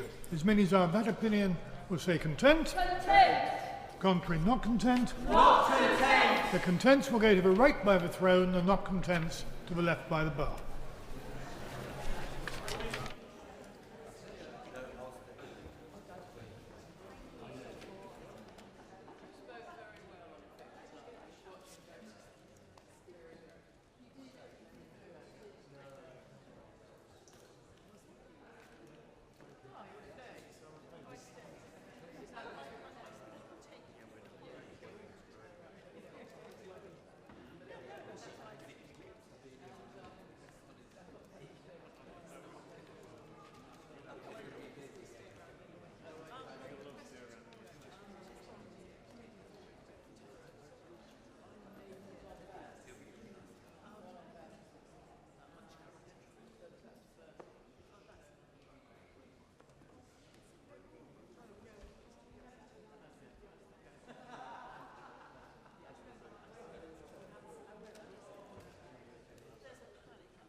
My Lords, they have voted contents 64, not contents 95. So the not contents have it.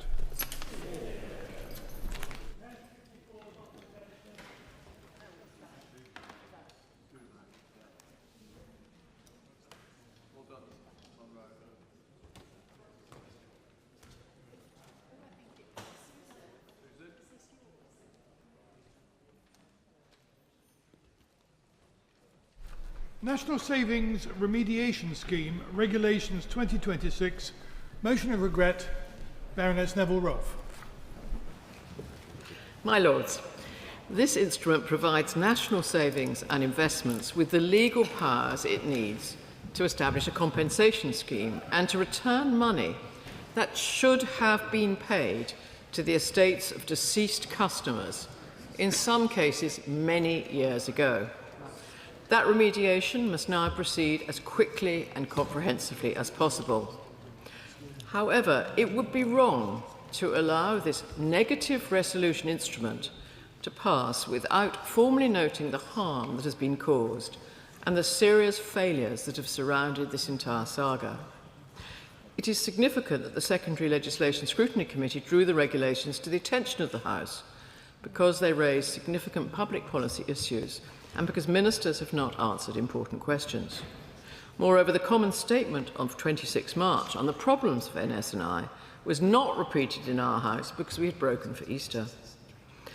I would add that this is not the only problem that we've heard about in relation to probate. There were terrible delays, especially during COVID, sometimes of years, and I have personal experience of lost submissions to the probate office. As recently as 6th of July, we were debating my noble friend Lord McKinley's amendment to the forced financial institutions, which would include the NS&I, to use the IHT 423 scheme to allow executors to source funds to pay inheritance tax in advance of the unrealistic 6 months deadline for probate and avoid the punitive rate of interest. 4% above base rate. That's 7.75% at present. All of this makes you weep for the poor bereaved already going through an emotional upheaval. The wording of my regret motion is intended to highlight two matters. First, the prolonged delay that has affected tens of thousands of bereavement claims. And secondly, the substantial financial consequences arising from the failures of national savings and investments. I also have a number of questions from the Minister. The responses may provide reassurance. I recognise some of the failures to which I will refer will have occurred under Conservative administrations and indeed previous Labour administrations. This is not only an administrative or a technical problem, it has had a profound human impact. Bereaved families were entitled to receive the savings of their deceased relatives, but through no fault of their own, were denied access to that money. The search process used by NS&I when handling bereavement claims did not always identify every product held by the deceased customer. As a result, estates were repaid only on part of what they owed. The Pensions Minister has said on the 19th of May that around 34,000 estates may have been affected, with a total value of some £367 million. I hope the Minister will tell us how many estates are now believed to have been affected, how much money remains outstanding, and how confident the government are that they have identified the full scale of the problem. Behind these large numbers are individual families and executors who've suffered real distress. Some bereaved relatives have spent years trying to recover what belongs to them, facing uncertainty and obstruction. As a government-backed savings institution serving more than 24 million people, the fundamental attraction of NS&I products is their security and the fact that the savings are backed by the government. When NS&I fails to locate customers' holdings, fails to unite estates with their money, and leaves families pursuing claims for years, trust in that important institution is damaged. I hope the Noble Lord the Minister can tell us when the government first became aware of the full scale of a problem affecting tens of thousands of families, why action was not taken sooner, and whether there were earlier warning signs when NS&I that were missed or not escalated. For how long had the defective research process been operating before the failure was identified? I believe, my lords, that some date back as far as 2008. Why did internal and external audit and Treasury oversight fail to identify it earlier? Were there letters from MPs that should have woken ministers up to the problems facing such a vulnerable group? The departure of the former Chief Executive, Dax Hawkins, and the appointment of Sir Jim Harrer, with his long-standing experience at HMRC, are welcome and are clear indications that the government recognise the seriousness of what occurred. Turning to the substance of the regulations, we welcome the decision that NS&I will act proactively. However, there's also the important question of funding. The money held in these accounts plainly belongs to the estates. Returning that principal sum is not a new cost to the taxpayer. It is the repayment of money that should never have been withheld. However, compensation, additional interest, professional fees, and the administrative costs of identifying and contacting affected estates represent additional expenditure. The Treasury was unable to give the Secondary Legislation Scrutiny Committee an assurance that no further support from the public purse would be required. So I ask a simple question. Will NS&I funds need to be increased to meet the extra burden or not? Can the Minister tell us now what the cost of compensation, additional interest, professional fees and the operation of the scheme will be?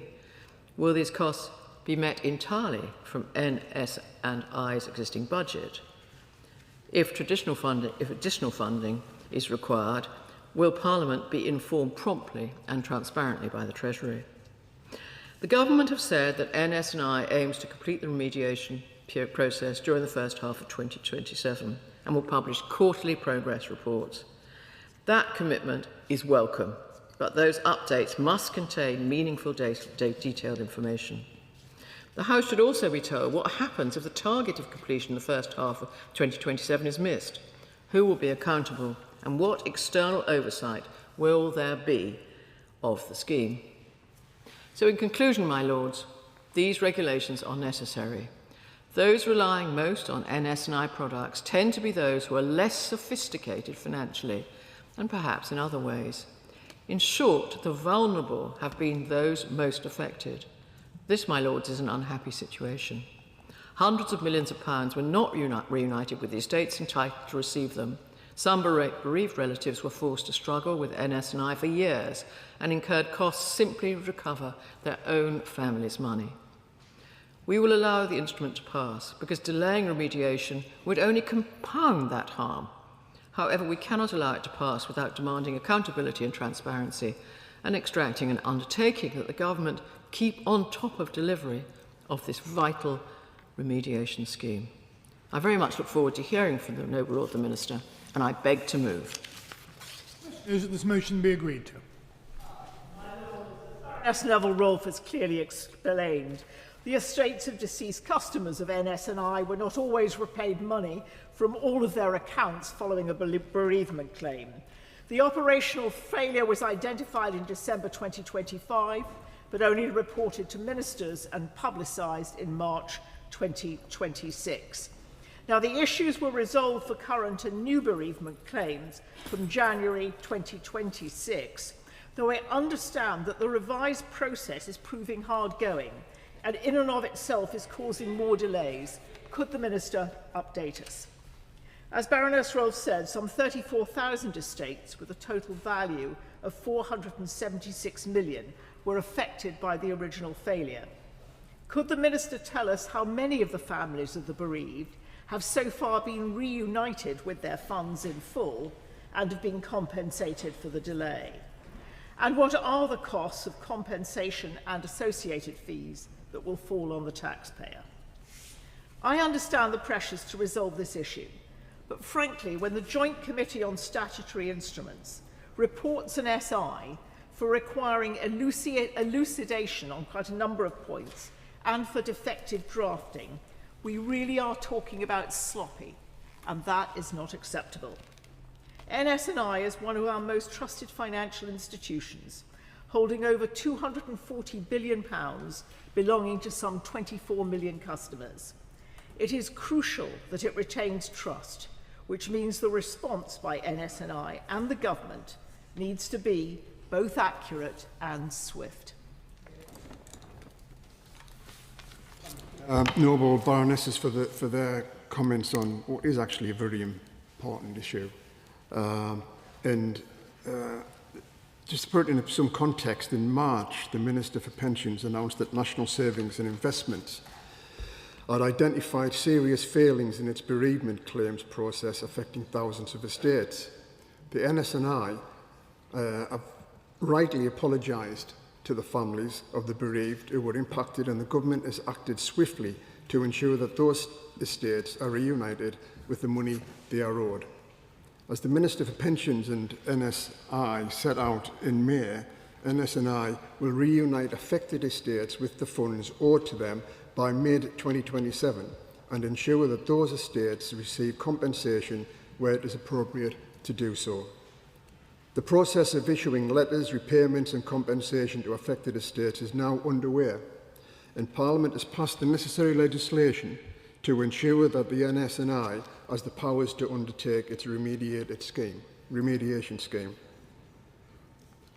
Turning to the details of the regulations. Firstly, the regulations referred in the regret motion today, these regulations enable NS&I to pay compensation to affected estates above the de minimis. Specifically, they give NS&I the power to pay interest to estates for the entire period their funds were wrongly disconnected from them.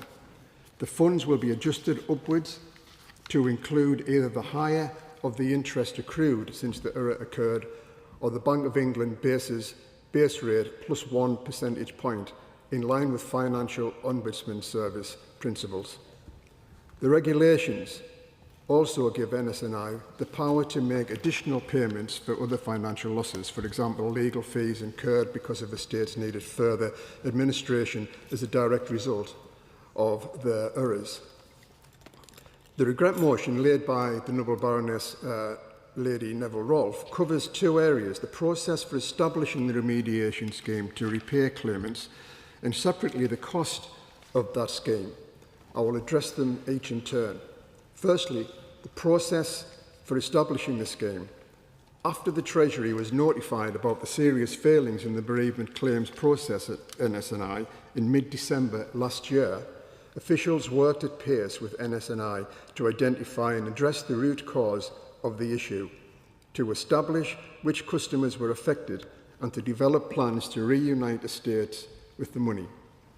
This was a substantial task, and NS&I, the Treasury and external advisers have worked closely to design and implement a remediation scheme which is effective, fair and meets regular standards. The parameters of this scheme were set out in May, and the necessary regulations were then made on June the 10th. NS&I, supported by independent external advisers and expertise from across government, reviewed over 34 million customers' accounts. Up to 34,000 estates have been affected, with a total value of approximately £367 million. These figures are likely to reduce, and NS&I will provide an update in its quarterly progress report. Just to say, the root cause of the problem as the Ministers for Pensions set out in March, NS&I tracing processes failed to comprehensively trace accounts for some customers who passed away. The result of this failure is that not all savings were identified and paid to estates. NS&I have received written assurances from its customer-facing supplier and previous supplier Atos that the cause of this underlying issue in the tracing of customers' accounts has been addressed and will not affect customers going forward. There were several questions that were asked, and I hope I can cover them all. The remediation scheme that was asked about, when will it be delivered and how long will it take?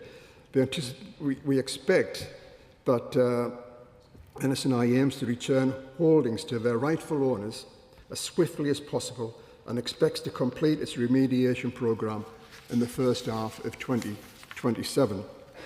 And what is the Treasury's assessment of the overall cost of this programme? As NSNI is in the early stages of delivering the scheme, the expected costs to taxpayers are uncertain at this stage. Further information on expected costs will be included in NSNI annual report and accounts in the autumn. NSNI will be able to develop a clearer estimate as the programme progresses and more data becomes available on the average volumes and amounts of additional payments. The overall cost will also depend on the feasibility of recovering public money.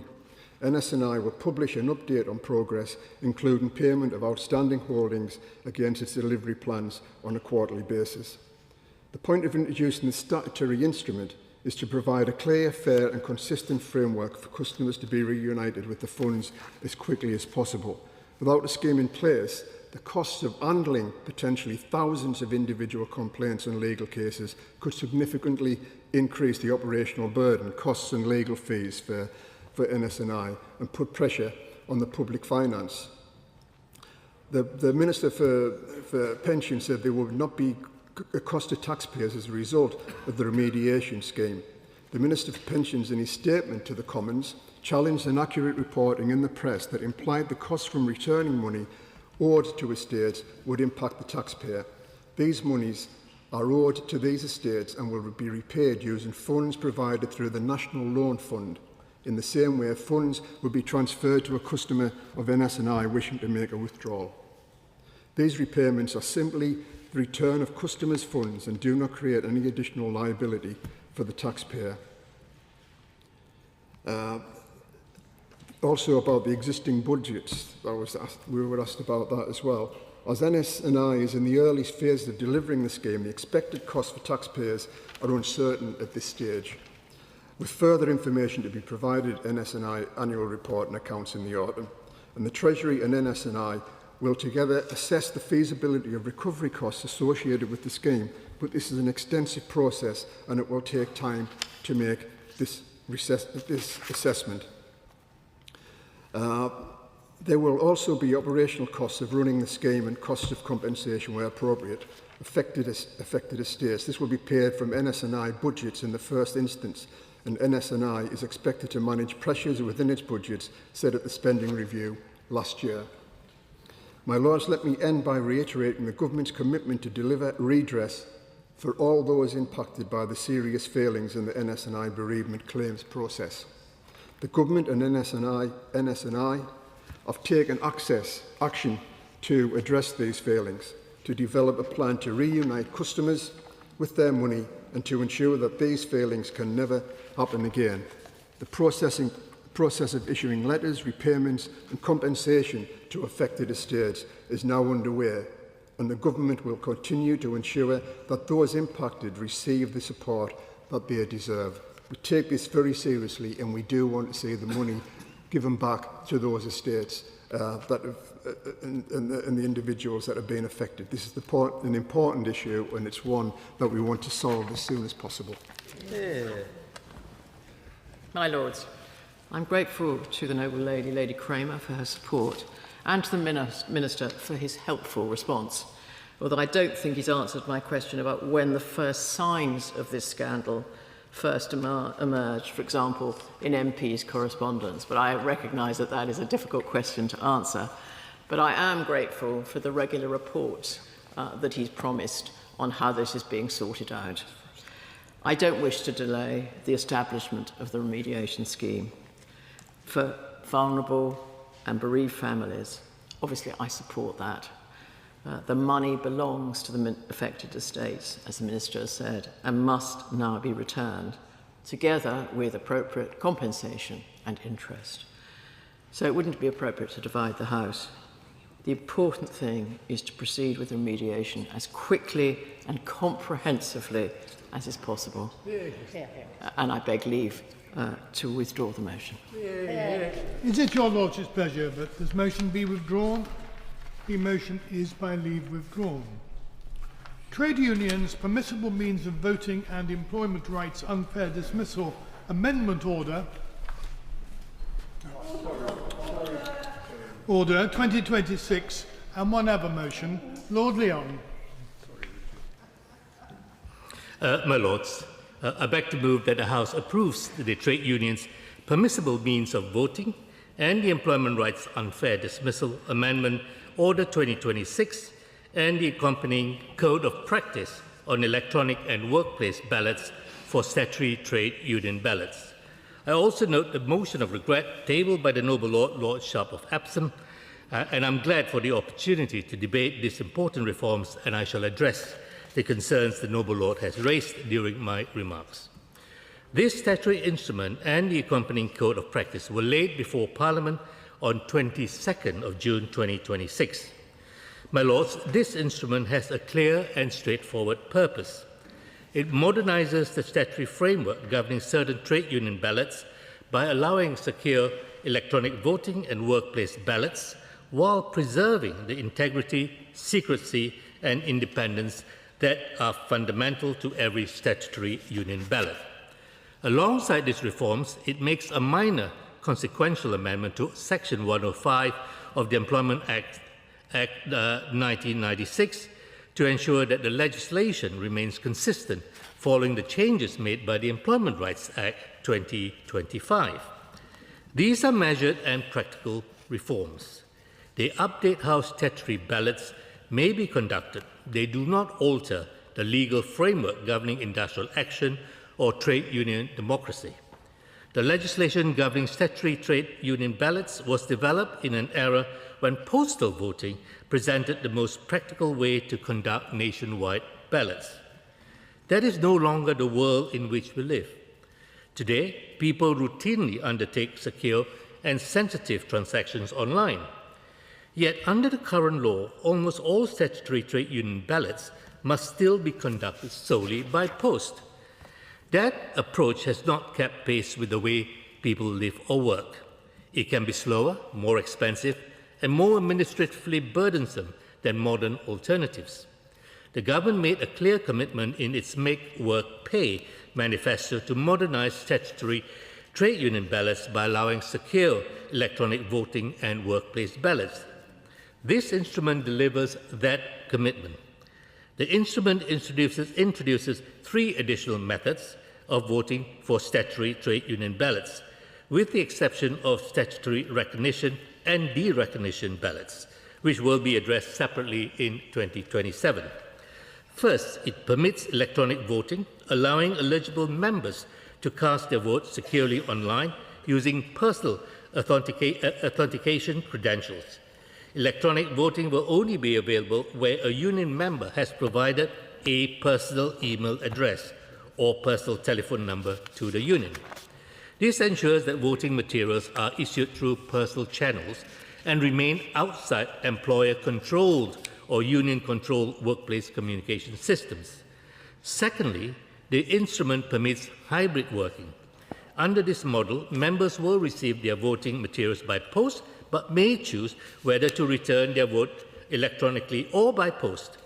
No one will be required to vote electronically if they prefer not to do so. Thirdly, the instrument allows workplace voting for industrial action ballots.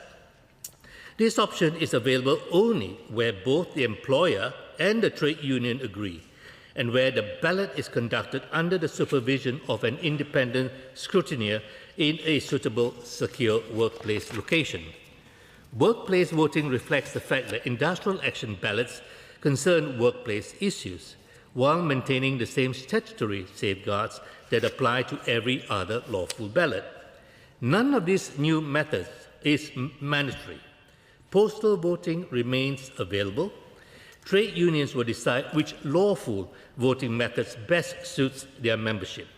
The purpose of these reforms is to expand choice, not remove it. Alongside this instrument, the government has laid a draft code of practice on electronic and workplace ballots. The code provides detailed practical guidance on how these new voting methods should operate in practice. It complements the legislation by setting clear expectations on accessibility, administration, security, and transparency. My Lords, I now turn directly to the motion of regret tabled by the Noble Lord Sharp. The motion raises concerns about ballot integrity, cybersecurity, verification, auditability, resilience, and the operation of workplace ballots. Now, I want to be absolutely clear. This instrument does not make industrial action easier to authorize without safeguards. It does not weaken ballot integrity. It does not ignore cybersecurity verification or auditability or resilience. And it does not ignore the position of employers on consent, operational disturbance, or rather disruption, cost, privacy, or security. The use of independent scrutineers remains mandatory.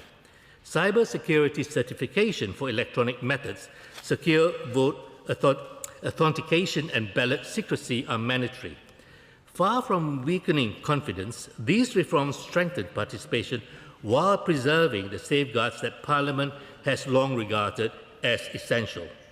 My Lords, this instrument brings statutory trade union ballots into the 21st century.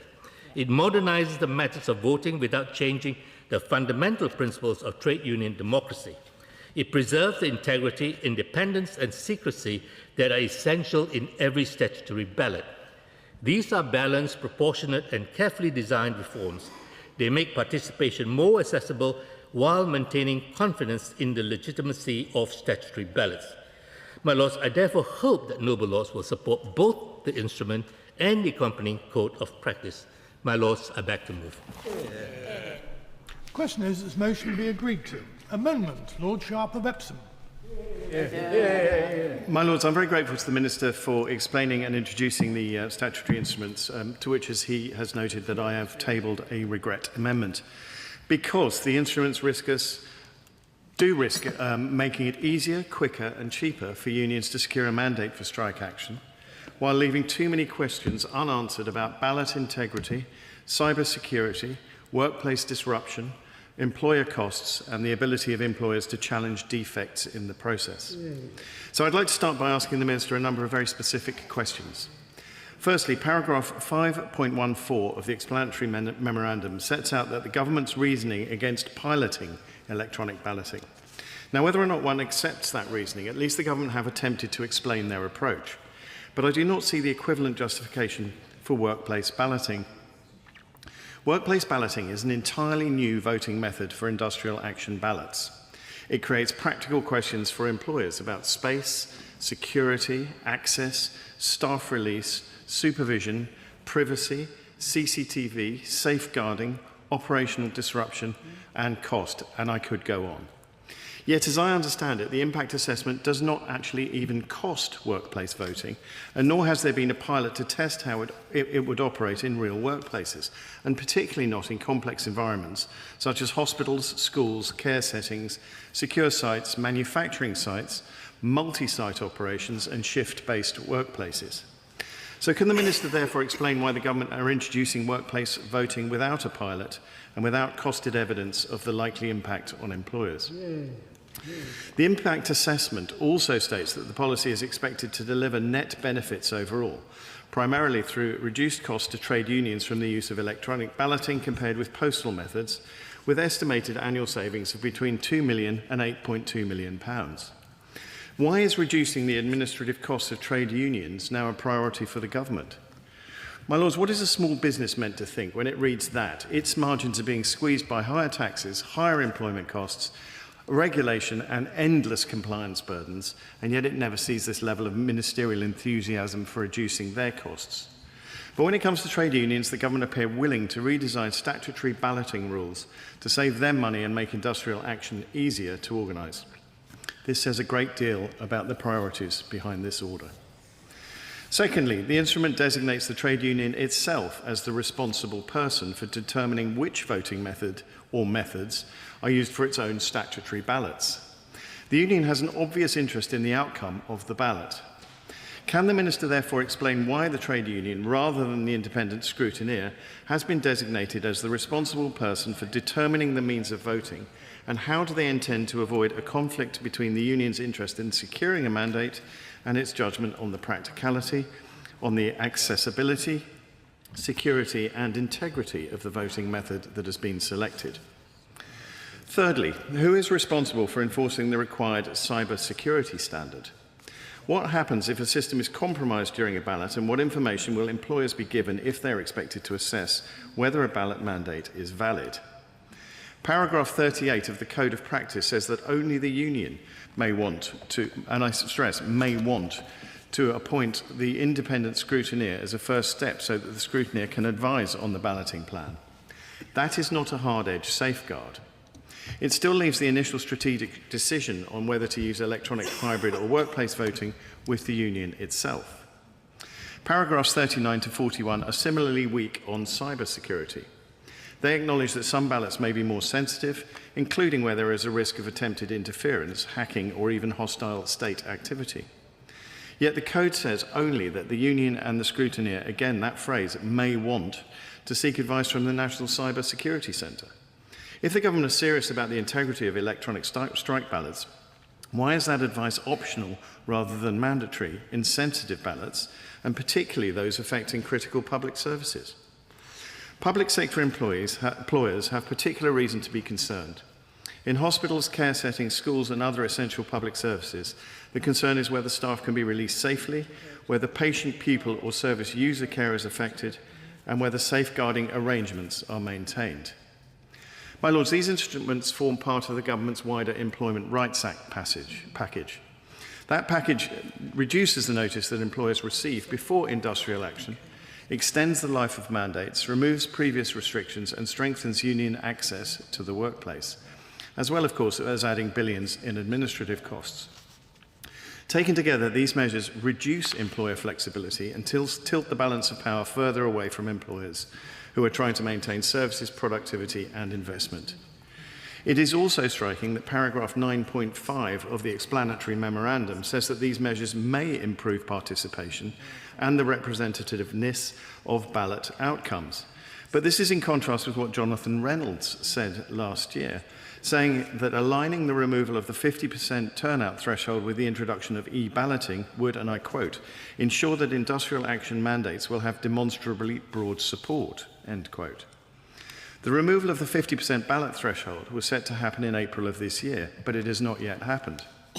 I hope that is because even the Treasury has begun to understand the consequences that repeated militant strike action in critical public services would have for taxpayers, who would be forced to fork out millions for pay rises for the public sector.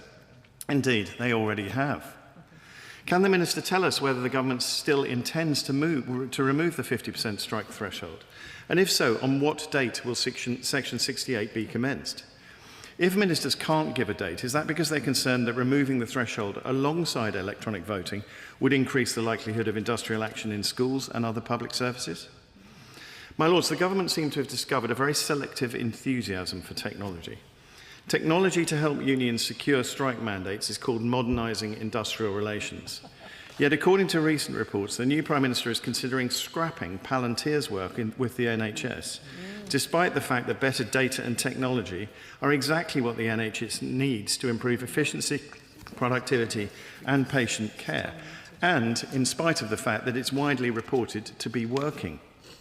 At a time when critical public services, especially the NHS, need reform, investment and innovation, the government should be backing technology that helps patients and taxpayers, not prioritising cartel behaviour from the BMA, who have warned they will behave more militantly in the future. I beg to move. Yeah.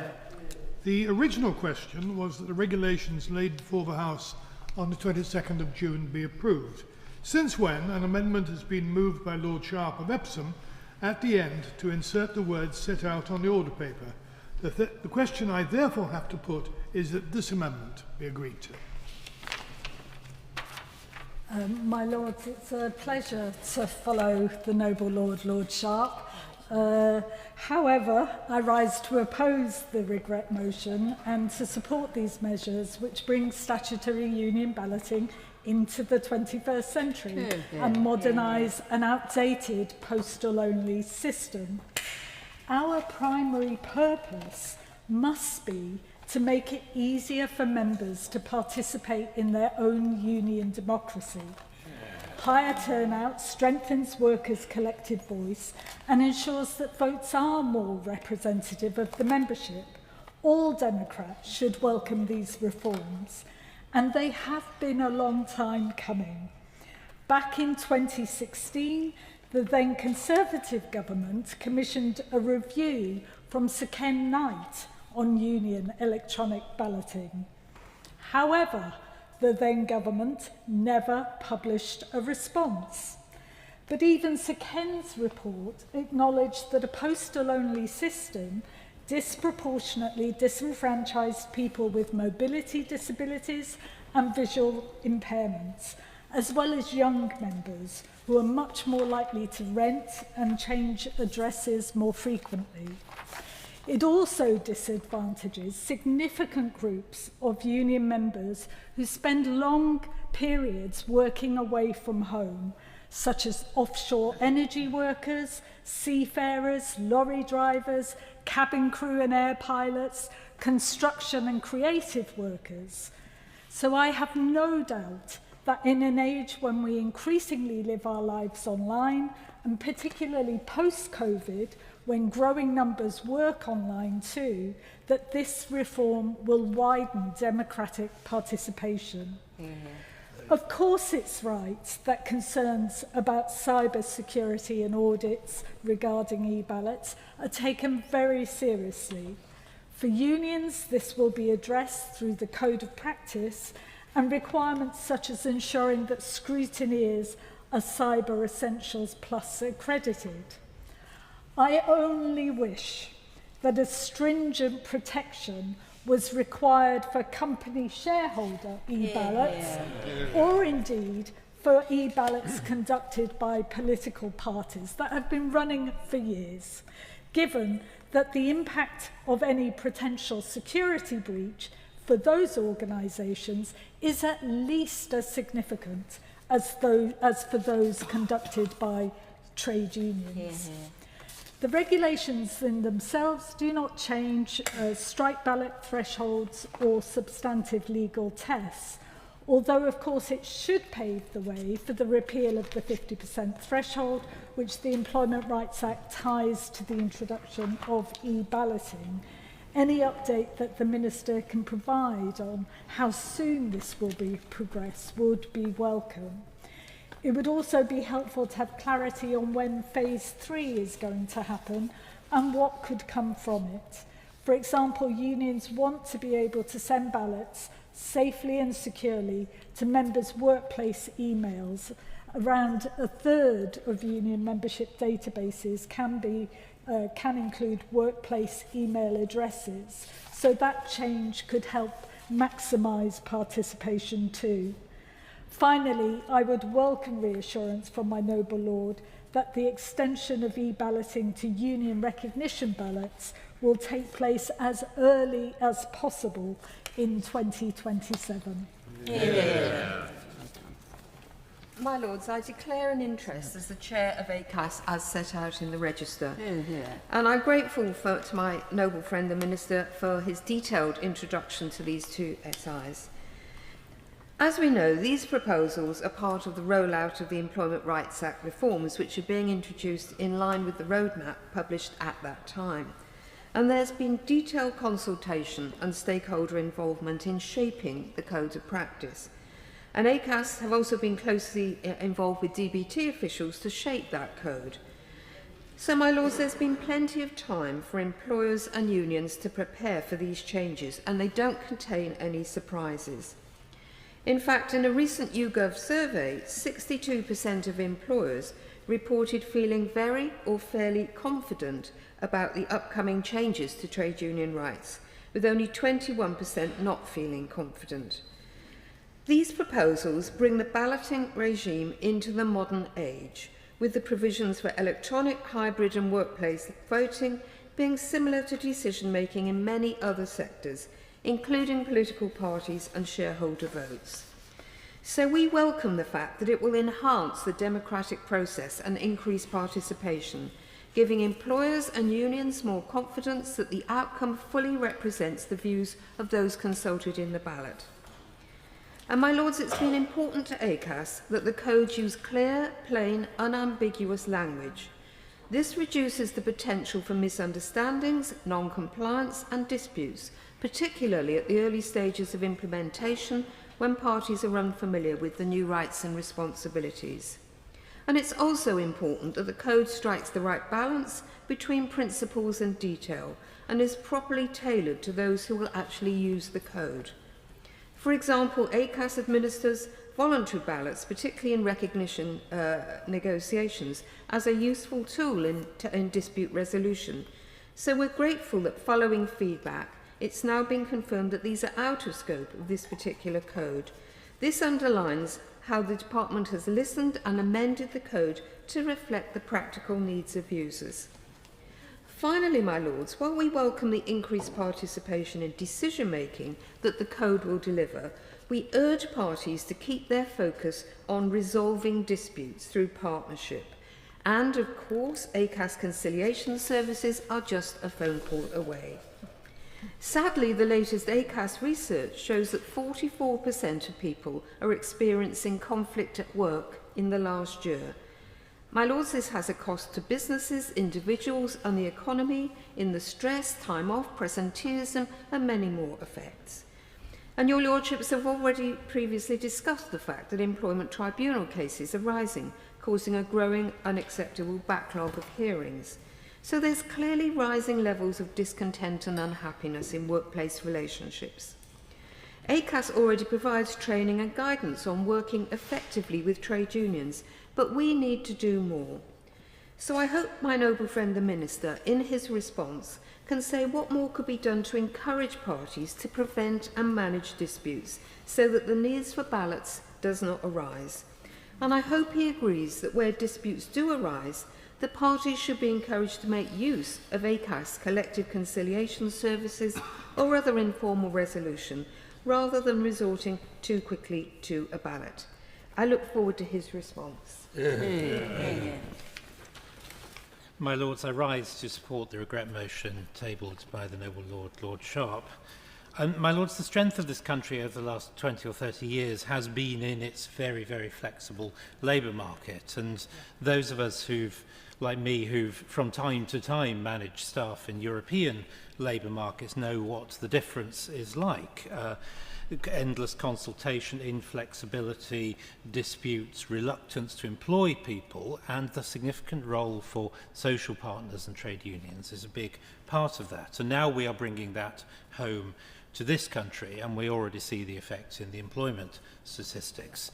Now, today's SIs that we're debating are just the latest phase in that. They obviously build on what was done in the Employment Act, the extra rights for trade unions, which has been much debated and I won't go into now, but the extra right to workplace access, easier recognition, rights for union officials on employer time, and of course lower thresholds for ballots of all kinds, including strikes, which brings us on to today's SIs.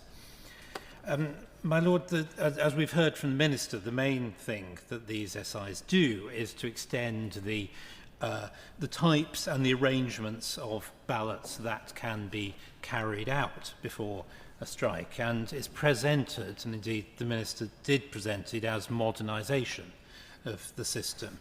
My Lords, I fear that whether deliberately or not, the effect is going to be to make it easier for politically motivated union officials to make strike action happen. Now, the trade union reforms of the 1980s were brought in for a reason, and postal ballots were brought in for a reason. It was to stop intimidation. It was to make ballots secure as to both the process and as the reliability of the result. And these SIs risk undoing that process or beginning to do it.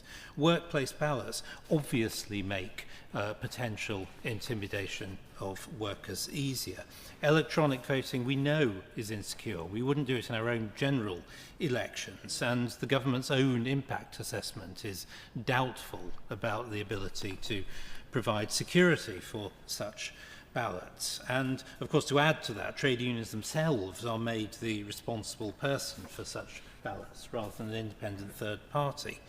Now, I imagine ministers will point to other organisations that have used such methods.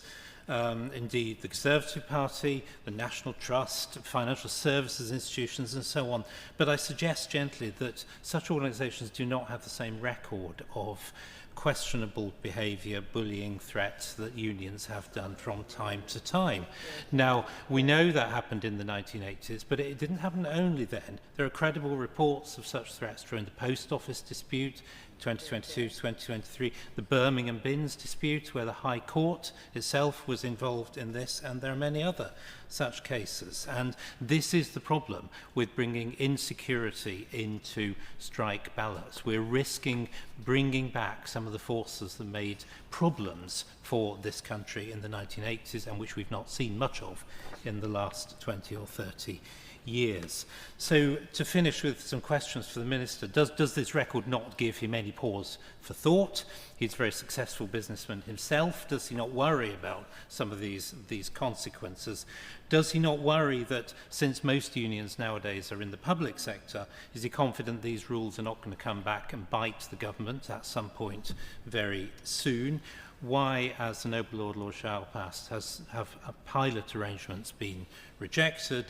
And finally, when we look at the unemployment figures and over the last year or so, does the Minister not have any qualms about what has been done with the Employment Act, the additional costs to labour in this country? Would it not be better for him and the government to think again while we still can?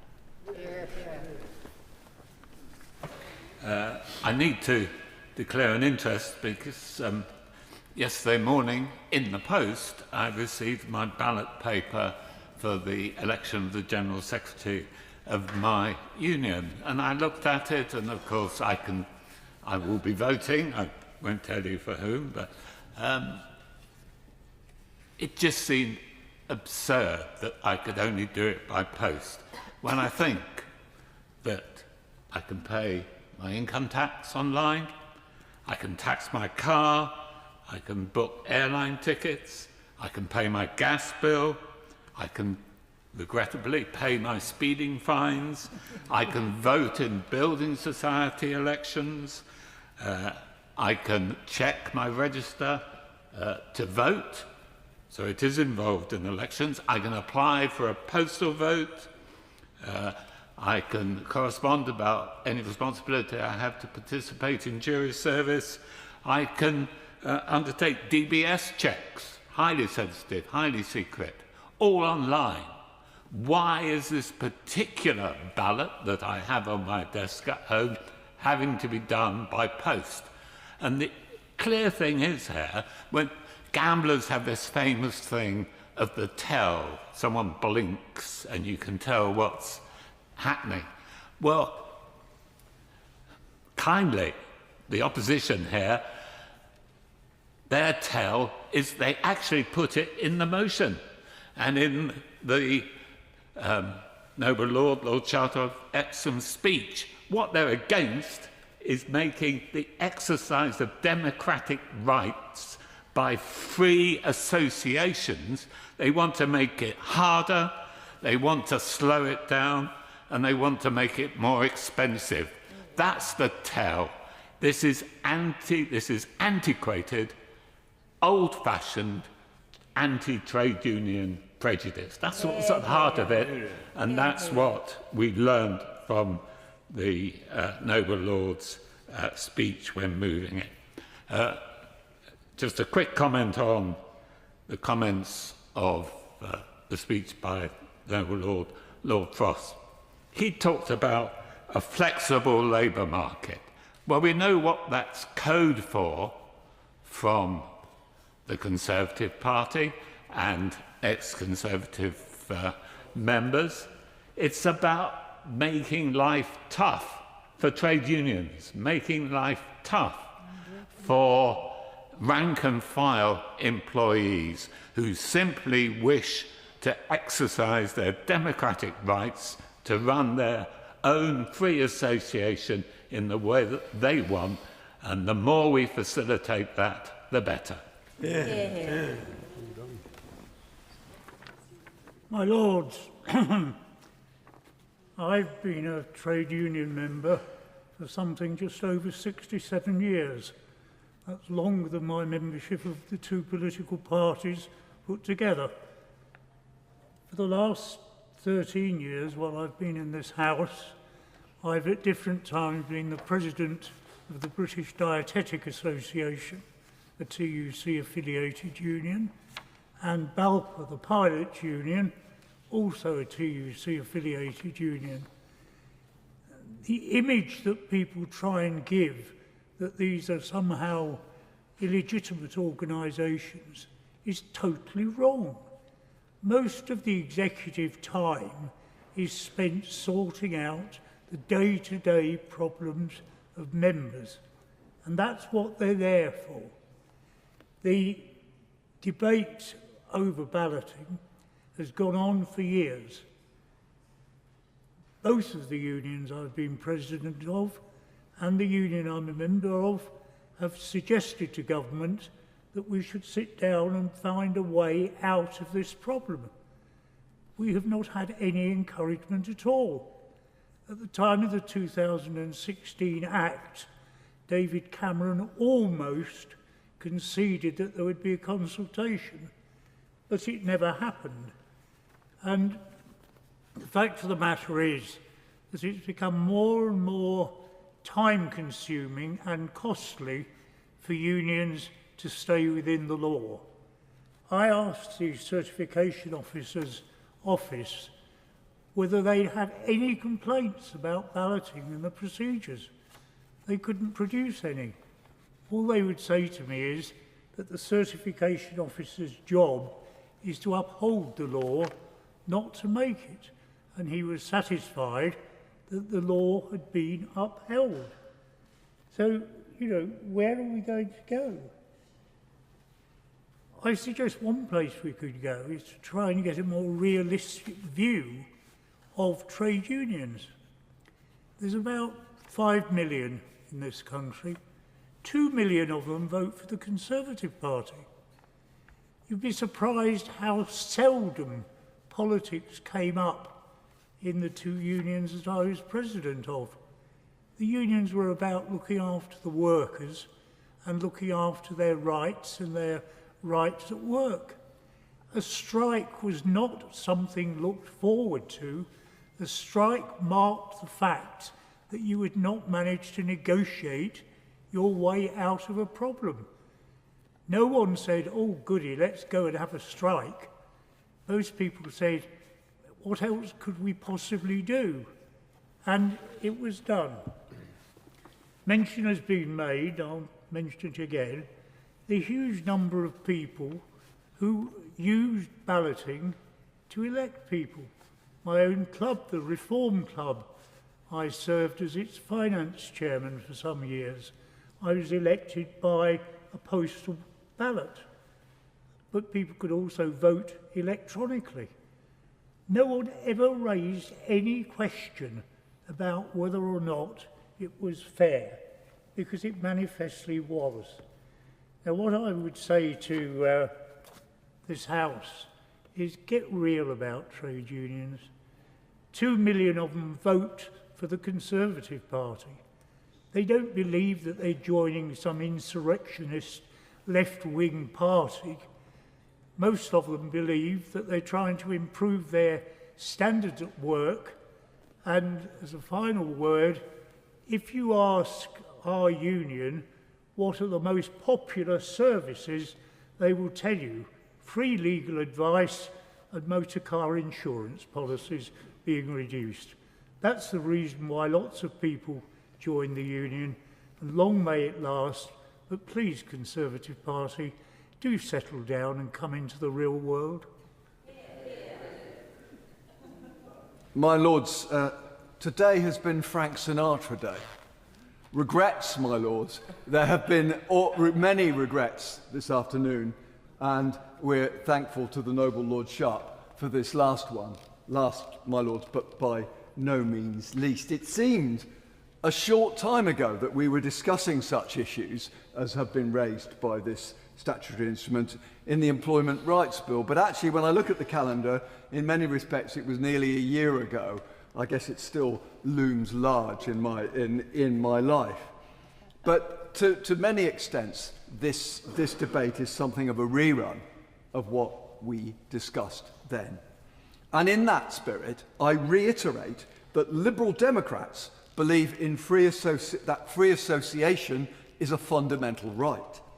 And that, of course, includes the workplace. Employees should be free to join or not join a trade union, and they should not face penalties either way. And to participate in a union and freely associate, from time to time, there needs to be votes. And the government's urge to update the process of voting is entirely sensible and one that we support. My Lords, as we've heard, this statutory instrument extends the possible ways of voting. Now, as I expected and as we've heard, some of the noble lords have set out concerns about coercion.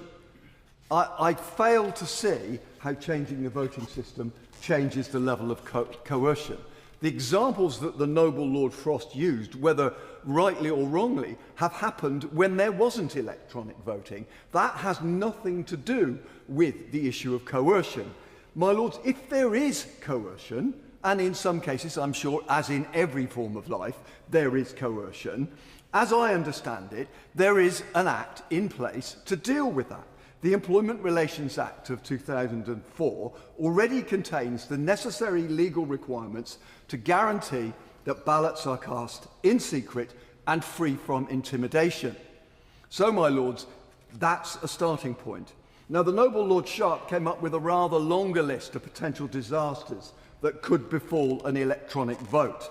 Perhaps his regular experience with Tory party leadership online elections has made him suspicious or sensitised him to this issue. But in this case, his list of concerns for union votes fails to recognise the provisions in the statutory instrument for any union to consider a number of important safeguards. Ballot security and secrecy, kind of what he was talking about. Risks associated with each ballot method. Members' preferences, accessibility and equal opportunities to vote, issues that we've heard today. That's what we're talking about. And to be honest, I think that debunks a lot of what the noble Lord spoke about. But I will also refer him to the monitoring and review section of the explanatory memorandum 10.1 and 10.2, which sets out some of the safeguards that go on. So 10.2, monitoring the use and effects of non-postal balloting will also contribute to the government's wider consideration and participation. And as we heard from the Baroness O'Grady, the issue around the 50% turnout, which the noble Lord Sharp brought out, is dependent on the government laying a report on the process of electronic balloting. 10.1, it talks about monitoring the legislation through ongoing engagement with key stakeholders and existing oversight mechanisms. So the noble Lord seemed to imply that this is just being cast into the workplace and there is no regime for covering it. I do not accept that, and it's wrong. My Lords, I think, in sum, the concerns of the noble Lord Sharp were raised at the time. Some of the measures in this statutory instrument, as I recall, came as a result of some of his interventions, I believe, during that debate. It is both a long time ago and yesterday, my Lords. So I would leave it with your Lordships that I'm sure the noble Lord Sharp has a few regrets, but I do not think he needs to regret this particular statutory motion. That's 4 minutes. Oh, well. My Lords, I'm very grateful for the support across the House, especially the noble Lord Bulff and the noble Lord Fox, for the trade unions' permissible means of voting and Employment Rights Unfair Dismissal Amendment Order 2026 and the Code of Practice on Electronic and Workplace Ballots for Statutory Trade Union Ballots. Today's scrutiny and debate have been constructive and light-hearted at some point, and noble lords have raised